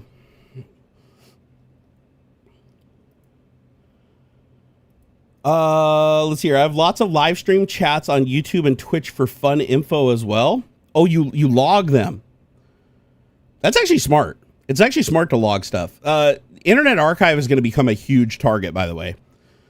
Internet Archive kind of already has been a huge target by a lot of entities that want to take it down because it does catalog the shit that people want to change history on. And so we got to do everything we can to keep Internet Archive alive. Internet Archive is going to play a huge role in the resistance in the future. So and I could see, I wouldn't be surprised if Elon Musk isn't already like have him on a list of like targets to go after and try to disconnect from the internet and try to take over. Because Elon gets caught in a lot of lies because of Internet Archive. Internet Archive has been critical in showing all of the many contradictions and lies that Elon and Trump has told over the years. And they would love to kill it. Because remember, the only reason U.S. aid's going away, keep in mind, Trump supported U.S. aid during his first term. He supported it even while Biden was in office. Melania even went on tour multiple times while he was in office and out of office, going to South Africa and other people that help the kids and interact with the kids and everything. Trump never said anything negative about it throughout his entire campaign. The only time that U.S. aid became a target instead of him being an ally of it was when Elon Musk found out that he was being investigated by U.S. aid for his Starlink shenanigans in Ukraine. And he needs to make that go away because that could be a big problem for him. So the only reason U.S. aid's being killed and all these people around the world are going to stop getting any help from the United States and it's going to create this huge problem is because Elon Musk doesn't want his dirty laundry aired. So if you think he's not coming after Internet Archive next, you're crazy. The Internet Archive will be one of his many targets. But keep in mind, US aid isn't going away because of Trump. Trump doesn't even know what they do. Like Trump just talking, oh, they're a corrupt organization. Did you know they did this and did this? And it's all bullshit. You go look it up, do minimal research, you can find out every single thing him and his press secretary said about US aid is reported on incorrectly, like on purpose. So USA did have some problems, but it was way more important than any problem that it had. But the reason Elon is so vicious about tearing the sign down, killing the organization is because they were investigating him and he's butthurt about it. And so he's willing to destroy an entire organization that helps the world. One, because he's racist as fuck. Let's be honest. The executive order that was signed by Trump that said that only white people in South Africa get any support from the United States moving forward. That was Elon Musk all the way. Elon Musk, if you go back and review his actual history rather than the fake history that was crafted by his PR team, he was raised and by his mom primarily because his dad was largely out of the picture doing a lot of work and doing his little scams. But Elon's mom and her parents were huge supporters of the apartheid slavery shit in Africa. As a matter of fact, her parents moved her from Canada to South Africa because they wanted to support the initiative and keep apartheid going. And Elon's dad opposed the apartheid, but he wasn't around his kids very much at all because he was out being a cheater and doing his stupid shit. But yeah, Elon is very, very racist because of that. He was raised in a house and led to believe that black people are just laborers and white people have a right to dominate them. And he still carries that today. He just couldn't say that publicly and build the empire that he built. To build the empire, you had to lie about everything and create a fake persona and screw a bunch of people. But yeah, when you go back and do the research, yeah, Elon is a really bad person with a huge racist history. He has a big, huge beef and wants to burn down anything. That's why he has such a hard-on for deporting Hispanic people. Not people to Canada, not people from other countries that come in from white country. He specifically goes down to the Mexican border and wants to target immigration of deporting Hispanic people because he hates them. Anybody with brown skin, black skin, he was raised to be prejudiced towards them. Like it's in his nature to see them as trash people and wanting to throw them out. And it's really sad. It's truly, truly sad. And now this person has more power in our government than Congress, Senate, or Supreme Court.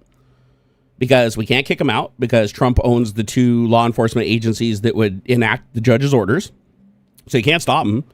Can't move him. You can't enter the buildings because they're being protected now by the services that are supposed to be removing him and supposed to be holding him accountable. So they effectively are untouchable. Like from a legal standpoint. From a non-legal standpoint, when people had enough and they're done with the fuck around and the find out part comes around, and then that's going to create a whole nother ball of worms. But until that happens, there's really no legal way to stop this coup. It is what it is, right? All we can do is hold the lines at the state level.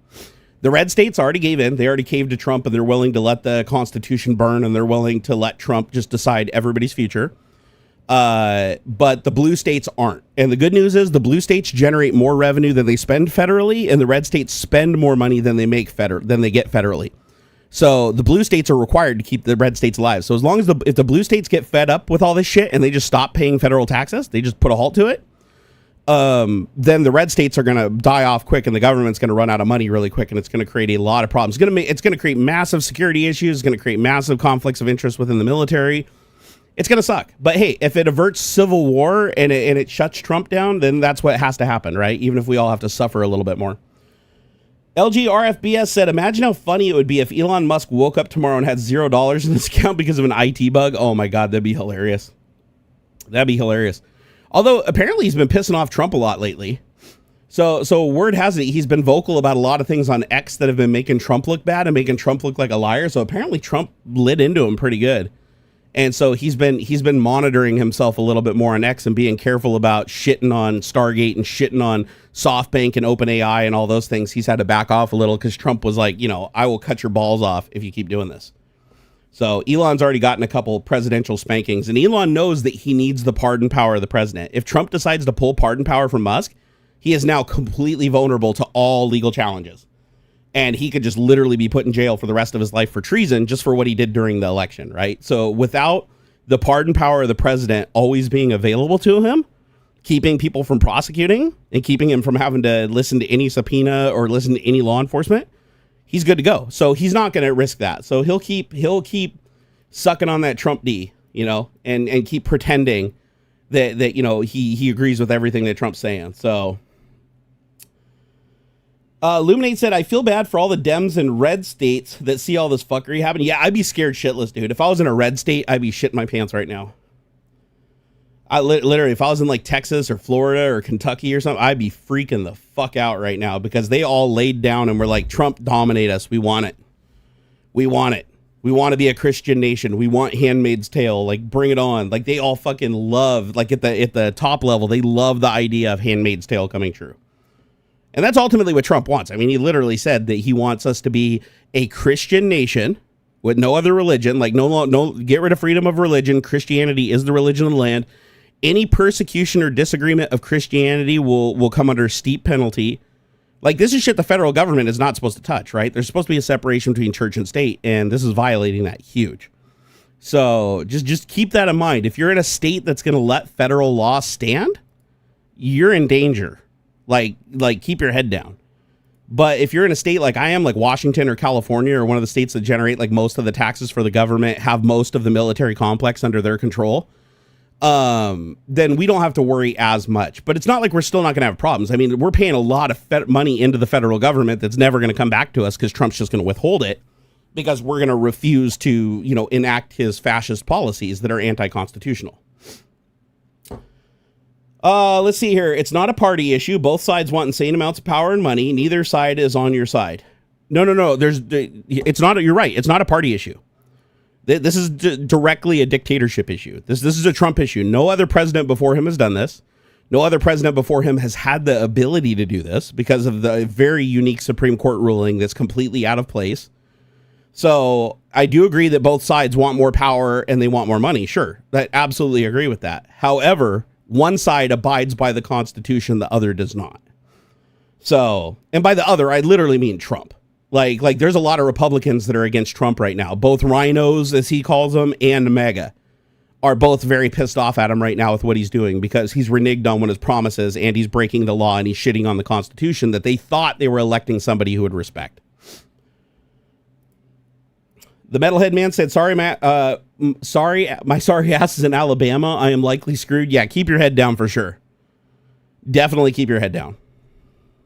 You're in Florida, but I have the ability to defend myself and surveil my surroundings. Illuminate, you have it for now, but just realize that Trump's 2020 Project 2025 plan mirrors a lot of what Hitler did in the 1930s. And one thing that Hitler did once he destroyed their equivalent of the Department of Education and he dismantled democracy from the inside by cutting the head off everybody in the Night of Knives and got rid of anybody that challenged him in any government position that could enforce law so that he was effectively untouchable, just like Trump just did.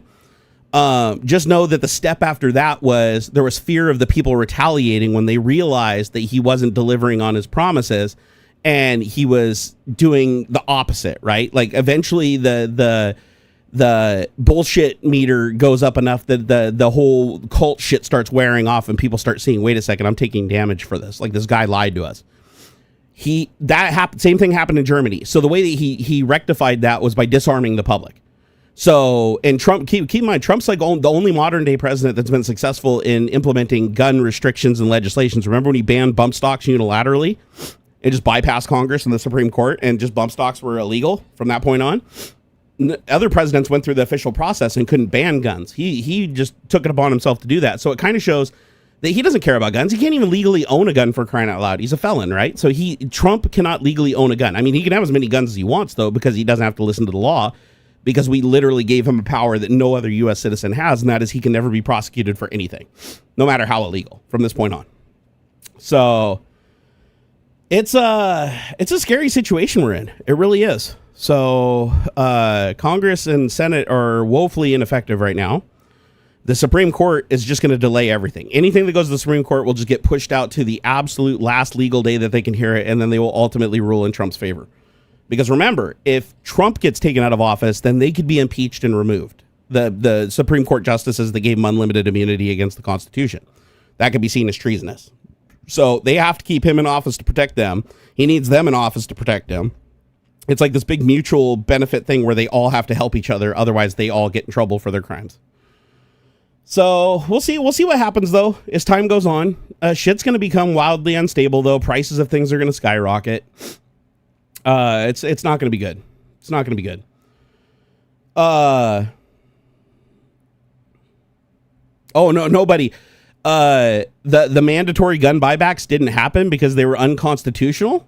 So just to be clear, same thing with Obama, same thing with Biden. All three of them abided by the constitutional laws that bind them. All of them stayed honest to their oath, and even though they tried to do something, they were unsuccessful in doing it because the people didn't want it. That's how a government is supposed to work. Trump is not honoring his oath, and he's circumventing the Constitution. He's circumventing democracy, and he's not honoring his oath. So it's a very different situation. You can try to draw apples to apples comparisons, but in this situation, there are no apples to apples. There's no other president. It doesn't even matter what party. It's not even a Republican or Democrat thing anymore. This is strictly a coup against our democracy by a single person that believes that he should have unlimited, unrestricted power. Literally on the record, he said that he should have unlimited, unrestricted power to do anything without any consequences.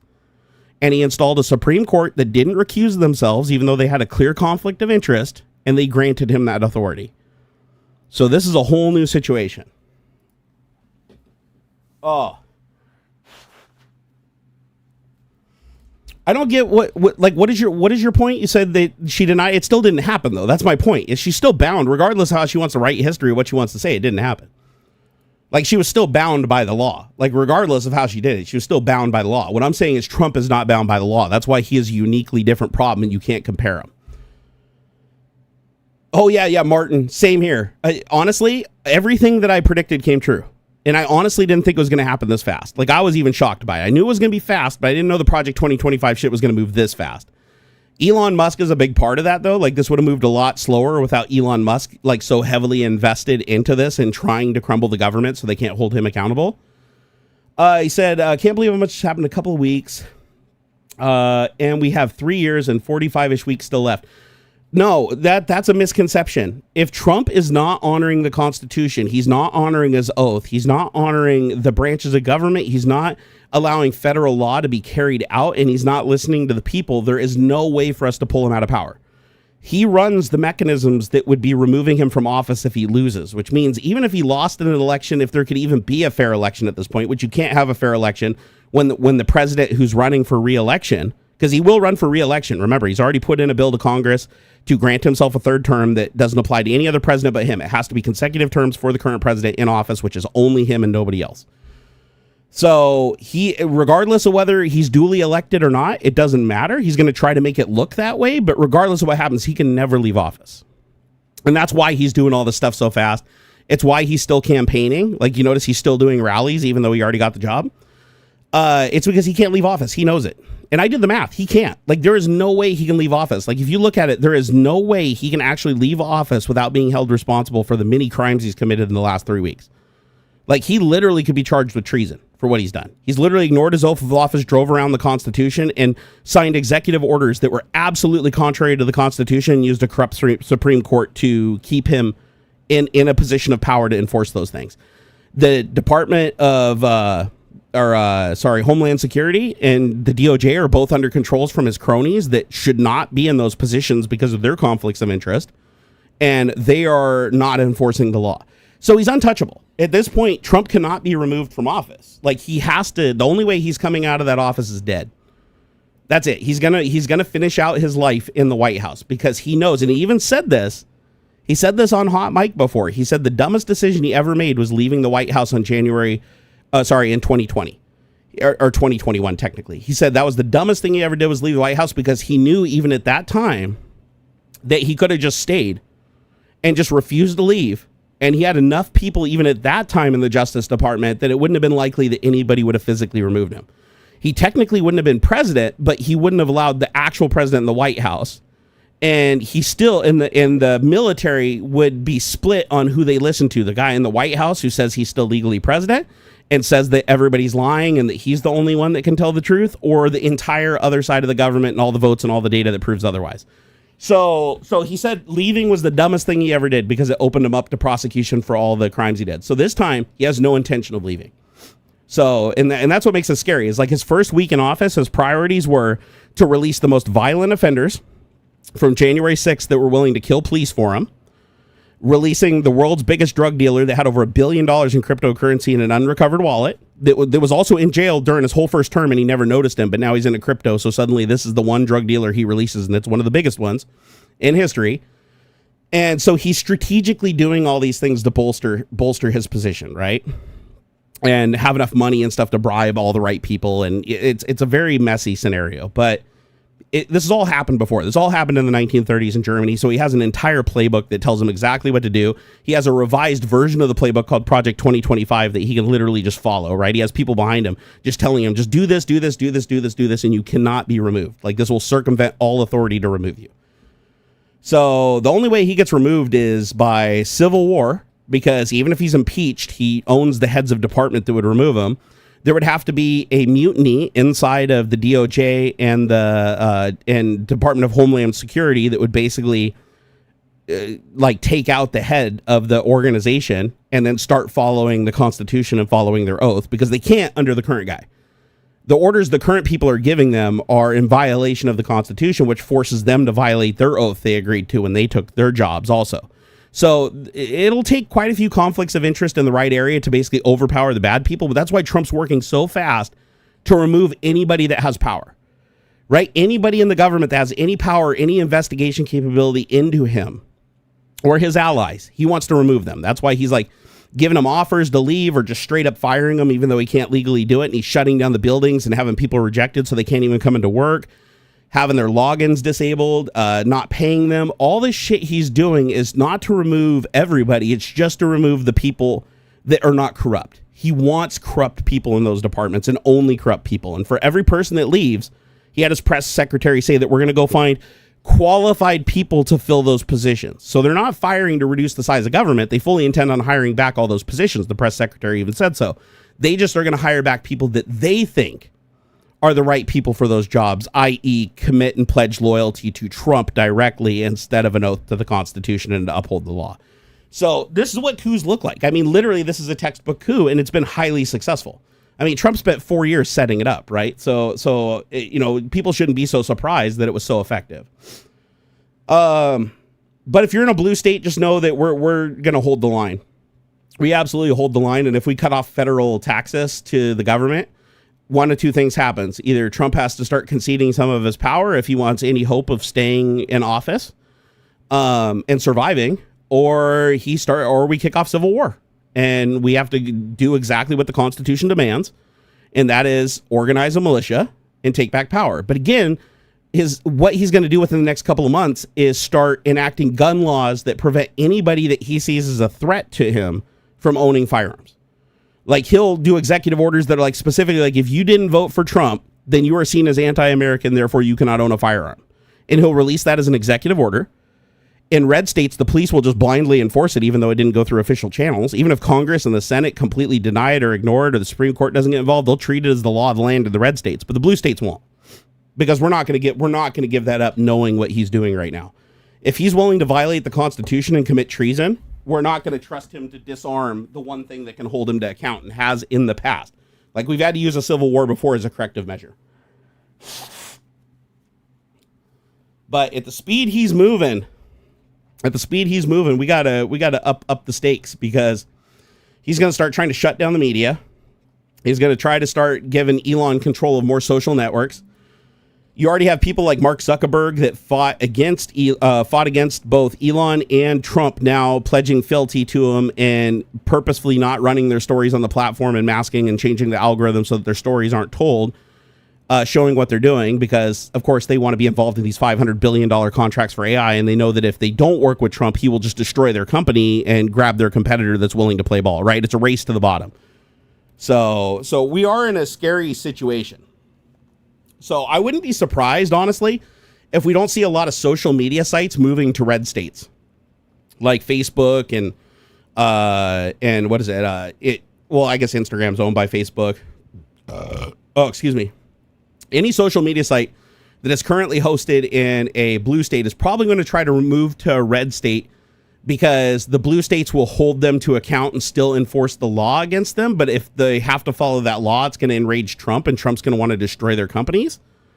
So it's going to be, dude, a lot of shit's going to happen. A lot of sites are going to get banned. A lot of states are going to start enforcing laws that they have no right to. They're going to start enforcing laws that are mirrors of the federal law, just so it's like doubly enforced. It's going to be wild, man.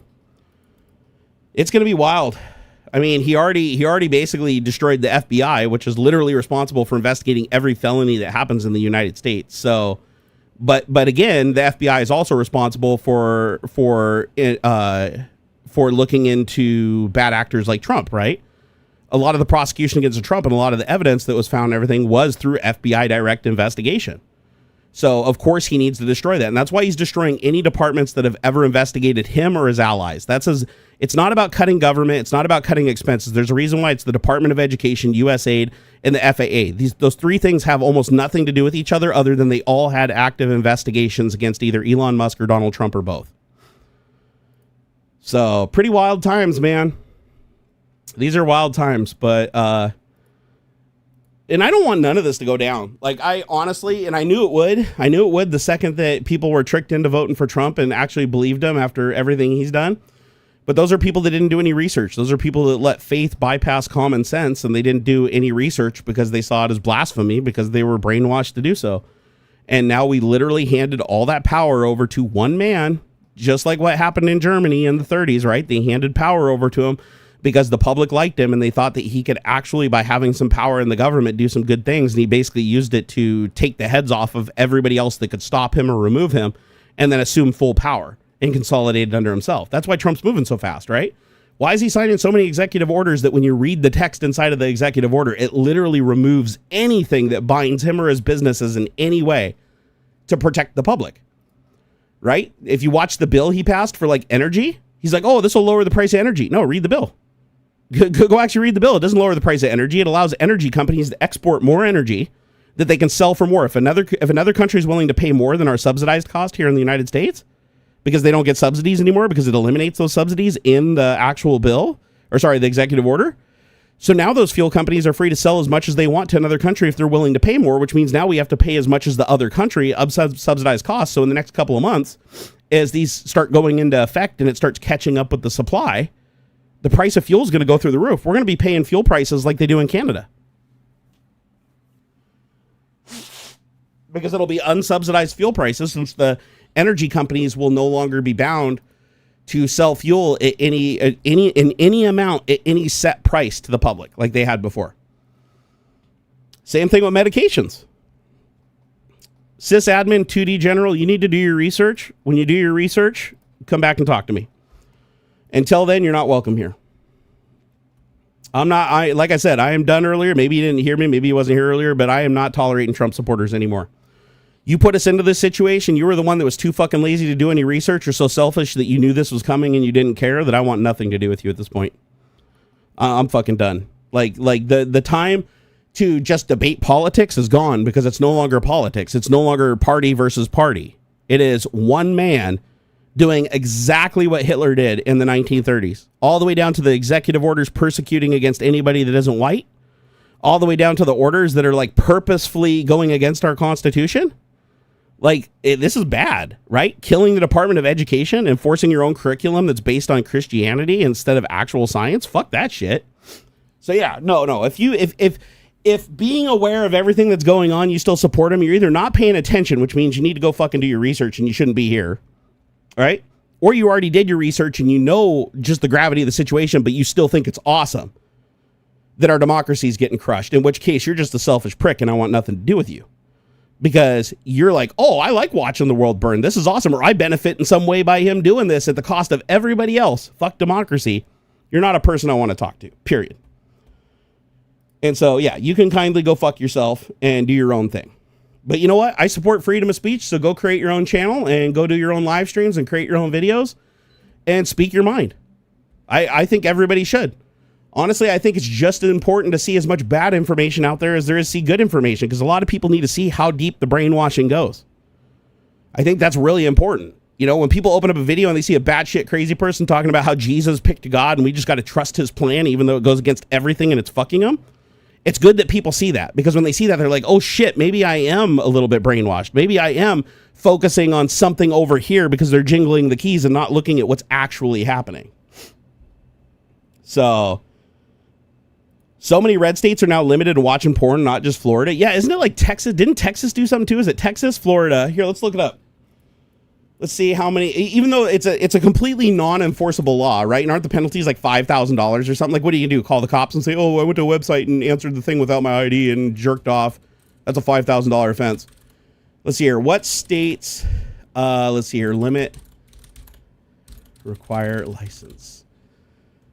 Okay, here we go. So we're up to 16 states now. So the following states have passed or agreed to pass age restriction laws: Alabama, Arkansas, Florida, Georgia, Idaho, Indiana, Kansas, Louisiana, Mississippi, Montana, Nebraska, North Carolina, Oklahoma, Texas, Utah, and Virginia. Notice they're all, every single one of them is a red state, with exception, I guess you could say. No, I think it's fair to say they're red states. At least the leadership is mostly red.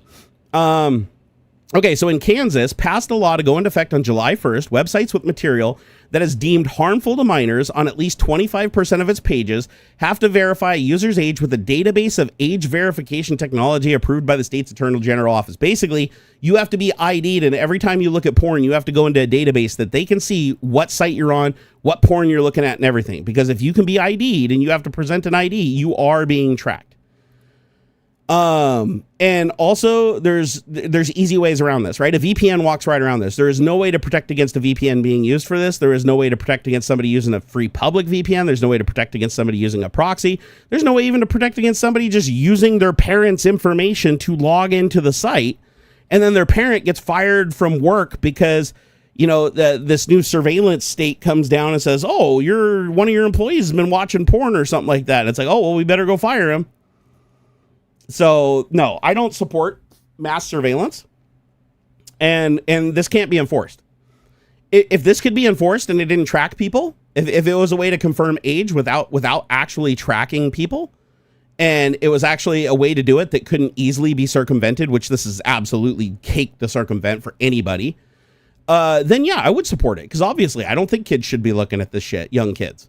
However, at the same time, I think that this is a massive fucking overreach and in violation of our Constitution. And yet here you have all these states implementing it when the majority of the population in the state is against it. So, and the problem is those representatives, they used to fear losing their seat, but now they don't fear losing their seat because Trump is going to make sure that their competition goes away. So when the election comes up, he's going to make sure that they get elected because they're the ones that are implementing his shit against the people's will. They've already run polls in these states. I haven't seen a single state yet where the majority of people thought that there should be a federal license in place to track people in everything that they do online. Like, that is the dumbest fucking thing ever. Let's see here. Illuminate said the horrible thing now is somebody has to take the L on taking them to court. Yeah, it's funny how the ones that always complained about Big Brother are Big Brother. No, exactly. Trump is doing the so Trump is shitting on the Constitution. He's violating his oath of office, right?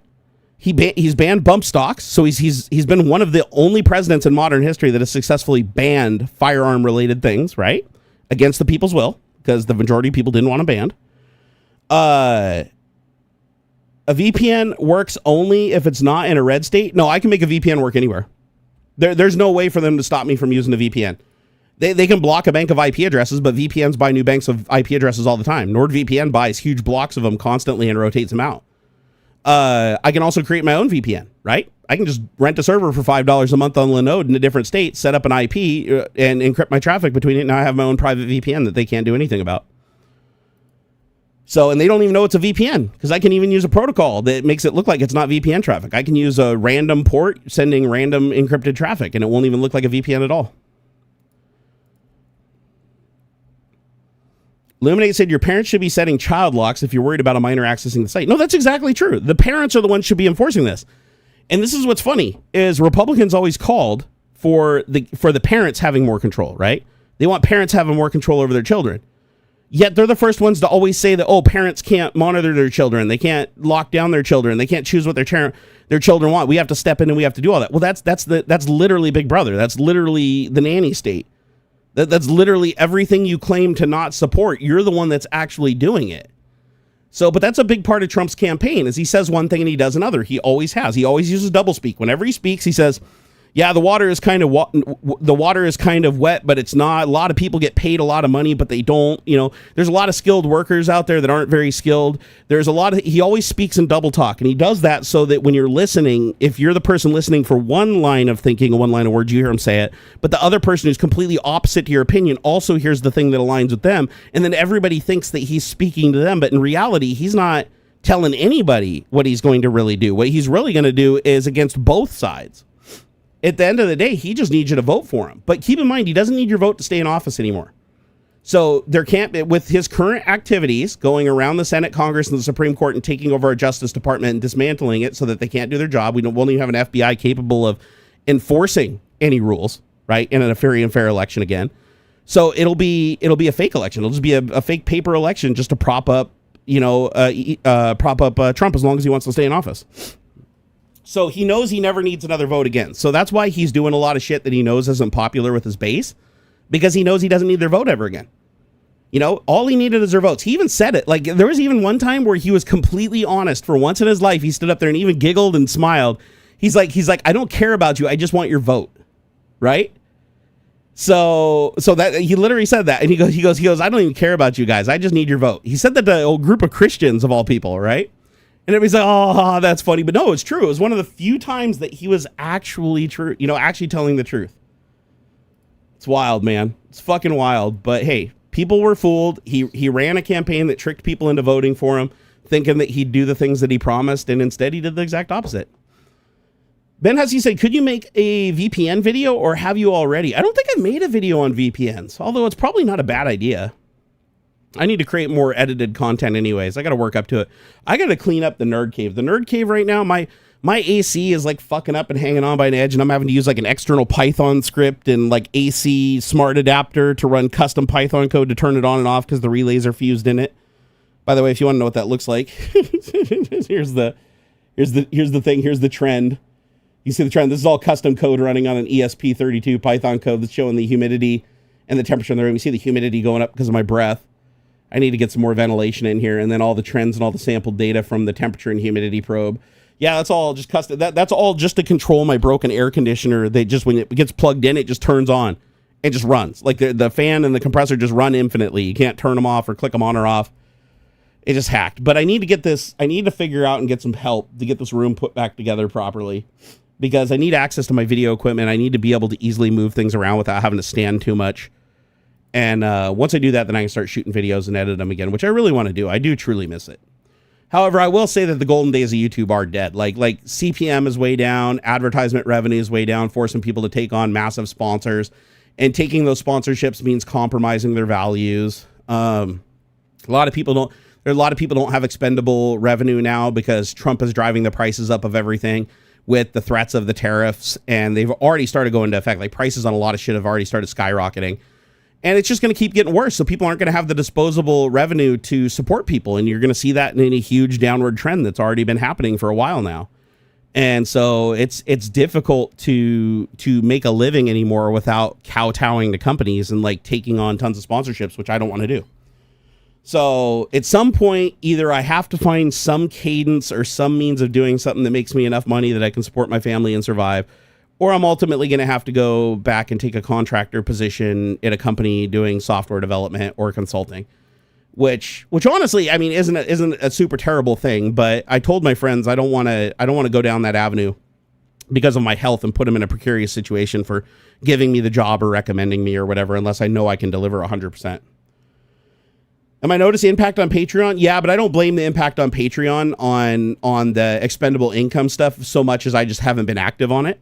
Because of my health, it's taken everything I have just to do the couple Twitch streams and do this once a week. So, but once I get back into a cadence and I start doing the Patreon thing, I'm sure I'm gonna see a direct impact also. But again, on Patreon, I just charge $1 for everything, right? Like I have the different tiers, but they all give you access to everything. Like I've never done the thing where it's like, oh, you pay a little more, you get a little more, like most people do. The Metalhead said, I didn't have expendable revenue before the tariffs. Yeah, it's going to hurt a lot of people. The people that didn't have expendable revenue are really in a pinch now, such as myself.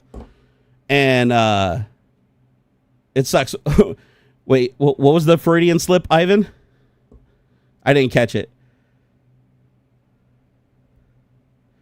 As someone not in the U.S., what do you think his chances are of rigging something so he can have more than 4 years? Oh, he already has. It's already done. So Norman, he can't be legally removed from office. He's already circumvented Congress's power, the Senate's power, ignored his oath to the Constitution, and the Supreme Court's refusing to hold him accountable. And he literally put people in power that are actual criminal people that need his pardon power. Like they absolutely need his pardon power. And he put them in charge of the FBI, the DOJ, and the Department of Homeland Security, which these three businesses would be responsible, or sorry, these three parts of the government would be responsible for holding him in line and enforcing stuff like impeachment. So it does no good to impeach and remove him if we can't physically remove him. If he can just stay in the White House and keep saying he's president, keep parking orders, and then send the military to do his bidding, there's really not a lot we can do. So what's going to happen is he knows he can't leave the White House. So the best we can hope for is that in 4 years, and plus an election can never be free and fair again. You can't have a fair election when the person in office running can have you killed legally. That we've already seen how that plays out with Alexei Navalny in Russia, right? Like you cannot have a free and fair election when you can kill anybody that gets enough votes to become a threat to you so that you always win by default. And he can do it legally. Like Trump literally has this full immunity power that no other president has ever been granted, that was only granted to him by a majority of people in the Supreme Court that have a direct conflict of interest with him. They gave him that power, like literally down lines. And so it allows him to do anything he wants. And so he's super emboldened. That's why he's able to do so much shit. Like he couldn't do any of this stuff during his first presidency. He tried, but he'd just get smacked down. But now he can actually do it. Norman said, I meant more than he's got his 2 terms now and technically can't have another one, but could he undo that? Wait, I meant more than he's got 2 terms now. No. That's what I'm saying. He's going to have a 3rd term and a 4th, like as long as he lives. Like until he dies, he will not leave the White House. He knows he can't. He's done too many bad things. Like he's too vulnerable if he ever leaves office. So he's not going to leave, and he owns the people that would be responsible for physically removing him. So it doesn't matter if the representatives impeach and remove him. It doesn't matter if he's found guilty of treason. It doesn't matter. He runs the departments that would have to remove him, which means he can't be removed. The only people that can remove him is the people can illegally charge the White House and like go drag him out, right? But that would be civil war at that point. That's why it's such a scary situation, man. It's like in my entire life, shit, I don't know. I mean, other than the last civil war we had over slavery, I honestly don't know if we've ever had a president that's ever done anything even close to this. Yeah, he can pardon himself, but he also doesn't need to pardon himself because he can never be found guilty of anything. The Supreme Court's literally on record. Like, I'm not even kidding, Norman. You can go watch the actual, like, the Supreme Court stream where they argue his immunity and talk about how it's unconstitutional. And the justices' arguments were, can you, to the Trump supporters, said, listen, Trump, do you agree that Trump could legally order SEAL Team 6 to go kill his opponent so that he stays in power? And they kept trying to dodge the question and go, oh, he wouldn't do that, though. He wouldn't do that. No, hypothetically, could he do it? Like, if I'm in a bizarro world where you can actually think straight and see straight, if he just decided to do that, hypothetical, would he be able to do it? They agreed. The people that granted immunity said yes. If he is a corrupt person who has a Nazi agenda or a fascist agenda, he can 100% just ignore power, never be held accountable, and just do anything he wants. Yet their argument for granting him the power was, but he won't do that. That's not how the Supreme Court is supposed to work. The way it should have worked is the Supreme Court never should have taken it because the case was already taken by 3 lower courts and they all ruled that no president should have unlimited immunity. The Supreme Court also chose from the majority that Trump controls, but without them recusing themselves, they chose to push the case out as far as possible so that he could keep campaigning, right? Without any interruptions from his transgressions. And then they ruled that once he won the presidency, all of his charges, all 30 charges, he was sentenced. He was found guilty of all of those felonies, 30 plus felonies.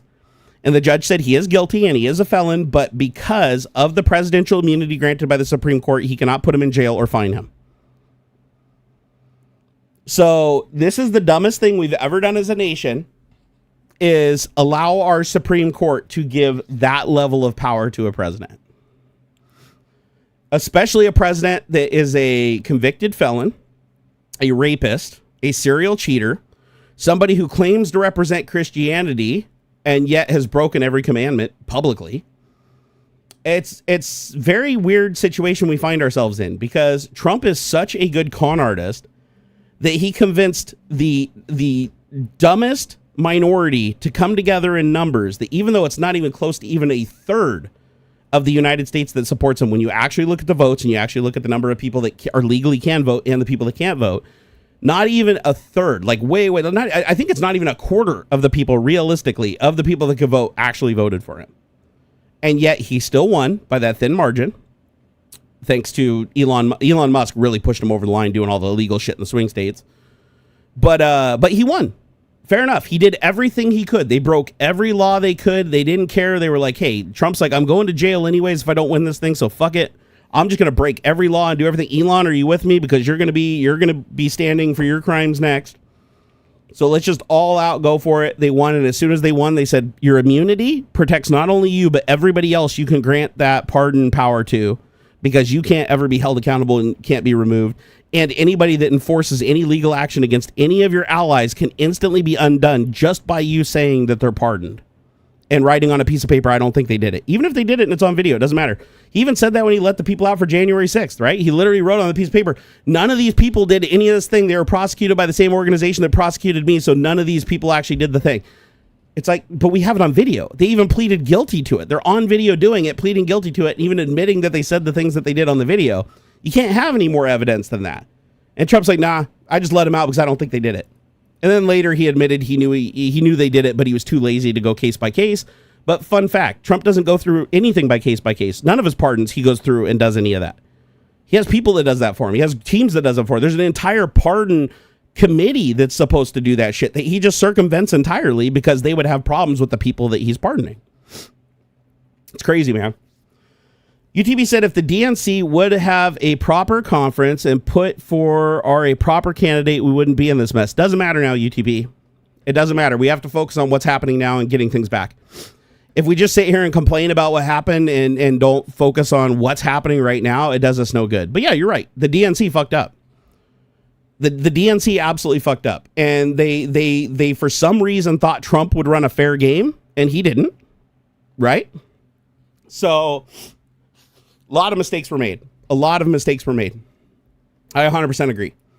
However, at this point in time, we have to acknowledge that Trump is the person that is currently leveraging a coup against the United States of America and giving godlike power to the richest man in the world, who came into those riches by lying his ass off to everybody and being a fucking serial criminal himself, just like he committed all the same laws that, or he committed all the same crimes that the Theranos CEO did, who's currently serving 12 years in prison or whatever. He's committed all the same crimes, all of many times into a much larger order of magnitude. That's why he was being investigated. And so they both knew that they needed the presidency and they need to gut democracy to prevent themselves from ever being held accountable for anything and to give themselves absolute power. But the one thing they can fuck around at the federal level all they want, and they've got the red states sucking their dick, but the blue states will stand. The blue states and the blue governments are going to stand. If Trump tries to send in people and he tries to attack them and he tries to kill these people and remove them from power and try to install his own little cohorts or whatever, I don't think our local military is going to take kindly to that.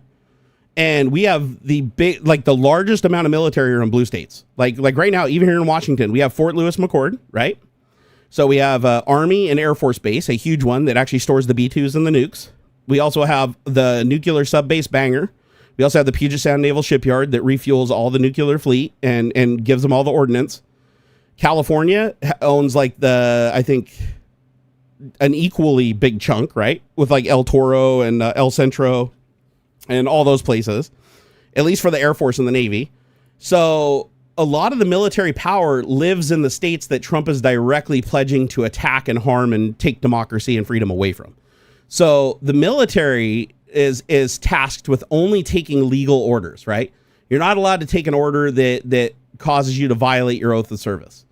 So hopefully the vast majority of our military stands with that and sees that this is a coup and sees that Trump is actually issuing illegitimate, illegal orders when it comes to him trying to kill off people and replace them with trying to mimic the Night of Knives that Hitler did to hold himself in power. And hopefully we fight back. So we'll see. People have had enough, though. Like, if you look, it's like a lot of people that voted for Trump are super pissed off with the decision that they made. Like, if you go to YouTube, I've been clicking on so many videos lately of people that voted for him and supported him and loved his first term and everything that are just flipping the fuck out with what he's doing this time and how fast he's doing it. So the people that he's directly pissing off are ultimately going to have enough. And all he has to do is just piss off one of the wrong people. Just one person. He's got to piss off where that person feels like he's burning the Constitution, committing treason, and his entire family's future is at stake. And that person's going to step up. Oh, breaking news. Trump revokes security clearance for Anthony Blinken, Letitia James, and Alvin Bragg. Yep, there he goes again. There he goes. There's Trump. Again, not going through Congress, not going through the Senate, just unilaterally pulling clearances. And because he has Elon, who's taken control of our entire data complex in our federal government. So he now controls the access rights to everybody. And so now we have the people that are responsible not only for the investigation of President Trump, but actually getting the evidence and proving he committed the crimes and lied. And a jury actually voted that Trump was guilty, not Letitia James, not Alvin Bragg. It was actually a jury of his peers that found him guilty because the evidence was so overwhelming. So Trump is trying to shut down anybody that has ever investigated him. Same thing with Elon. They are all going after any institution or any individual that ever held them accountable for breaking the law. Because they're trying to send a message, right? They're trying to send a message that, listen, we're corrupt, we're in control now, we're the captain, we can do whatever the fuck we want. So, make sure you vote blue in 2026 in your states. It's going to be tricky. It's going to be hard because Trump is going to launch a campaign where he threatens the families. He already did it to the FAA guy. So Trump is going to make sure he leans heavily into any of the guys. Say, listen, if you run, like, not only am I going to take and put, millions, if not billions of dollars into the other guy's campaign so that he can beat you, I'm going to drag you through the mud and hurt your family. And a lot of those people are going to say, okay, he crossed the line. We know he has that power. He's already demonstrated he's not listening to Congress. He has the ability to kill me and my family without ever going to jail. It's already proven by the Supreme Court. I'm just not going to run. And they're going to just concede the election and just let it go to the other guy. And we're going to see a lot of that in 26. It's like Trump's doing the shock and awe right now to put the fear into everybody. And then once that election comes, he'll make sure that any seats that are occupied by people that he has a problem with, he's going to threaten them and leverage force against them and pull security away from them and embolden and dog whistle others to go after them, that they're going to feel like it's not worth it and they're going to pull out, because just for the safety of themselves and their families. And I can't blame them, honestly. But when it gets to that point, when that starts happening, we have to fight back. At that point, it's full-on militia civil war. They'll change the Constitution for Musk to be president. I don't think Trump trusts Musk. He needs Musk right now, and Musk needs him. But I don't think Trump actually trusts Musk, and he sees him as a threat to, like, Trump wants to be the first trillionaire, and Musk wants to be the first trillionaire. So I think Trump is just going to use Elon as much as he can until he gets everything he wants, and then he's going to punt Elon out of the system. And that'll be great. I'll be so happy when that happens, because Elon's going to be flipping out on X and flying off the thing and saying all kinds of shit or whatever, and then Trump's just going to have him disappeared. He'll end up in Guantanamo Bay. So Trump isn't going to tolerate that shit. So they're going to use each other as much as they can. But one thing Trump has always done is anytime he's exhausted a resource and they're no longer useful to him, he ignores them. And if they do anything to try to hold him accountable or to say anything like Cohen, when Cohen, outed what he actually did and provided the evidence, he will make sure that he does as much damage to them as humanly possible. So, and he's in a position now. We've never had a president before that could just literally kill innocent U.S. citizens without any repercussions. Like, this is crazy. Like, legally, we have never had a president that could legally just go out and shoot people in the face if he wanted to. I'm not saying he's going to, but he'll order other people to do it all day long. I mean, he's done it before.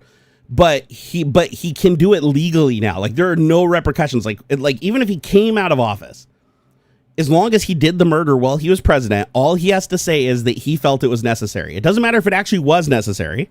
Remember, the Supreme Court's ruling doesn't require that any other body can rule of whether it was necessary or not. Only Trump has to think it was necessary. So if Trump thinks it's necessary to kill a girl and steal her candy in a park or rape somebody, he thinks it's necessary for national security. Even if everybody disagrees with him, the Supreme Court still offers him the immunity and protection from prosecution. That's freaky, man. That, like, the fact that they granted him that level of power, even when the other justices literally called it out, like, directly, like it's on the record of everybody agreeing that he has the power to do these things. Fucking wild. Like, just wild. Like, that's insane. That's insane to grant that level of power to the fucking manager at McDonald's, let alone fucking the most powerful person in the world. Let's see here. Shouldn't Elon be a pretty big threat to Trump? Oh, 100%. He's the richest man on earth and may have a lot of connections too. The war between them would be pretty entertaining. I mean, entertaining and massively destructive, right? But yeah, they are a threat to each other for sure. However, keep in mind that Elon Musk still needs Trump's pardon power. So unless Elon Musk leaves the country, and remember, if he leaves the country, Trump will just take his companies and freeze his assets. Remember, normally you'd have to go through a legal process. You'd have to have the FBI investigate him. They'd have to come to terms. They'd have to clear it with the court. Might even have to go through the Congress and the Senate, depending on how it is. Then it'd be agreed upon, and then they would freeze the assets, or they would say it's unconstitutional or whatever, and because of free speech, they can't stop him or whatever. All that's gone now. Now all Trump has to do is say, hey, IT guy, freeze all of his assets, kick him out of the stock market so he can't trade or sell funds anymore, find all of his accounts and shut him down. And then even if he goes abroad or flies somewhere, all he has is whatever liquid assets he has on him. Like, we're going to just take Tesla and we're going to take SpaceX and just give them to his biggest competitor or whatever. And those companies can pay us like a kickback or whatever to Trump's campaign and, to thank him for it. Because nobody will be able to stop it, because the people that enforce the laws and do these things will be corrupt individuals that just do what Trump tells them without caring if it's constitutional or not. So that's the big differentiation here. Like, where people that are wondering, like, oh, what about his first term? He didn't do this during his first term. The differentiation is during his first term, he didn't have absolute immunity. Absolute immunity plus pardon power means that Trump can ignore any legal summons. He can ignore any legal process. He can ignore the Constitution. He can ignore his oath of office. He can ignore things that would get him hung for treason. He can just ignore. He can do anything he wants. He can order people killed. He can kill people himself. All of these things he is allowed to do now unilaterally without any consequences to himself. And the people that enforce these things are under the control of people that are loyal to him and Project 2025, which is a fascist movement. So the whole idea is to put a fascist dictator in charge of the United States, deconstruct democracy, because that's what Hitler did, right? Deconstruct democracy, get rid of anybody that's a threat to you and take control of those entities that were a threat to you, right? Destroy the education system, which is what Elon's working on right now, right? So it's like he's systematically going through the list. Project 2025 is just a new fascist, doctrine. It's sad. But I will say it's wild to watch, like, because I had so many people tell me, when I was predicting this shit were like, oh, that can't happen. We have co-equal branches of government. We can vote him out if he does too many bad things, or, oh, we can just impeach him. No. I told people, I said, listen, if the government works and our Constitution is in play and the branches of government are not headed by the corrupt people that are loyal to a single person, then yes, the system will work, right? To varying extents, but it will work, right? It will keep him accountable enough that he's not going to overstep too far. And that worked the first term. But this is a whole different can of beans. This is what I predicted. And that is what happens if Trump just takes control of everybody that can uphold the law against him. They're loyal to him and turn against the people, and he can effectively just ignore anything and do anything he wants without any legal repercussions. And he's legally able to do that. Like, we've literally, as a country with the Supreme Court, granted him the authority to have godlike powers. At that point, we can't do anything, right? Because if we try to take those powers away, and the Supreme Court sees him as a threat at some point and goes, oh God, we fucked up, and they try to take the powers away, that's going to take time to go into effect.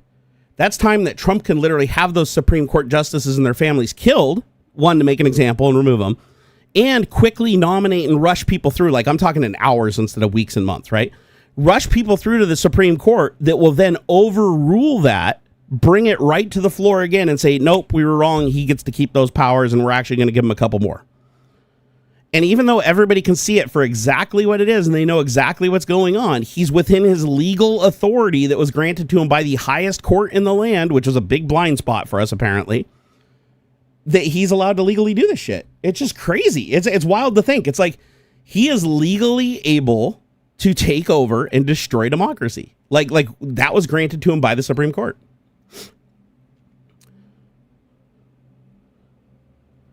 Let's see here. Mark, you haven't been paying attention, brother. I'll tell you what, same as I told the other person, you go ahead and go do some research. And when you're ready to actually understand the gravity of what's going on and talk about the facts, you come on back, okay? In the meantime, go ahead and get out of here. You don't belong here. Because like I said, I'm not tolerating you fucking Trump supporters coming in here acting like this shit isn't happening. Okay? If you fuck with Project 2025, I don't fuck with you. Get out of here.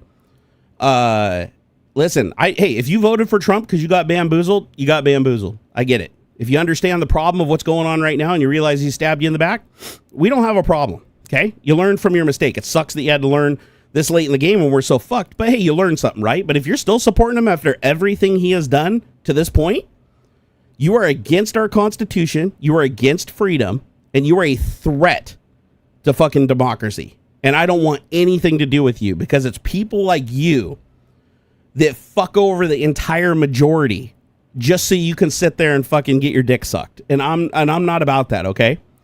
Hey, you're welcome to work and get what's yours. That's fine. But the second that you start pulling an Elon Musk or Trump, where you basically fucking take everybody else's resources because you think you're entitled to have fucking run slaves, fuck you, get out of here. I don't want nothing to do with you guys. Like, seriously. But hey, if you voted for Trump and you learned from your mistake, hey, you're welcome.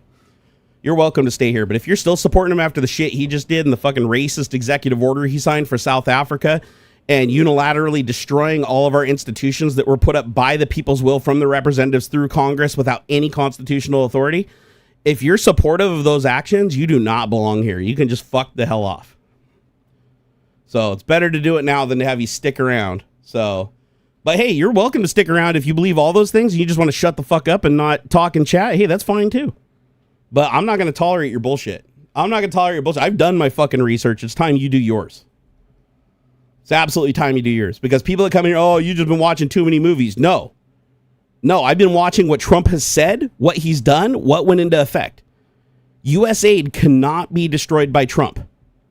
And the richest man in the world, who wasn't even a government employee, did it on behalf of Trump, while keeping the organization that for the people enacted that thing and is the only one that can take it down constitutionally, was unable to do anything.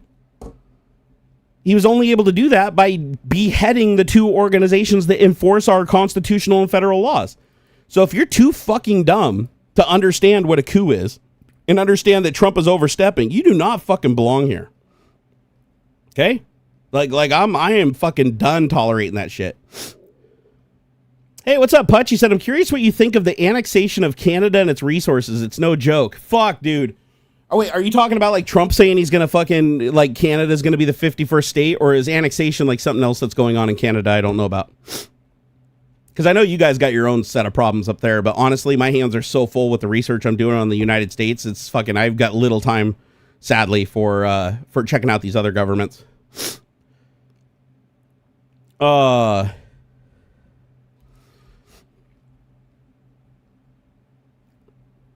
Oh, TX Wolverines, you want out of here too?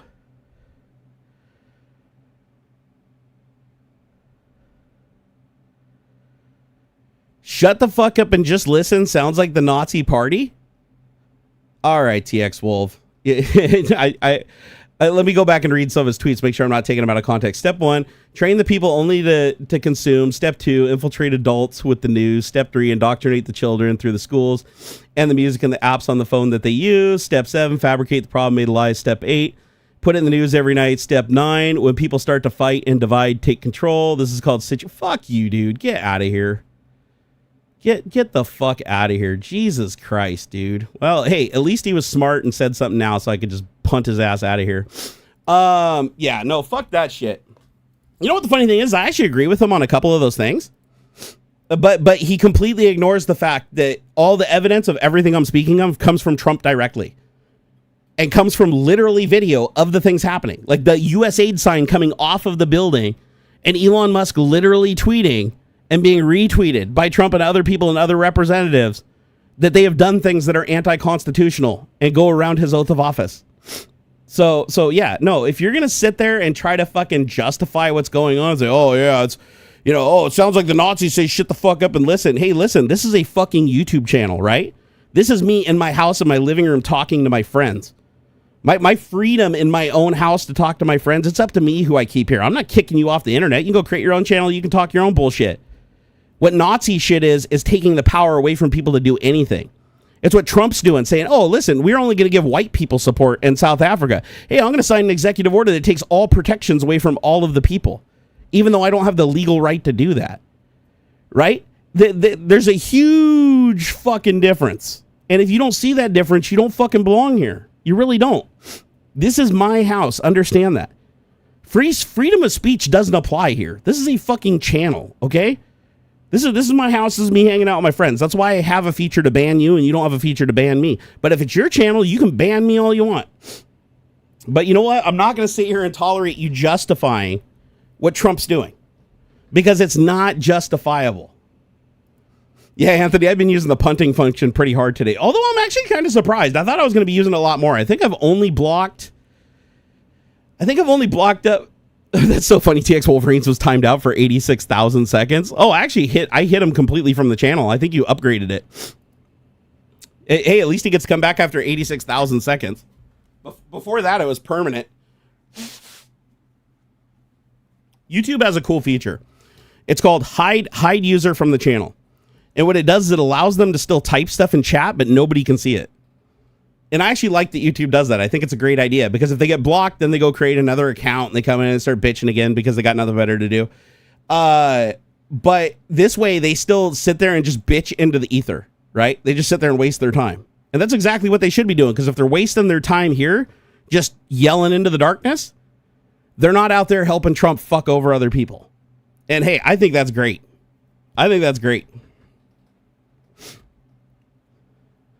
Oh, got another one.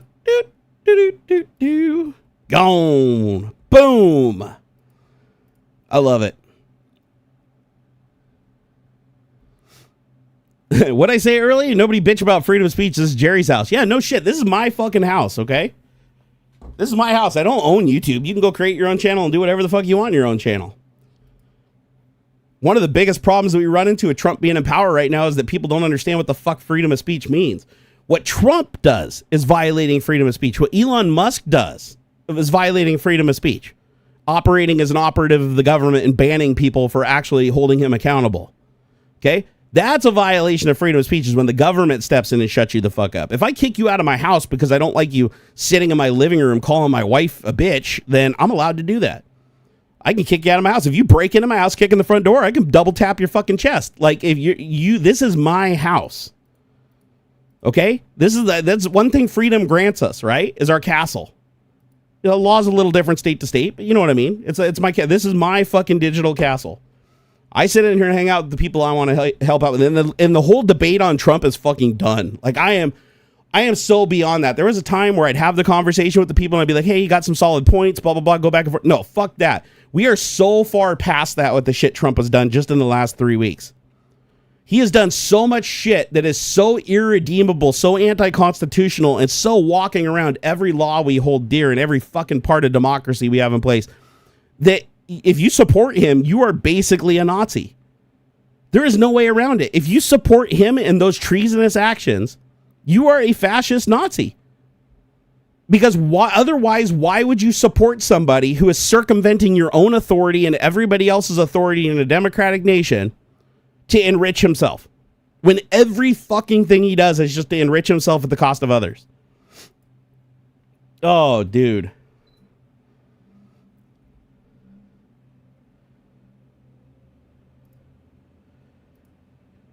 Well, I gotta take out a couple people here.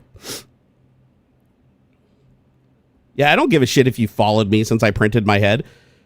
Somebody's like, I followed you since your 3D printed face. I love Elon and Trump. If you love Elon and Trump, I am sad that you like my content. I'm actually sad. I wish you never found my YouTube channel, and I wish you never got any enjoyment from watching anything I did. You know? That's the thing, right? That's the fucking thing at the end of the day. I'm just so over it. I'm so fucking over it. We've got important things to do right now.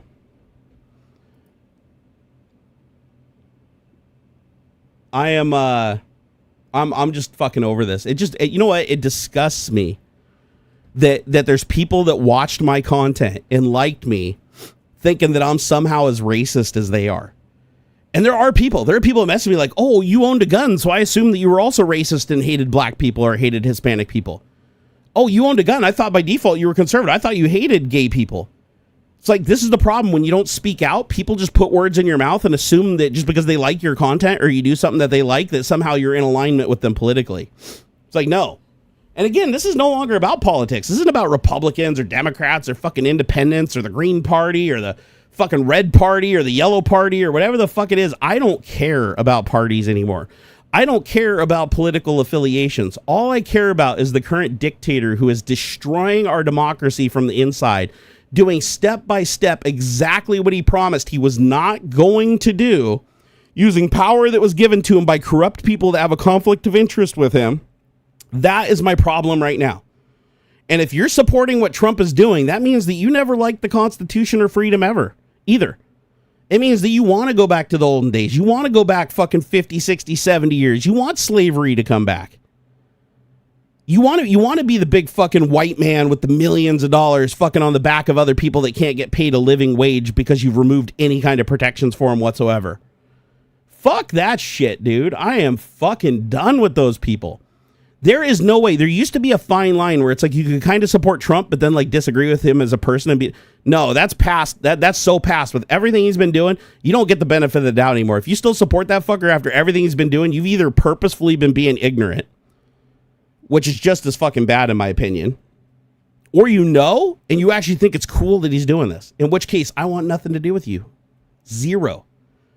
I don't give a shit if you have $1 million fucking dollars. I've had people message me before, I'm never watching you again, and I've tipped thousands of dollars, and I was going to tip thousands more. Fuck you. It's like, oh, I'm curious. What do you do? Where's that money coming from, actually? Oh, I own a company. Oh, you do, huh? What's that company? Oh, that company? Oh, the one where you're paying fucking people that came into the country illegally a wage that's below what you'd have to pay minimum to anybody else because they're under the radar and they're scared of you? Oh, fucking kudos, man. You just made my fucking point for me. That literally happened. And I was pretty disgusted by it too. I found out somebody owned a landscaping company that he was literally using fucking illegal people coming in, paying him like a third of minimum wage, working him into the ground so that he could be a millionaire. And he always bragged about like his big truck. And he sent me a picture of his giant truck with huge fucking wheels on it. Oh, this is so cool. Look at my $150,000 truck. It's like, bitch, like I wish I had known this in the beginning because I wouldn't have taken a single one of your fucking dollars. Fuck off. And they thought somehow it was going to affect me. Like, oh, I'm never giving you money again. I don't want your money if you're a piece of shit like that. I don't want Elon Musk's money. Okay? I don't. If he came in here, the only reason I'd take his money is because I don't want him to have it. You know, these are people that take advantage of other people. These are people that make it a priority in their life that even though they have more money than anybody else, that they made on the backs of good people that they took advantage of, that they just want more and more and more. Elon likes to say, oh, I don't care about the money. It's about saving humankind. Dude, if you don't care about the money, you wouldn't be the richest man in the world. Those are incompatible things. If you're the richest man in the world and you sit on a huge amount of a finite resource that isn't being used for anything good, you are a part of the fucking problem. The only philanthropy he ever did was giving out a fucking $1 million to random people that agreed to vote for Trump. People that normally wouldn't have even voted or don't even understand politics. They're just like, fuck it, I'll check a box as long as there's a chance I can win $1 million. I talked to a bunch of people that signed that thing, and they're like, oh, yeah, when they approached me, because they don't read the fucking thing. Nobody does, right? They approached me and said, oh, sign this. And it, yeah, who are you voting for? Oh, I'm voting for Biden. Oh, well, if you vote for Trump, you'll have a chance to win $1 million. Oh, sign here. Oh, sure. Okay, well, I'm not really a big voter. I don't care either way. And it's like they don't fucking read the fine print because nobody ever fucking does. That's why you make it the EULA 5,000 pages long instead of 1 page of common sense. And so you get a bunch of votes from people, and then Trump suddenly wins the election. You're like, it's just another president. And then he takes control, starts ripping things away, saying that you can't exist as a gay person anymore. By the way, did you guys see, this is the greatest thing. Trump is so fucking dumb, and the people around him are so fucking dumb, that they passed an executive order saying that there can only be 2 sexes, XX and XY. So that even though there's tons more chromosomes than that, right? That hermaphrodism, all that stuff. So XX and XY. But the funny thing is, he says that not your sex at birth, your sex at conception. He said everybody has to be the sex they were at conception. Well, at conception, you're basically non-binary. You're basically XX chromosome until the Y chromosome flips. So you're, for all intents and purposes, a man. You just don't have genitalia yet, but you are like biologically chromosomally, a woman. So everybody's a woman according to this thing. Like this new executive order that is now federal law says that every single person in the United States is a female. You have to be, because you have to identify, like legally at a federal level now, there is a law in the United States that says you have to identify is the sex you were at conception, which means everybody's a woman. Isn't that hilarious? So we're all women now. Trump is the first female president. Trump didn't even realize he made himself the first female president. No, I am technically right. No, I'm trying to make it like absorbable for people, okay? The XY chromosome comes from, I believe, is it the father? Yeah, it's the father that carries the Y chromosome, right? So like whether the baby is male or female is decided by, is it the male chromosome? I'd have to go look. It's been a while. But at conception, you do not have the Y chromosome is not in effect.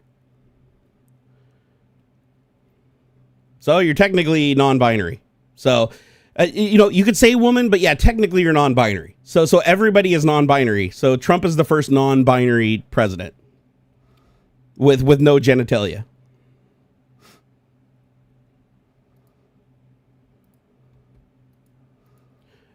Wait, Layla, are you I don't know how to pronounce your name. I'm sorry about that. But are you taking me literally, like like the chromosome literally, like the X flips over? Because I'm not being literal. Like, I don't know. A lot of people speak different languages, so sometimes there's a language barrier. No. I'm not talking about like it physically flips. I'm saying that the Y chromosome doesn't actually go into effect when you're actually getting your genitalia till later after conception.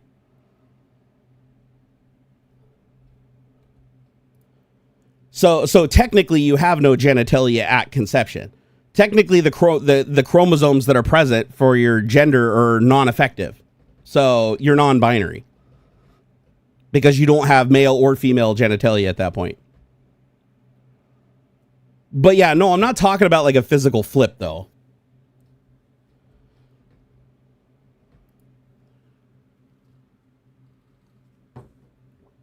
So there's actually a really cool YouTube video. Here, let me find it for you guys. It's actually really funny.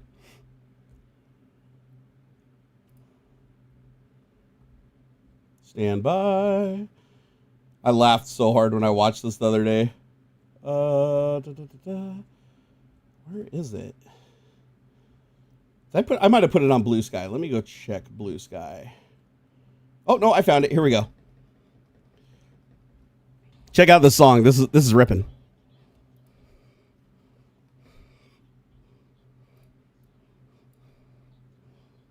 Oh, sorry. Now you can hear it. Hold on.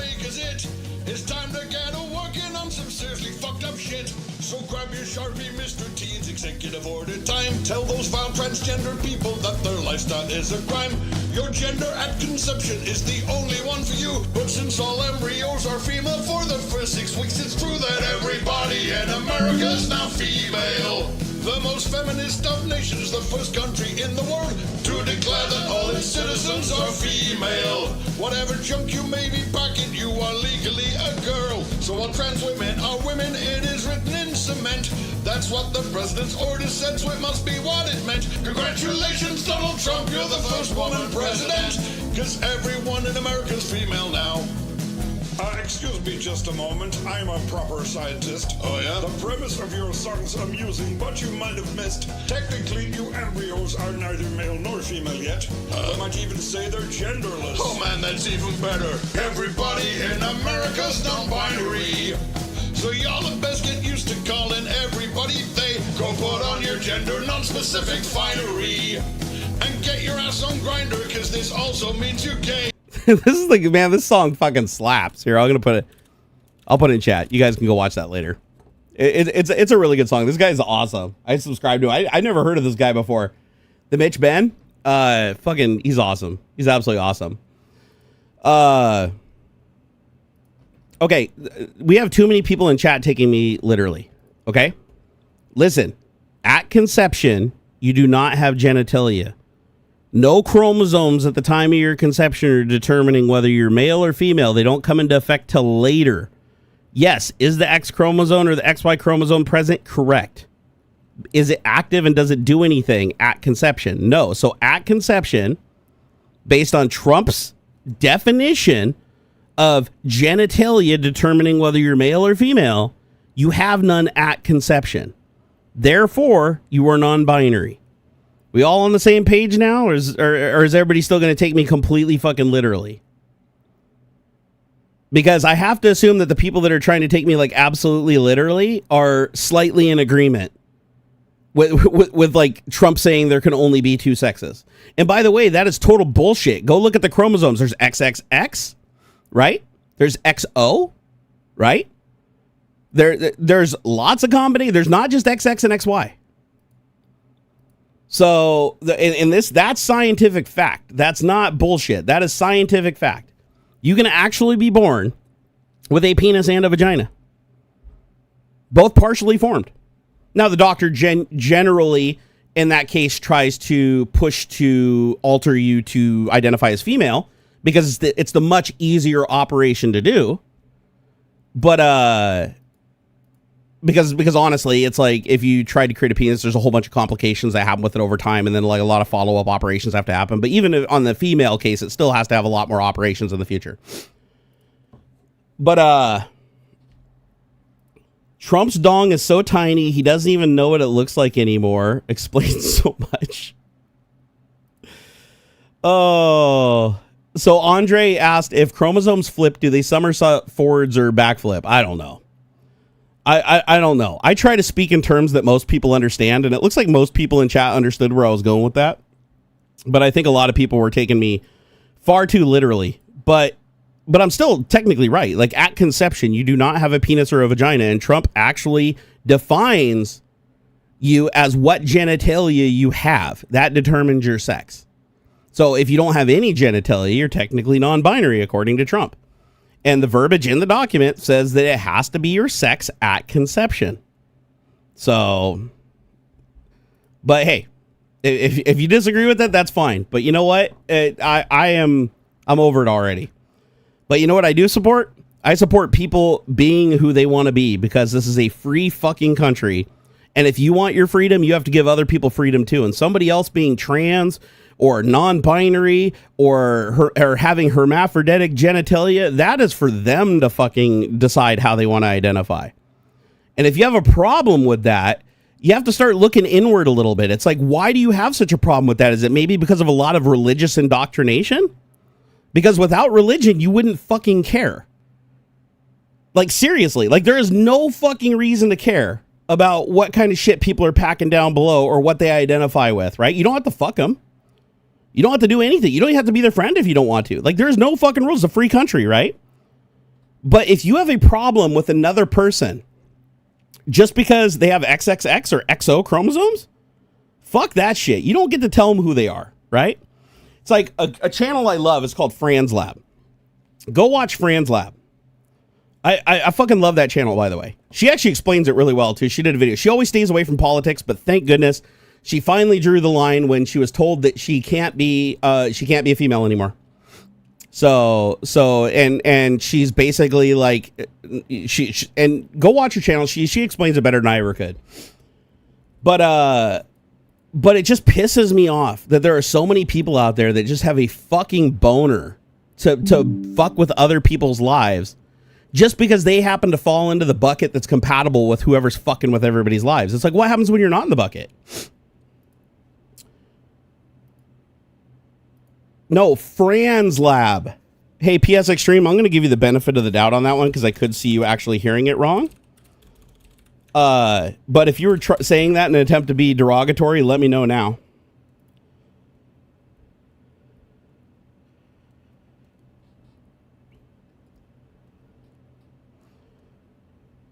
All right, I'm fucking done with this person. Bye-bye. I am done. I'm not going to sit here. I'm not going to sit here and listen to somebody tell people what they fucking have to be. There are more than XX and XY. It's a scientific fact. Fuck off.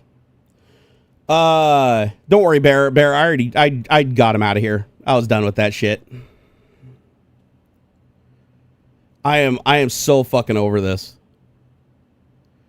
I am not going to sit here and listen to somebody try to fucking explain away what sex somebody is at conception. Okay? Genitalia is not formed. Trump thinks genitalia makes you your sex. Therefore, at conception, you do not have genitalia. My fucking God, dude. Everybody has to fucking, like, this is the weird thing, too, is the only people that nitpick on shit like that are people that generally support what is happening. And just people looking to fucking poke. It just drives me nuts. Just want to flick them in the nose. I don't know. People, I want to get my fucking country back is what I want. You know? Norman said, I don't care who anybody wants to be. If you're nice to me, I'll be nice back. That's how it should be. That's absolutely how it should be. There is no reason to fucking hate on people just because they're queer, just because they're trans. That is so fucking stupid. It's like we are a scientific society, right? Oh,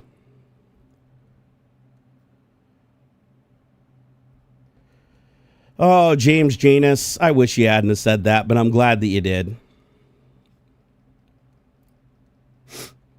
James, I honestly didn't think you were one of those people.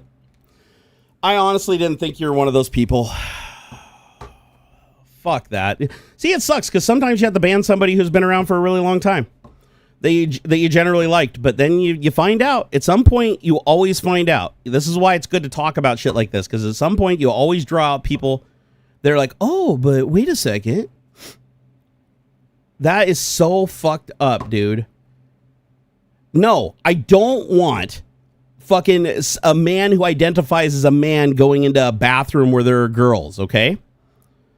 But a person who was raised and grew up as a female should be able to use the bathroom that is female, okay? Not everybody that goes in the bathrooms are rapists. You know that there's a lot of co-ed bathrooms all over the place, right? There's tons of co-ed bathrooms in Seattle. There's no fucking problem. You go into a stall.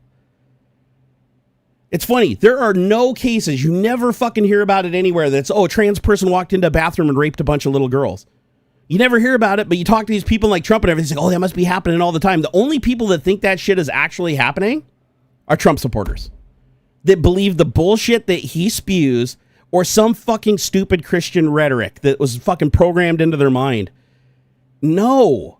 Okay? It's a fucking bathroom. You go in there, you can go in a stall and take a shit, okay? If there isn't a urinal, you go into a stall. If there is a urinal and you're capable of using the urinal, more power to you. My fucking God, are we that recessed as a civilization that we are so fucking hung up on a bathroom? Oh my fucking God. Did you know it's just as easy to just grab people and snatch them outside of the bathroom as it is in the bathroom? As it turns out, when you're in a room with like a bunch of people that are in the room in a public communal space, a lot of people can hear you when you yell. A lot of people can hear you if you're attacked. It happens. People do get attacked in bathrooms. Men beat the shit out of each other all the time in bathrooms. Girls have stabbed each other. Like actual girls have stabbed each other. Girls have stabbed other girls. This is what's so fucked up. I don't get why people got to do that. Why do people got to be that fucking way, man? God, I'd hope that James Janus wasn't one of those people. He's always been around. He's always seemed like a good dude, but man, that was like the most fucking ignorant thing I've ever seen him say. And right after I just fucking made it clear. But hey, you know, at the end of the day, it has to happen. It is what it is. I'm glad I know now because I don't want to waste any more time on somebody who's like that fucking prejudice. Jesus Christ. I can't think of a single case. I can't think of a single case where somebody who has identified as female, even legally female, you can get changed on your birth certificate. Fran Lab had to change it on her birth certificate. She's legally female, but she's not allowed to be now. Federally, it's illegal for her to be female now, even though she's lived her entire life as female. So she doesn't rape anybody in the bathroom or stab anybody in the bathroom. What's stopping a man from just walking in the bathroom and just raping women? Huh? Like honestly, if a guy just walks in the bathroom who identifies as a girl and starts raping a bunch of women and starts doing shit, do you really think that's just going to fly and they can't do nothing about it? No. Of course they can. You could literally walk into, like a man can just walk into any bathroom. A man could literally just walk into any fucking public bathroom and just start grabbing women and just beating them and raping them if he wants. So why are you so focused on one that actually identifies as a female who doesn't want to be treated differently and wants to be identified as a female is going to go in there and start doing that shit? And then if you talk about the case, oh, what about a man who dresses up like a female and pretends to be a female just to go in there and start raping and everything? It makes no difference. If they go in there and do that, the person's going to scream. People are going to come and beat the shit out of and kill that motherfucker. Just like they would if a regular man who didn't put on a wig just walked in there and started raping. It makes no difference what clothes you're wearing. It makes no difference how you're speaking, what you're looking at. None of that makes any difference. If you are intent on going into a bathroom and raping people, you're not going to look at a sign and go, oh shit, my gender don't match that. I'm not going to go in there. God damn. Why do people have to be so goddamn prejudiced? I mean, I get it. If you're raised in Christianity, I do get it. Like, it's hard to escape that shit, right? That line of thinking where it's like, oh yeah, in the Bible it said that queer people had to have their heads cut off and put on pikes entering into cities to send an example to the children. It's like, god damn, man, I get it.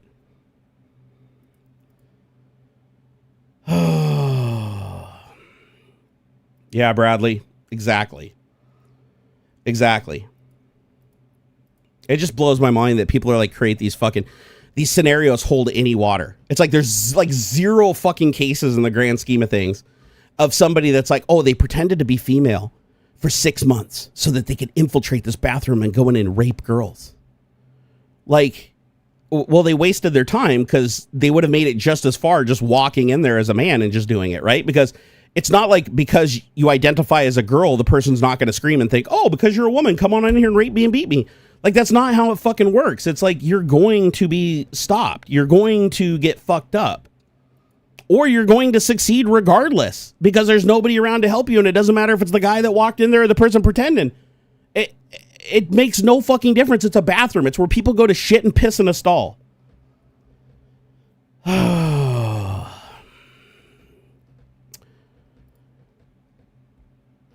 Hey, Run John, I will just pretend for the moment that you are just super ignorant of how public bathrooms work. But just so you know, public bathrooms, people don't walk around with their genitalia just hanging out. Okay? Just so you know, that generally doesn't happen. Like even men in bathrooms where you walk up to the urinal and you take a piss, there's generally a divider, you get up against it. You don't walk around the bathroom with your dick swinging around, okay?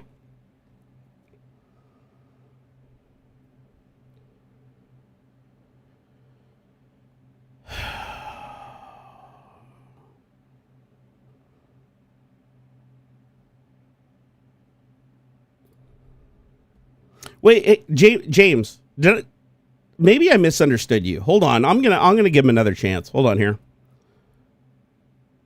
Hold on, let me. Oh fuck, I fucked that up. Hold on, I just fucked something up. I didn't want to do. How do I undo that? Hold on, let me fix it here. Unhide user from channel. All right, so James said one more thing. He said I've literally gotten yelled at or had people complain to me about what the fuck single star bathroom I use. Because I used the wrong gender single stall bathroom.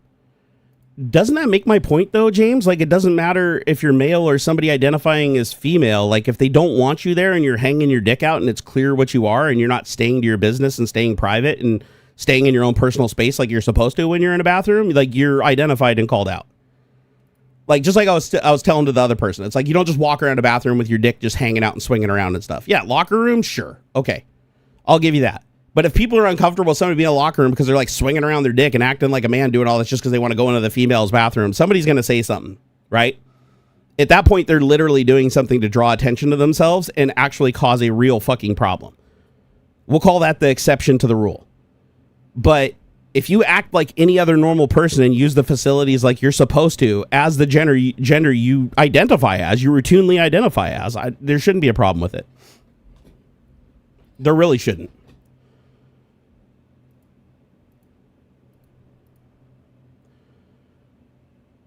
Let's see here. But yeah, just to be clear, when you go into a female bathroom, there's not a lot of schlongs swinging around. When schlongs start swinging around and people walk around with giant erections and start beating off in front of people, usually somebody goes and talks to security at that point and some action is taken.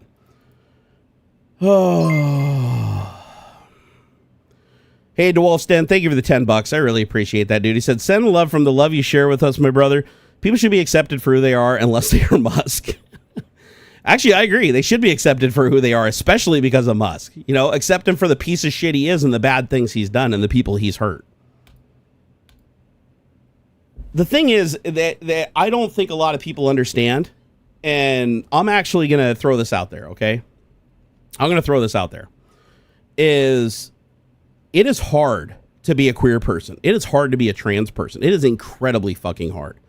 There's a reason why queer and trans suicide rates are through the roof is because people don't accept them and people attack them. And the religious persecution that they live under. Even being indoctrinated into that religion themselves makes them hate themselves a lot of the times. Do you really think any person would go through all that pain just to identify as something if that wasn't a core principle or a core part of who they are? The answer is no. Nobody would go through that kind of pain and that kind of suffering just to try to make a point. Not going to happen. People go through the trouble to identify as that because that is who they are. That is how they feel. That is how they act. That is how they conduct themselves. That is what they identify as. Right? We're not talking about the people that just, I'm going to identify as a girl, just go in this bathroom, then come out and be a dude again like 5 minutes later. No, there's an argument for calling that out immediately. But that's not the status quo. That's not even close. That's at best isolated 0.0000001% of the time. And it's probably for some fucking YouTube video to make people think that this is the status quo. And it's not. It's like, you've been in a bathroom with a gay person. I guarantee it. You've been in a bathroom with a gay person while you're taking a piss at a urinal next to a person that would find you attractive and love to have sex with you if you were down to clown. But you didn't know they were gay. And because you didn't know they were gay, there wasn't a problem, right? It's a bathroom. You're there to piss and shit, okay? Now, if you go into a bathroom and a straight guy looks over your stall and starts watching you piss and goes, oh, nice cock, dude. Oh, that's so awesome. Whatever. Are you just going to be like, oh, you're another dude, so that's perfectly normal? Or are you going to go tell somebody? Or are you going to beat their ass? The exact same thing happens no matter how you're dressed. It doesn't matter how you're dressed or who you identify as. When you do not conduct yourself in a way that is expected in a restroom, you are going to get fucked up.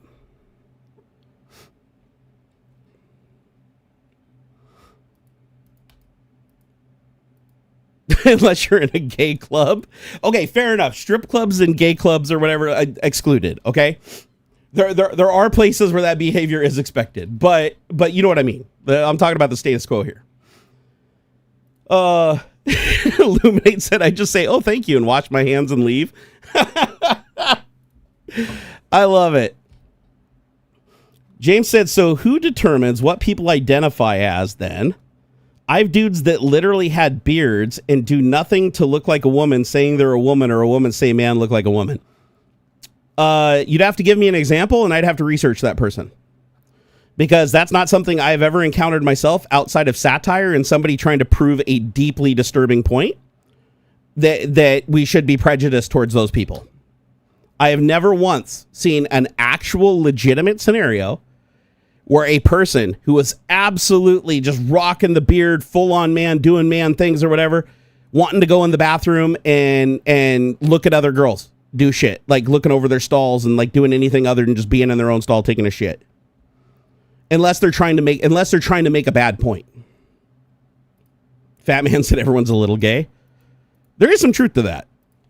I mean, if you watch porn and there's a dude in the porn and his dick's doing things, you might not be interested in the dick, but you're interested in what the dick's doing. So that does make you a little gay. I'm just saying everybody's a little gay. Women are the same thing, man. Women like to act like they're not. No, man. Women look at each other and they're like, that's pretty beautiful. I might not want to have sex with it, but it's all right. Everybody's a little gay. They just won't admit it because we're so fucking religiously indoctrinated. I was raised Christian, by the way. Did you, Brett said I had my ass grabbed once while I was in one? What, a gay bar? Norman said I literally have somebody do that to me in a bathroom, look down and go, nice. I moved 2 urinals over to make a point. Yeah, see, that's not acceptable behavior. See, this goes back to acceptable behavior. It doesn't matter how you're dressed. Honestly, that's the thing. I don't even understand. Why do we even have different sexes for public bathrooms? That is deeply a religious thing. Like, you are literally going into a stall to sit on a toilet and take a shit. Like, in urinals, like, just put dividers between them. Like, the point of going to the bathroom isn't to stare at other people's shit. It's to defecate and piss all over the place. And also, what happens if you go in there and it's just a gay dude next to you that's like fucking into like water sports and like shitting, like German shit sports or whatever? I don't know what they call them. I'm not hip on all the categories on Pornhub. I should be, but I'm not.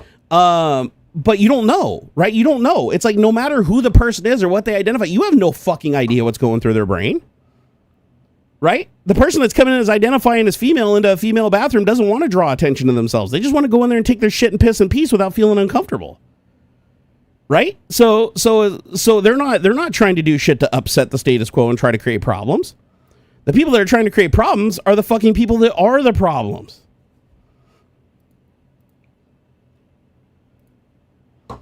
Yeah, I don't know the official name for German shit sports. I don't know. Was it Shizer videos? Is that correct? I don't know. What is Shizer sounds right. Hold on here. What does Shizer? Hold on here. Let's see here. What sounds like shit to me? What does Shizer mean in German? I should know this since my last name is German. Okay, so German Shizer, otherwise known as shit. Okay, dublative shit, Shizer, uncomfortable, informal, scatological type pornography, especially if produced in Germany. But they don't have Shizer porn in heaven, and some things are just way too good to not have on your VCR. Oh my god, that was on Wiki. Was it Wiktionary? What is it? Wiktionary.org? I've never even heard of this site. This is supposed to be like it's like Urban Dictionary. Okay. Shizer. So it means shit. Oh, thank you, Des Luna. I got translation right there in chat. Oh.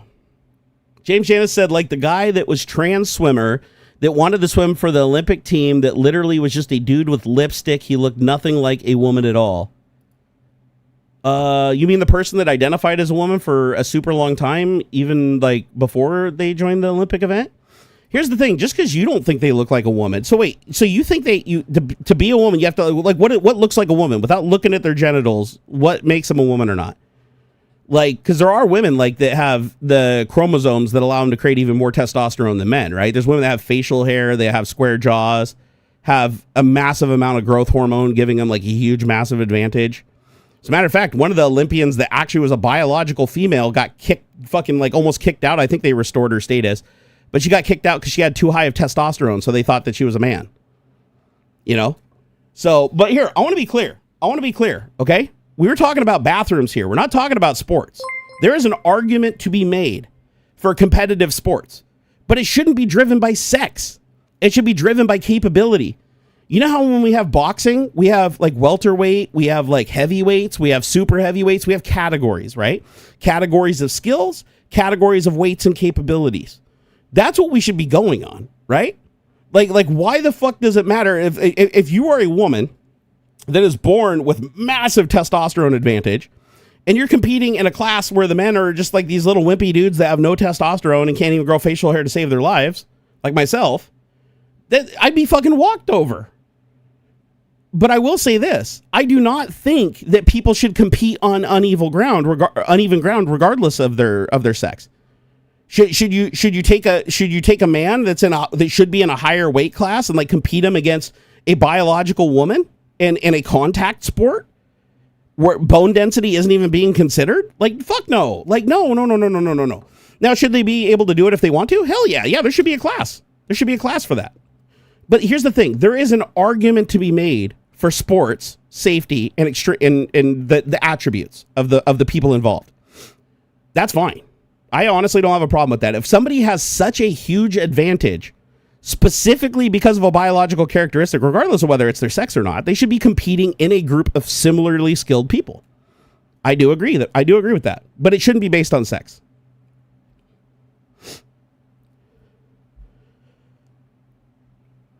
But that's a different argument, right? So the bathroom is going in and taking a shit or taking a piss, keeping to yourself and doing your thing and being comfortable doing it.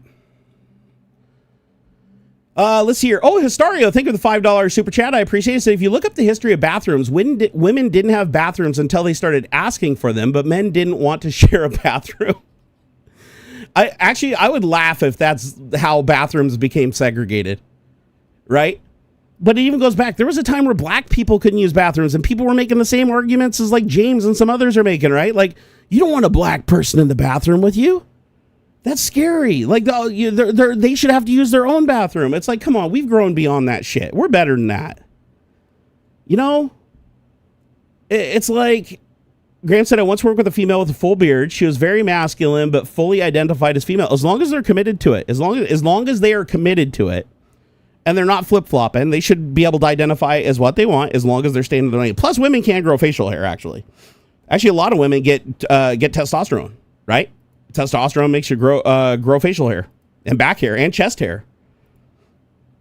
So people wouldn't go through these. That's the thing. I don't think people understand. They wouldn't go through the trouble to feel comfortable in their body and comfortable in who they are, knowing the persecution that's coming against them. They do it because it's the only way they can feel comfortable with themselves and their own skin.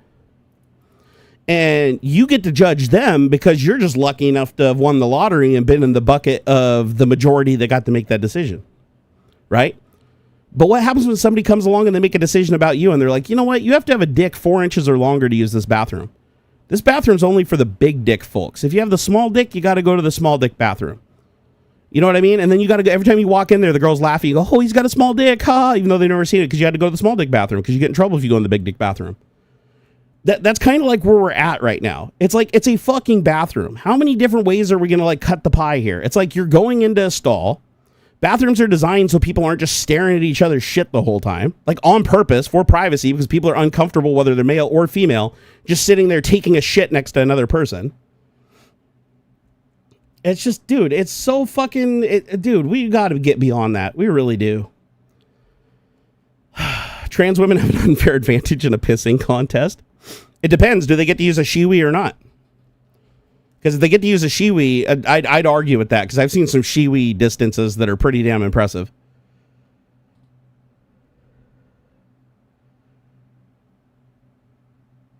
How would the dick size verification work? Worldwide scale?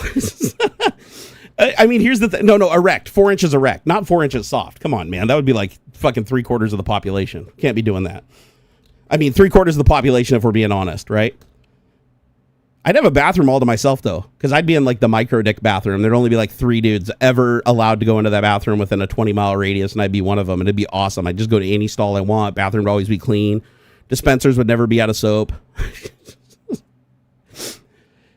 But here's the thing. It's like, okay, let's say a trans woman walks into a bathroom. It's like, how do you even know she's trans? You can make the assumption. There's a lot of trans women that you could not identify.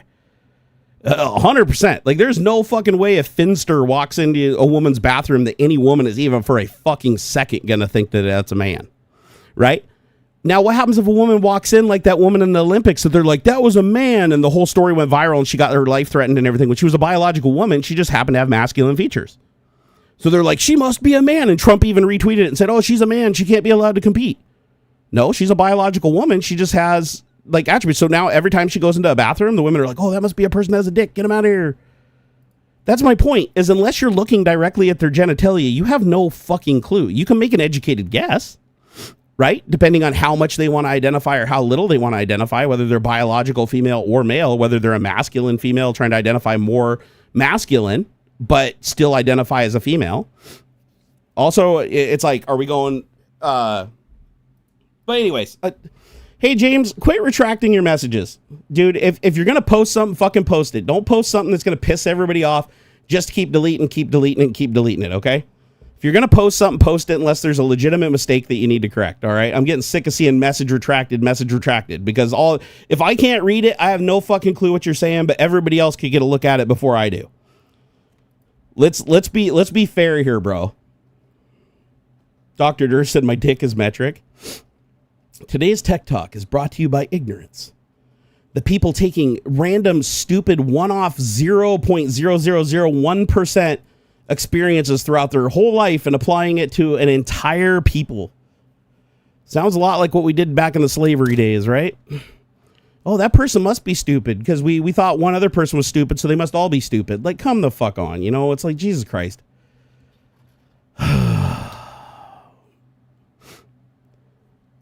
Exactly. If you're going to be a piece of shit, say it with your chest and get banned. It's like, just own your shit. Okay, if you legitimately kept making typos, that's fine, but I saw at least 2 or 3 message retracteds in a row. And I was like, okay, this is getting a little ridiculous, because I'm scrolling up right now. Message retracted.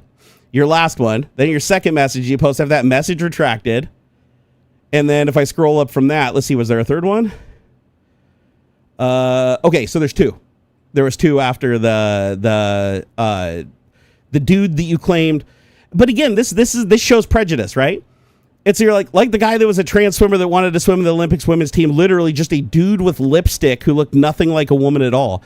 Who do you get to decide what looks like a fucking woman? Like, if you're not attracted to him, then don't be attracted to him. It doesn't matter.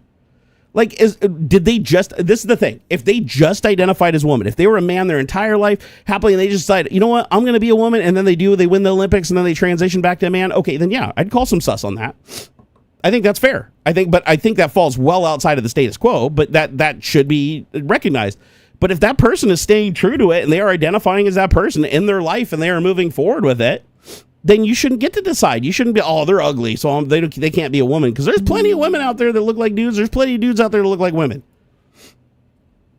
Oh,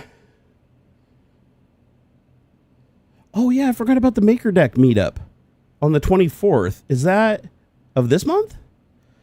Oh, yeah, February 24th and 27th.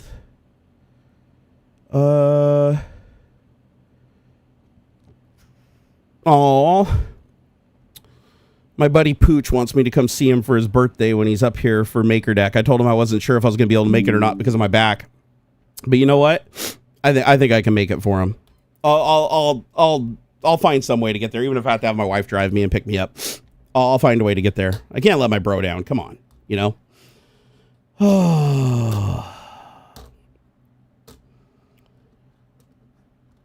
I just, man, I am just losing some faith in humanity, you know?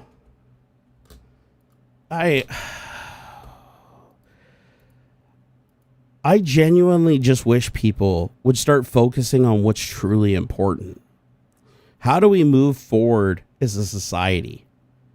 How do we move forward and get rid of this dark age shit that keeps creeping in and keeps getting indoctrinated into us and keeps making us bad people that only feel good when we're shitting on people that are at a disadvantage?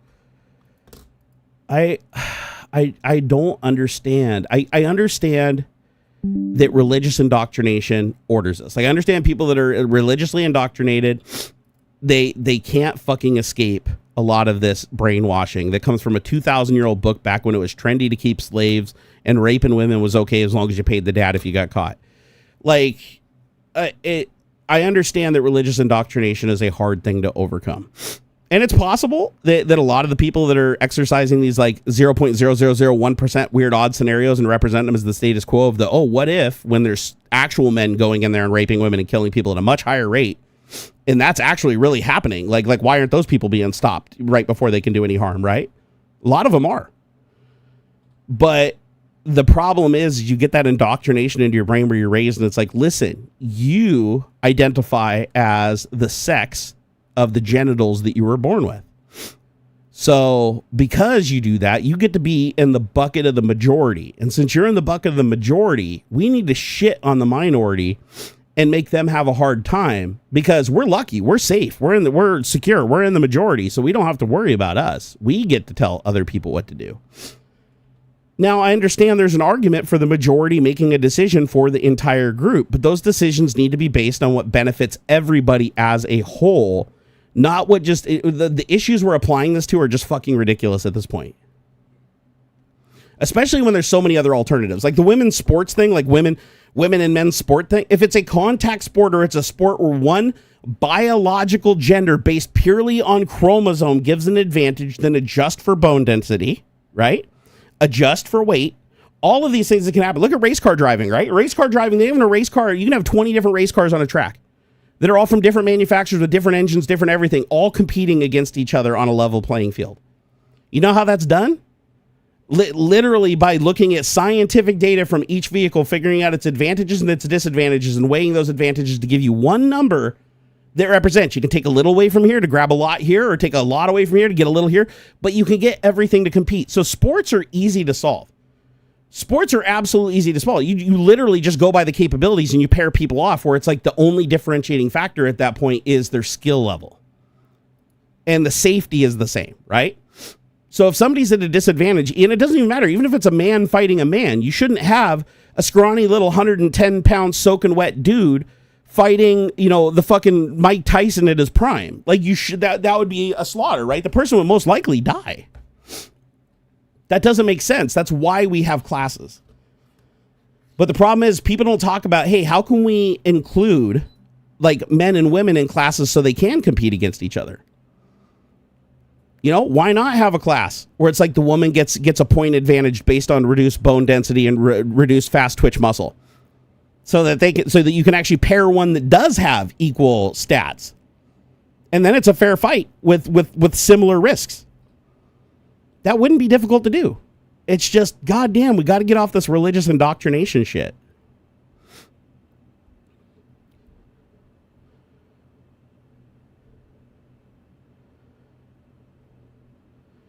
Look up Laverne Cox. She is a trans woman, but does not look as a trans woman, and she is. Or are you saying she looks like a biological woman?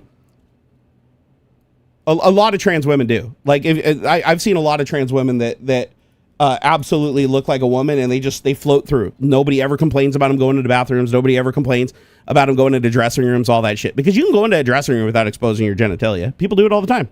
I've seen people literally, when I used to go work out, there was a lot of men there that didn't want to hang their dicks out, right, when they were taking a shower. So they'd literally just keep their bathing suit on while they showered. And when they got dressed, they did it in a stall. Right? Not everybody wants to be like flinging their genitalia around, regardless whether they're male or female. Oh, I know Laverne Cox. Yeah, she was in Orange is the New Black, right? You know what's funny is, doesn't she have a twin brother? I believe she has a twin brother who identifies as male.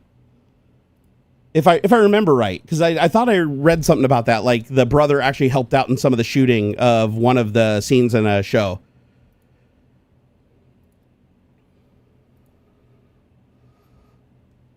Robert, exactly. I talked about it earlier. What if your genitalia is ambiguous at birth? Yeah, like what if you are, I mean, they used to call it hermaphroditic, but there's another term that they use now. It's intersex. If you're born intersex, I think it's highly unfair that your gender is literally picked for you, regardless of what your chromosomes are. Like, regardless, your gender is picked for you. It's like, yes, you are a female now, because the doctor is like, it's a hell of a lot easier to alter you as a female. And the reason that they do that is because to fit them into society. And that's what's so sad is, like, think about that. That's genital mutilation, just like we do when we circumcise people and fucking Islamic states like cut off clitorises and shit. The reason that they do that shit is because of stupid religious bullshit. And now you have doctors that are like, oh, you have both genitalia equally developed. Which one are we going to pick? Oh, that one's just the easiest one. So fuck it. We'll just pick that one and make you that because that's the easiest one. And then that person grows up and they're older and they're like, wait a second. I like feminine things. I like female things. I feel like a female. I identify with females. And it's like, nope, sorry. That fucking doctor, he was lazy and didn't want to fucking give you a dick. So he gave you a pussy instead. So you just live with it. Or they don't alter anything and they leave it alone, which is the better course of action, honestly, but they still raise you specifically as one or the other. It's like you don't even attach on to anything that's gender specific until you're much older. But anyways, I think you guys know where I stand on this at this point. All I'm going to ask is, listen, I know I can't change the world in a single day. I know I get a little pissed off on shit like this, and rightfully so, man. I've just had my fucking fill of humanity. The reason that we're in a situation where Trump has taken over our country, democracy is failing, and so many disgusting fucking people are thriving is because we are all so goddamn prejudiced and so goddamn quick to fuck up other people's lives as long as we happen to be in the chosen bucket. But then the second we're in the chosen bucket, then we start fighting and bitching, right? And it's like, oh yeah, you start to understand a little bit now, don't you? It starts to make a little more sense. But it sucks that people have to be in that fucking situation before they start paying attention. It's like they have to take physical damage before recognizing the pain the other person is going through. All I'm saying is, would you guys please, even you guys in here that are just prejudiced as fuck and it's so goddamn clear, would you at least ignore the religious doctrination for a little while, ignore the fucking stupid little one-off scenarios that you see here and there in fucking conservative media, and just go out and reference your own experiences and be like, have I been raped in a bathroom by a man identifying as a woman, or has a woman identifying as a man come into the bathroom and rape me or beat the shit out of me? If that's happened to you, then guess what? You are fucking infinitesimal case, but you got wronged. And that person that did it to you set back a lot of shit for the majority. And that sadly happens for everybody. It doesn't matter what genitalia you have. There's always somebody out there that's a fucking serial killer and rapist making all women scared of all men, right? Everybody gets thrown into the bucket for some reason or another. What we need to do is get rid of the buckets. I think the buckets need to go away. You know? It's like, my problem with religion isn't that people are religious. My problem with religion is it's a bucket. In order for you to be in it, you have to fucking do all the bad stuff as well as the good stuff. Otherwise, you're not allowed in the bucket. You know? That's the shit I don't like. If everybody just had religion, they had a personal relationship with whatever God or deity or afterlife or lack of afterlife or universe or Big Bang or whatever the fuck you want to worship, the sun like the Egyptians did. Regardless, it doesn't hurt anybody else that you have that belief, and nobody should care that you have that belief because that's just something you personally believe. That is something that drives you and makes your life better. Why do you have to predicate attacking other people and hurting other people because of that? I don't attack Christians individually. I attack Christianity as an organized religion, just like I attack Islam, just like I attack Judaism. It doesn't matter. Any organized religion where the person forfeits their personal relationship with God, do a bunch of stupid fucking made up rituals that require them to alter their kids' genitalia at birth and fucking drown them in water to create some false connection to God so you put money in a goddamn collection plate. You're being played, okay? What you should do is just have a relationship with your God. Like, what makes that person that gets all the money out of the collection plate tax-free so fucking special that they get to talk to God and they get a fucking nice BMW and a boat and you don't, right? That's my point, though, is I'm saying So many people are bad and manipulate other people through the things they're indoctrinated into because they know they're indoctrinated into it and they know exactly where their vulnerabilities are because they literally hold the book with all the programming. It's like handing me the manual with all the source code to the security system. I'm going to find a vulnerability and I am going to exploit it. You can't really do anything about it because I'm playing on your indoctrination, which is basically instinct if you learned it as a child. Honestly, I don't think humanity is going to make it in the long run unless we figure out how to start educating people on absolutes, facts, and science moving forward and focusing on the things that matter as a group and not the things that don't matter that are just the hypotheticals, and actually move forward and get past it. And then later on in life, introduce people to all the different religions and all the different shit, and then they can make an educated decision. But that's not how we do things. The way we do things is we pass on the same pain and suffering that we have onto the next generation. And it's because we were indoctrinated to do it. Every religion, that's one thing. They can all be different and all want to kill each other. But every religion teaches the same things. Don't ever look at another god or research anything. Otherwise, you're blasphemous and you're going to whatever the version of hell is. And make sure that you indoctrinate your children and put them on the path. Because if you don't, they're going to go to hell and you'll never see them again after you die. It's funny. All these religions argue with each other over like little petty shit and kill over it. But at the end of the day, they all share most of the fundamentals that keep you in line and keep you dying so that somebody else doesn't have to fight, right? They keep you poor so somebody else can be rich. That was funny. Explain bananas. There's nothing to explain because banana. Carl Sagan warned us about this outcome 40 years ago. He sure did. He sure did. Zoltan said, if you don't have religion, you fill it with something else, possibly with something worse, like party ideology. I mean, honestly, it's all a cult, right? It's like partisan politics. It's a cult, right? You're indoctrinated into adopting a bunch of shit that you don't believe in just so you can believe in the shit that you do believe in, knowing that if you deviate from the things that you don't like, then the group's going to fucking kick you out and not let you do the things that you do like. In a lot of ways, it's like political affiliation is a lot about gender, a lot of parallels with gender identity too, right? It's like, listen, if you look exactly like a female, and you don't look like a man at all, and you just project like as clothed as a female, like Finster or whatever, then you're welcome to move among us with zero problems. Nobody gives a shit. But if you're a woman that looks like a man and has a square jaw, and anybody suspects that you might be packing a dick in there, every time you go into a bathroom, you feel persecuted, and every time you go into a bathroom, you feel uncomfortable. Even though you're an actual biological woman. That's the thing. It's not about what you actually are. It has nothing to do with that. It has everything to do with people's perception and persecution. Right? It's just stupid. It's so fucking stupid, man. I gotta pee. Can you guys give me a minute? I gotta go take a tinkle and I'll be right back.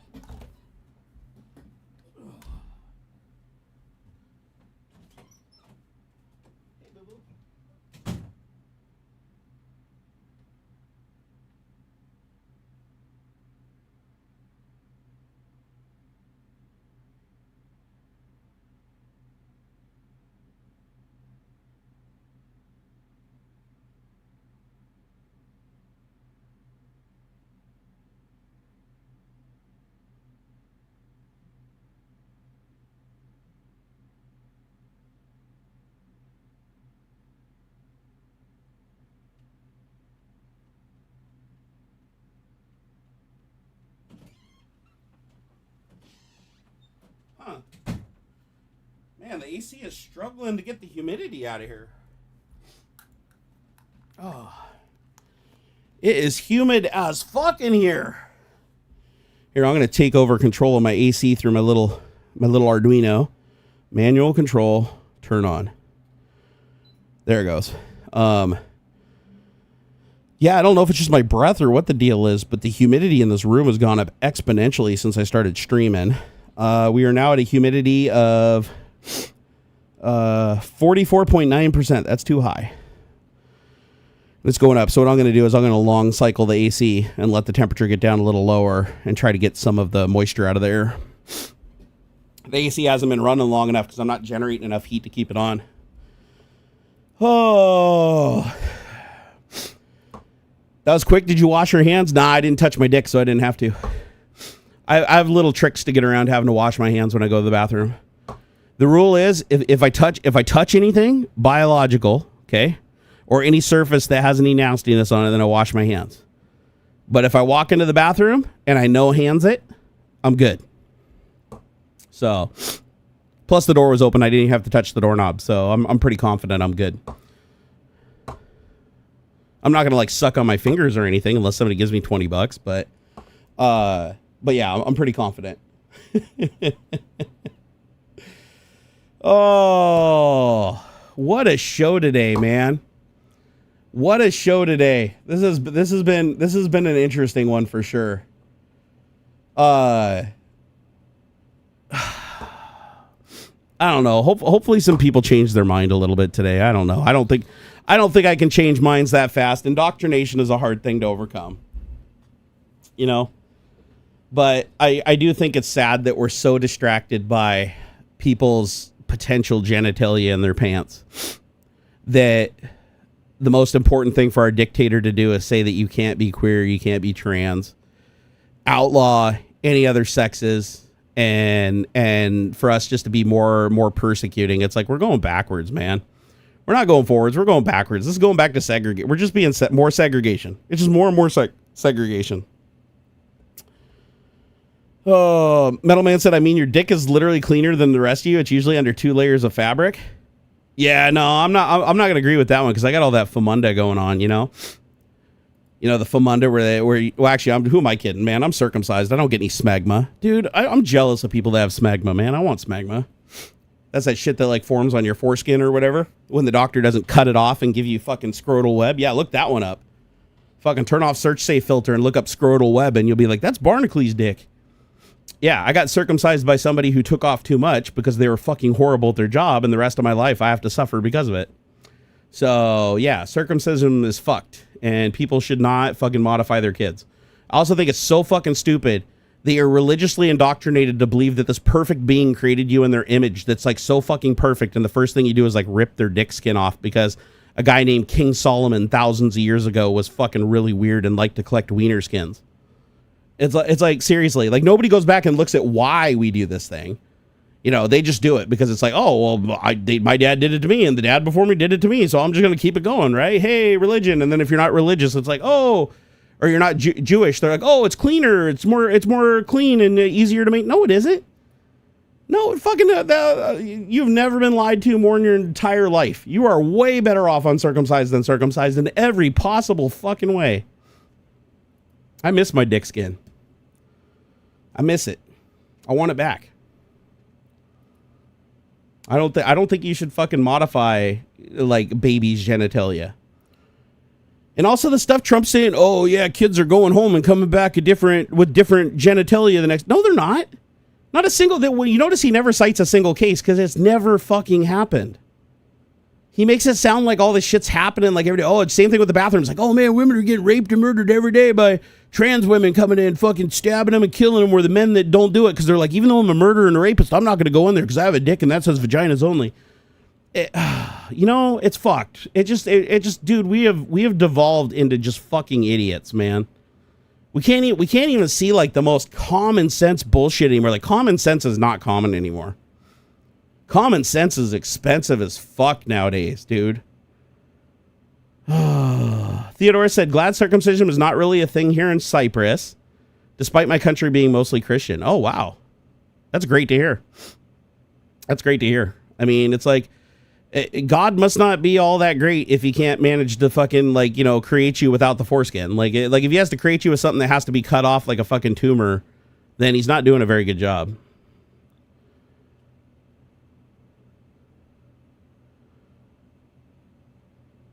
Wait, what's this? If you haven't mentioned it yet, do check out the situation going on in Serbia.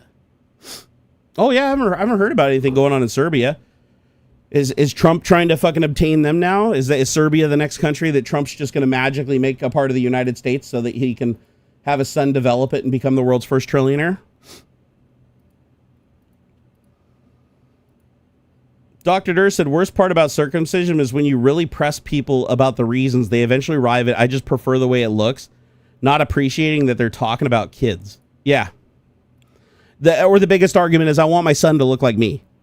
Like, but it's like your dad wanted you to look like him. His dad wanted to look like all the way back to the first dude that was just like, ah, fuck it, cut my son's dick off.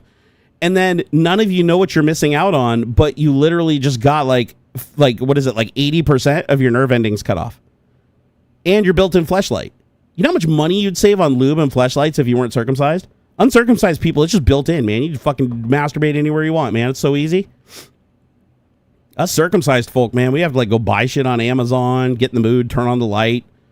Fucking, it's all chafed and shit. Got to put like body butter on it and stuff so it doesn't fall off. It's like I want my skins back. Give me my skins. No, it's stupid how humans just blindly follow shit because they were told at a young age they should follow shit. Like it's literally just programmed into them as easy to come to that conclusion as it is to speak a word without thinking about it. You know what I mean? Hey, take it easy, Theodorus. Hey, you know what? I fucking hate having to talk about politics, but this is beyond politics now. This transcends politics. People are like, oh, you turned into a political streamer. No, I turned into a person that doesn't like where my freedom and my country is going. I turned into a person that doesn't like how people have just turned into fucking selfish assholes that only excel at the expense of hurting other people. Like, I hate seeing people like Elon Musk and Donald Trump fucking up at the top, just destroying life after life after life because they have no fucking ethics or morals at the expense of the people that do. That's what I'm sick of. That's why I'm speaking up. That's why I'm using my platform and my voice when a lot of people won't. There's a lot of YouTubers that won't touch this shit. Even if they agree with me on everything and they know that this shit is wrong, they will not touch it because they know the second that they touch it, they're going to lose some views and they're going to lose some revenue. And sadly, in a capitalistic environment, the people that have the most money to spare and the most disposable income are the people that take it unjustly from others. The people that have the most money, not everybody, I'm not saying everybody, but like a lot of people that have extreme amounts of wealth that are invested in people like Donald Trump, they made their money by doing terrible shit because they have no ethics or morals. So a lot of people pander to that and just ignore talking about important things because they just want that money. And again, I understand it. If you have a business and you have to make money to survive and everything, it's like people getting the sponsorships and like peddling shit. I don't like it when they do it. I don't like it when they peddle a bunch of products that they never use after the sponsorship and they know they'll never use it. Just to try to, you know, milk as much money as humanly possible from each and every video. I get tired of that shit, right? But that's innocent. That's downright innocent compared to the people that are just staying completely silent. Well, so many people are just getting fucked. In a system where we like to say that we're free and we like to tout about how we love our freedom and we love our free speech and we love our rights and we love all the... And they're all just being torn away from us at breakneck speed. And everybody's like, oh, whatever. I don't want to talk about it. I don't want to talk about it. If I talk about it, then I'm going to scare off some of the rich people to give me a lot of money. It's like, you know what? The fucking poor people would give you a lot of money if they weren't being exploited all the time and actually made money. Right? The people that actually do the work, the people that actually bend over and take it up the ass so that we can have the great lives that we do. Those people would have a lot more money in a system that was fair. I got some balls to say what I just said. Dude, I'm 45 years old, man. My balls touch the water when I sit on the toilet. I definitely got some big balls. I might have a tiny dick, but I make up for it with giant balls, man. Massive, gigantic, glorious, hairy balls. I'm just kidding. They're not that hairy. I don't grow a lot of hair. It's one thing I've noticed, man. I don't know what the deal was. I just started being able to grow like some facial hair because I'm on TRT. I take testosterone because my body makes no testosterone, like almost nothing. So basically, I have less testosterone than most women. So yeah, I'm still the horniest straight man you'll ever meet in your entire life. Even though my back hurts and I can't act on it half the time, but still, I am. I'm a very horny straight man, even though I have next to no testosterone. So don't think you have to have testosterone to be horny. That is a lie. It does help, but that's a lie. You can be the horniest bastard ever with like almost no testosterone. Repair the species, you repaired the planet. It's true. It's true. If you fix the people causing the damage so they stop causing damage, then things can start to heal, right? I hope I reached some of you today. I mean, I had to ban quite a few people, not as many as I thought. And I unbanned a couple people because I think maybe I misunderstood them a little bit. And maybe they were receptive to something. Like James Janus, haven't seen him say anything here in a while, but, you know, I'm gonna give him another shot because I think maybe, you know, I need to look at it from the perspective of people are just indoctrinated into a way of thinking based on religion, based on just the wrong people influencing them. and not looking at the big picture. And maybe if I keep them around and I keep talking, maybe they'll think twice and they'll change their mind. People have changed their minds before. I just get so tired that it's hard to handle sometimes. Like I tried to rein it in. I tried to be civil. I tried to debate people. I tried to do all that shit. But then I watch them just turn and throw everything away anyways. And their answer is always because it benefits me. Because I benefit. Oh, I make $5 more on my paycheck if I just throw away democracy for everybody else. But don't worry, I'm in the right bucket, so my democracy won't be harmed.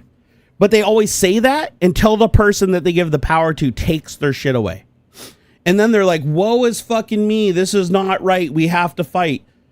It's like, well, where were you when the other people were suffering? You literally threw those people in the bucket and fucked them over just because you could be lucky enough to just keep on prospering.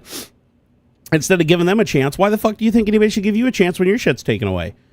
The whole thing with freedom, if you value freedom, you value the Constitution, you value free speech, you value the Second Amendment, you value any of the amendments for that matter, you need to stand the fuck up and stop looking at the scenarios that just benefit you and start looking at how it applies to every single person and how if you should fight for it so that they can have the shit that they want and you can have the shit that you want.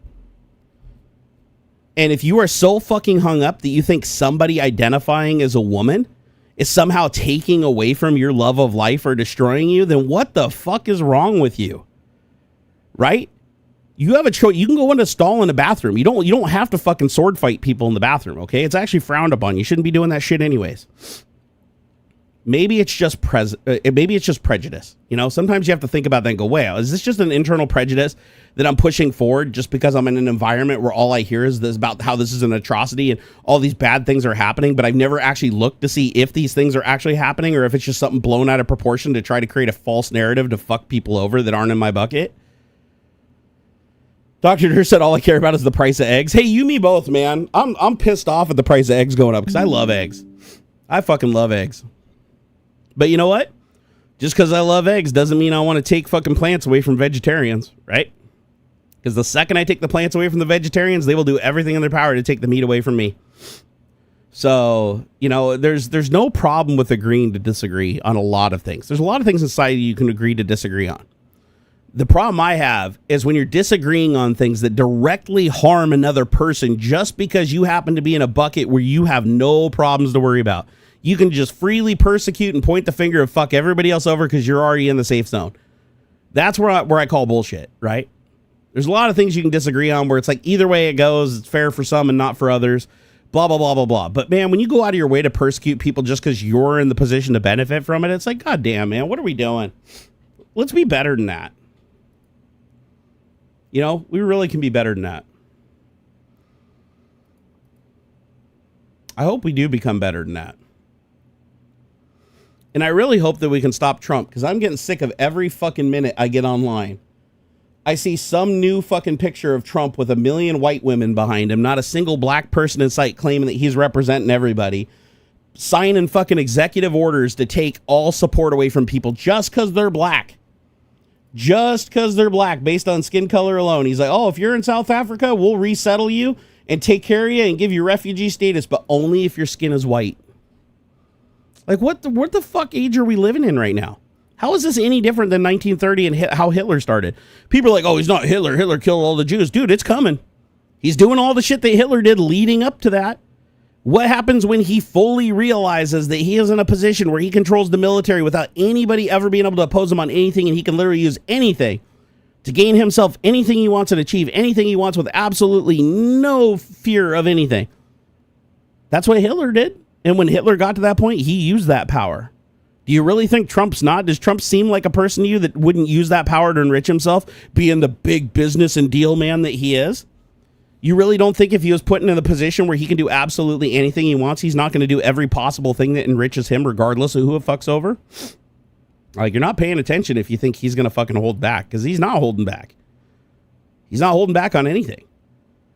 You know, and you should also wake up and be like, Elon Musk hated this fucking dude, right? Trump is a climate denier. Trump hates alternative energy and thinks it causes cancer. Elon sells electric cars and solar panels, right? How are these things compatible? They're not. Elon fucking hates Trump and Trump fucking hates Elon. The only reason they're working together is because Elon committed a bunch of crimes and was being investigated. Trump created a bunch of crimes, was investigated and convicted and is a felon.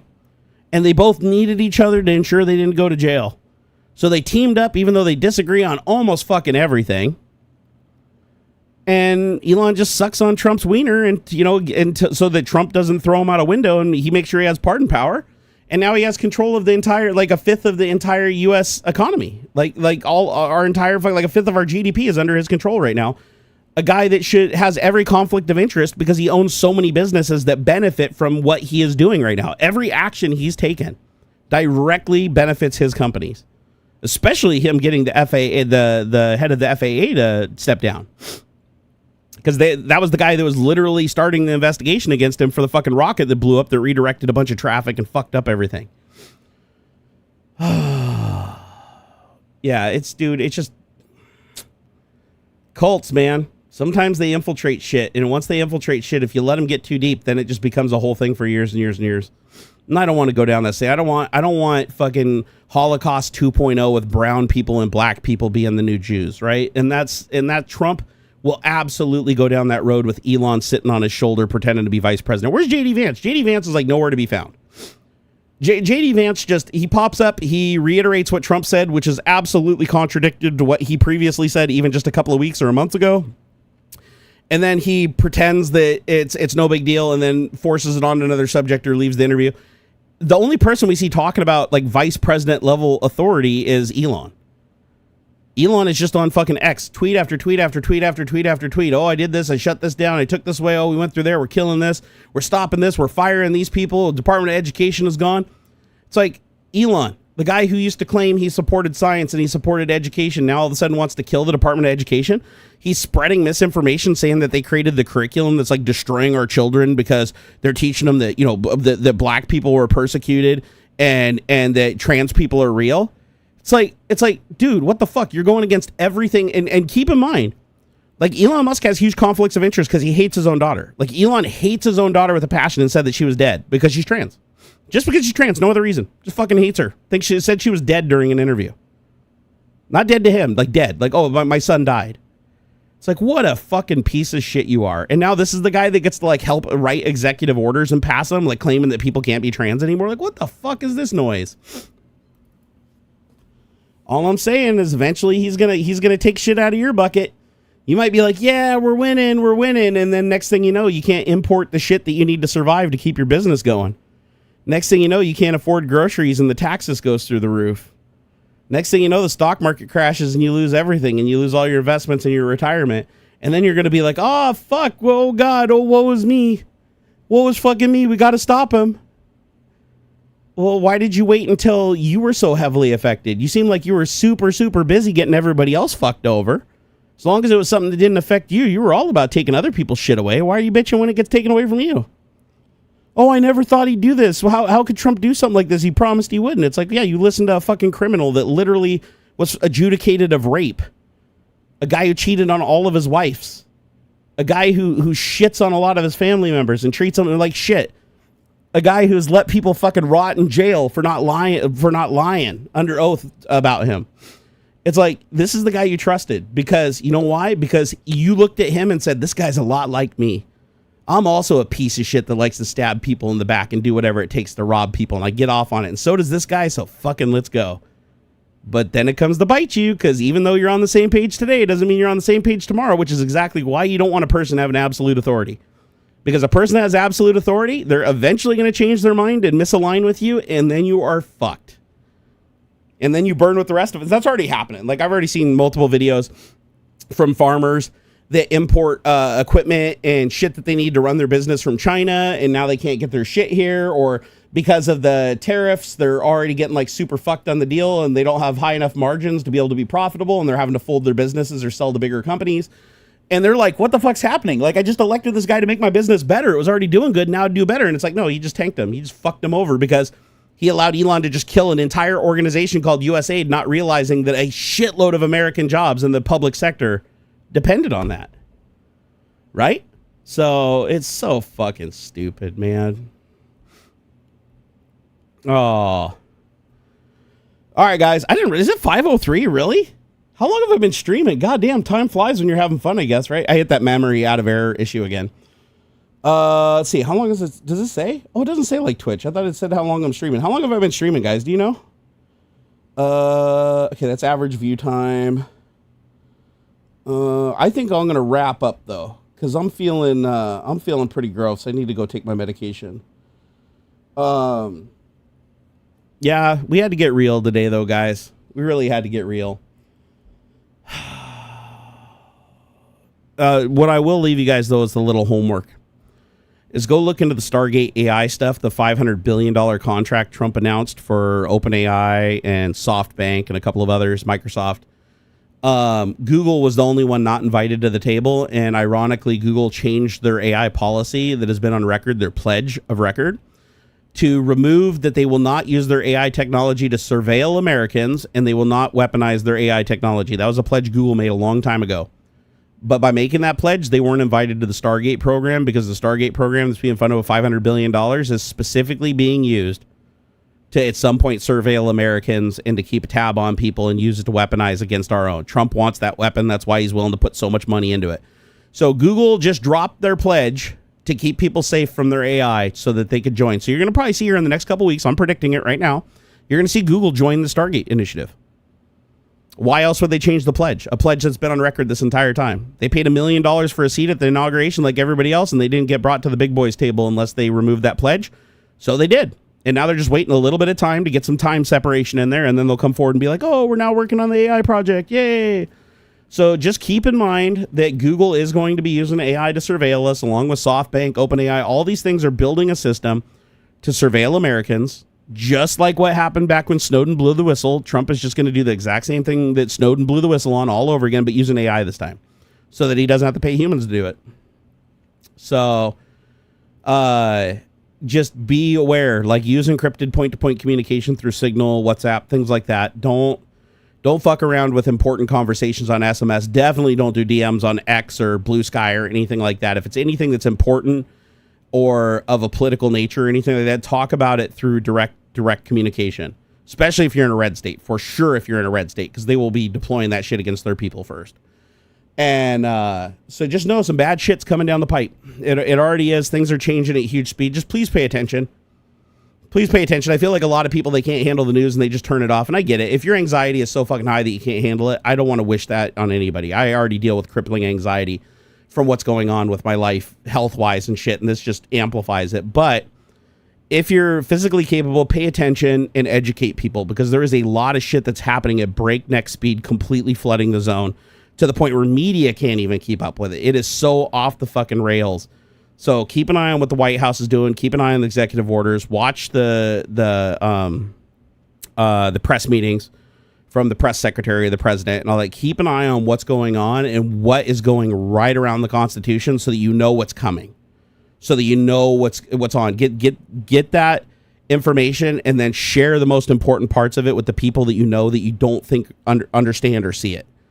Because if we don't start educating people, it doesn't take much. It happened in Germany, right? It's like if Trump moves fast enough, and he's moving pretty fucking fast, and he does a couple more things, there is no way to get our government back other than by force. And so, exactly, diligence, observe, document, educate. If you're in a blue state, you got some safety. If you're in a red state, lay low, do it anonymously, but protect yourself. Hey, what's up, Daniel Frost? Good to see you. Oh my gosh. All right, guys, with that, I'm gonna go offline. I'm hurting pretty bad. I was having trouble even going to the bathroom earlier, but I just want you guys to know I love you. I really do. I love you guys. To the people that still you have a lot of prejudice in your heart, just like try to rethink it. Try to look at it from different angles. Try to do a little more research. Try to look at those scenarios that you think are happening every single day and see if they really are happening every single day at volume, or any volume that's more than just regular people doing shit, right? Let's not just let the conservative media steer you off a cliff. Hell, even the liberal media, although they're now kowtowing to Trump too, so the liberal media might as well be the conservative media at this point, because they're all afraid of Trump. But get your information from the horse's mouth. Watch exactly what Trump's doing. Watch what JD Vance is doing. Watch what Elon Musk's doing, what he's posting on X. Keep an eye on this shit. You don't need the media. You can literally watch and see what's happening in real time just by watching a couple of sources. and then make sure that that people you know are informed, because otherwise this shit's going to sneak up on us. We're going to wake up one day and turn on the TV and it's going to be like fucking 9/11 all over again. We're going to be like, what the fuck is going on? Oh, our military just fucking started raiding our capitals in our state and started fucking killing officials and arresting them and taking them to Guantanamo Bay and installing their own people. Because one thing that Hitler had to do was kill anybody that opposed him, the heads of state and provinces that didn't like what he was doing. He had to have them killed and replaced. And that was part of the plan, right? And Project 2025 doesn't say they need to kill people, but it definitely says that they need to grab them and imprison them and put them away. So just be aware that there will be a night of knives, because he's done everything else Hitler did. So that's got to be coming here in the next couple of weeks or months. And when that happens, just know that, be ready for it, to protect yourself. Because once they install those people in the state and they kick everybody out and they just illegally seize power of a state, the only way to get that back is going to be for us to go and fucking take it back. So listen to independent media over TV news. Yeah, get some like Ground News. Ground News was pretty cool. Like I don't pay for it. They only give you 5 stories a day, but you can just keep rolling your IP with a VPN and get as much as you want. But Ground News is kind of cool how they just take all the media and put it together so you can kind of look at the independent, the right, the left, and just kind of go all over the place. But the realistic thing is you don't even need the media. The media might give you an inkling of a story, but if you want the actual facts, just go look at what Trump is saying and doing. Like, Trump is very... He wants to bang his dick on the ground so that people see his authority, right? So everything he does, he lays it on the table. He lies through his teeth, but he does lay it on the table publicly, like what he's doing and bragging about breaking the law. So you can see him doing it. Same thing with JD Vance. Same thing with all of his cohorts he's installed, all the people that have been rushed into key government positions like Pam Bondi and shit. Like, just research these people, see who they are, and watch what they say. You don't need the media. You don't need the media at all. This is so corrupt at this point that you can literally just take it straight from the horse's mouth. And you can see exactly what's going on. Because I'll tell you what, no matter what we do, there's always going to be people that support Trump that are just as bad as him and just as evil as him. And they want what he's doing because they are fascists and they love that they're in the bucket where they can be, oh yeah, we can now go out and fly our swastikas and we can fucking kill anybody we want with the skin shade below this. Those people are always going to support Trump. They always have, they always will, right? But they're in the minority, right? But they can do a hell of a lot of damage if they come together like they have been, and they keep trying to earn his favor by doing worse and worse things, knowing that he'll pardon them, because he's basically told them he will. So we need to stay safe and stay educated. Hey, Joe Taji, thank you for the $5. He said, thanks for the great stream. Have a great weekend. If you're watching the game tomorrow, enjoy it. My wife and son usually watch the Super Bowl, and I usually don't. But you know what? I might actually watch the Super Bowl with them tomorrow, because I made a bet with AuxxZillary for $1 that the Eagles are going to win, which means they're not. Because for the last 10 years, every team I've picked has lost. I don't think I've picked a single winning team in 10 years. So if you bet money on the Eagles, I'm sorry, you're probably going to lose it tomorrow. And if the Eagles do somehow win, it means my streak of luck has completely changed and I should go buy a lotto ticket. Anthony said, I don't think his super micro dick can touch the ground even while laying on it. Dude, it's that reminds me of that tanning photo that got leaked like a long time ago. Let's see here. Thanks for the great stream. Have a great weekend. Thank you so much, Joe. All right, guys. I'm out of here. Love you long time. And I'll hopefully see you tomorrow. Not tomorrow. On Monday, I'll see you on Twitch. We got to start doing more Twitch streams. Twitch streams need to come back on the regular, and I'm working up to it. Do I miss my old mic? You used to finger the stream all the time. I do miss the hole, Tyler. I do miss fingering that little hole, man. I do every once in a while. I do this and I miss it. Oh, the refs are picking the Chiefs. Well, the Eagles are losing, guaranteed. All right, Putch 44, take it easy.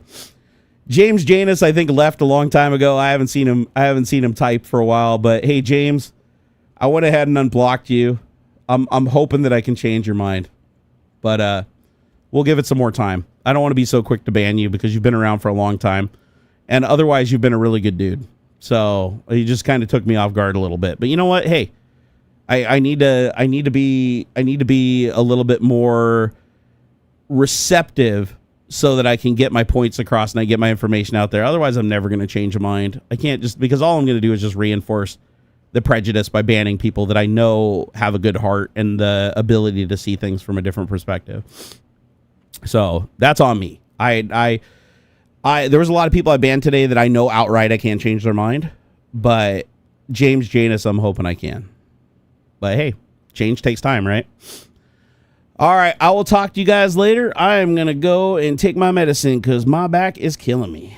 All right, peace out, guys. Later. Oh, Anthony said I should 3D print a fingering thing for my new mic. That is a great idea. That's actually a brilliant idea. Remind me of that on Monday on Twitch. All right, take it easy. Gaming, Maddie, I will stream more on Twitch. I promise. I've been telling my wife, too. I've just been trying to ease back into it. I'll get there. All right, I'm really out of here this time. Later, guys. Woo! Actually, got to push a button here really quick. There we go. Now YouTube will give me like 3 cents from the advertisement. All right. Peace out, guys.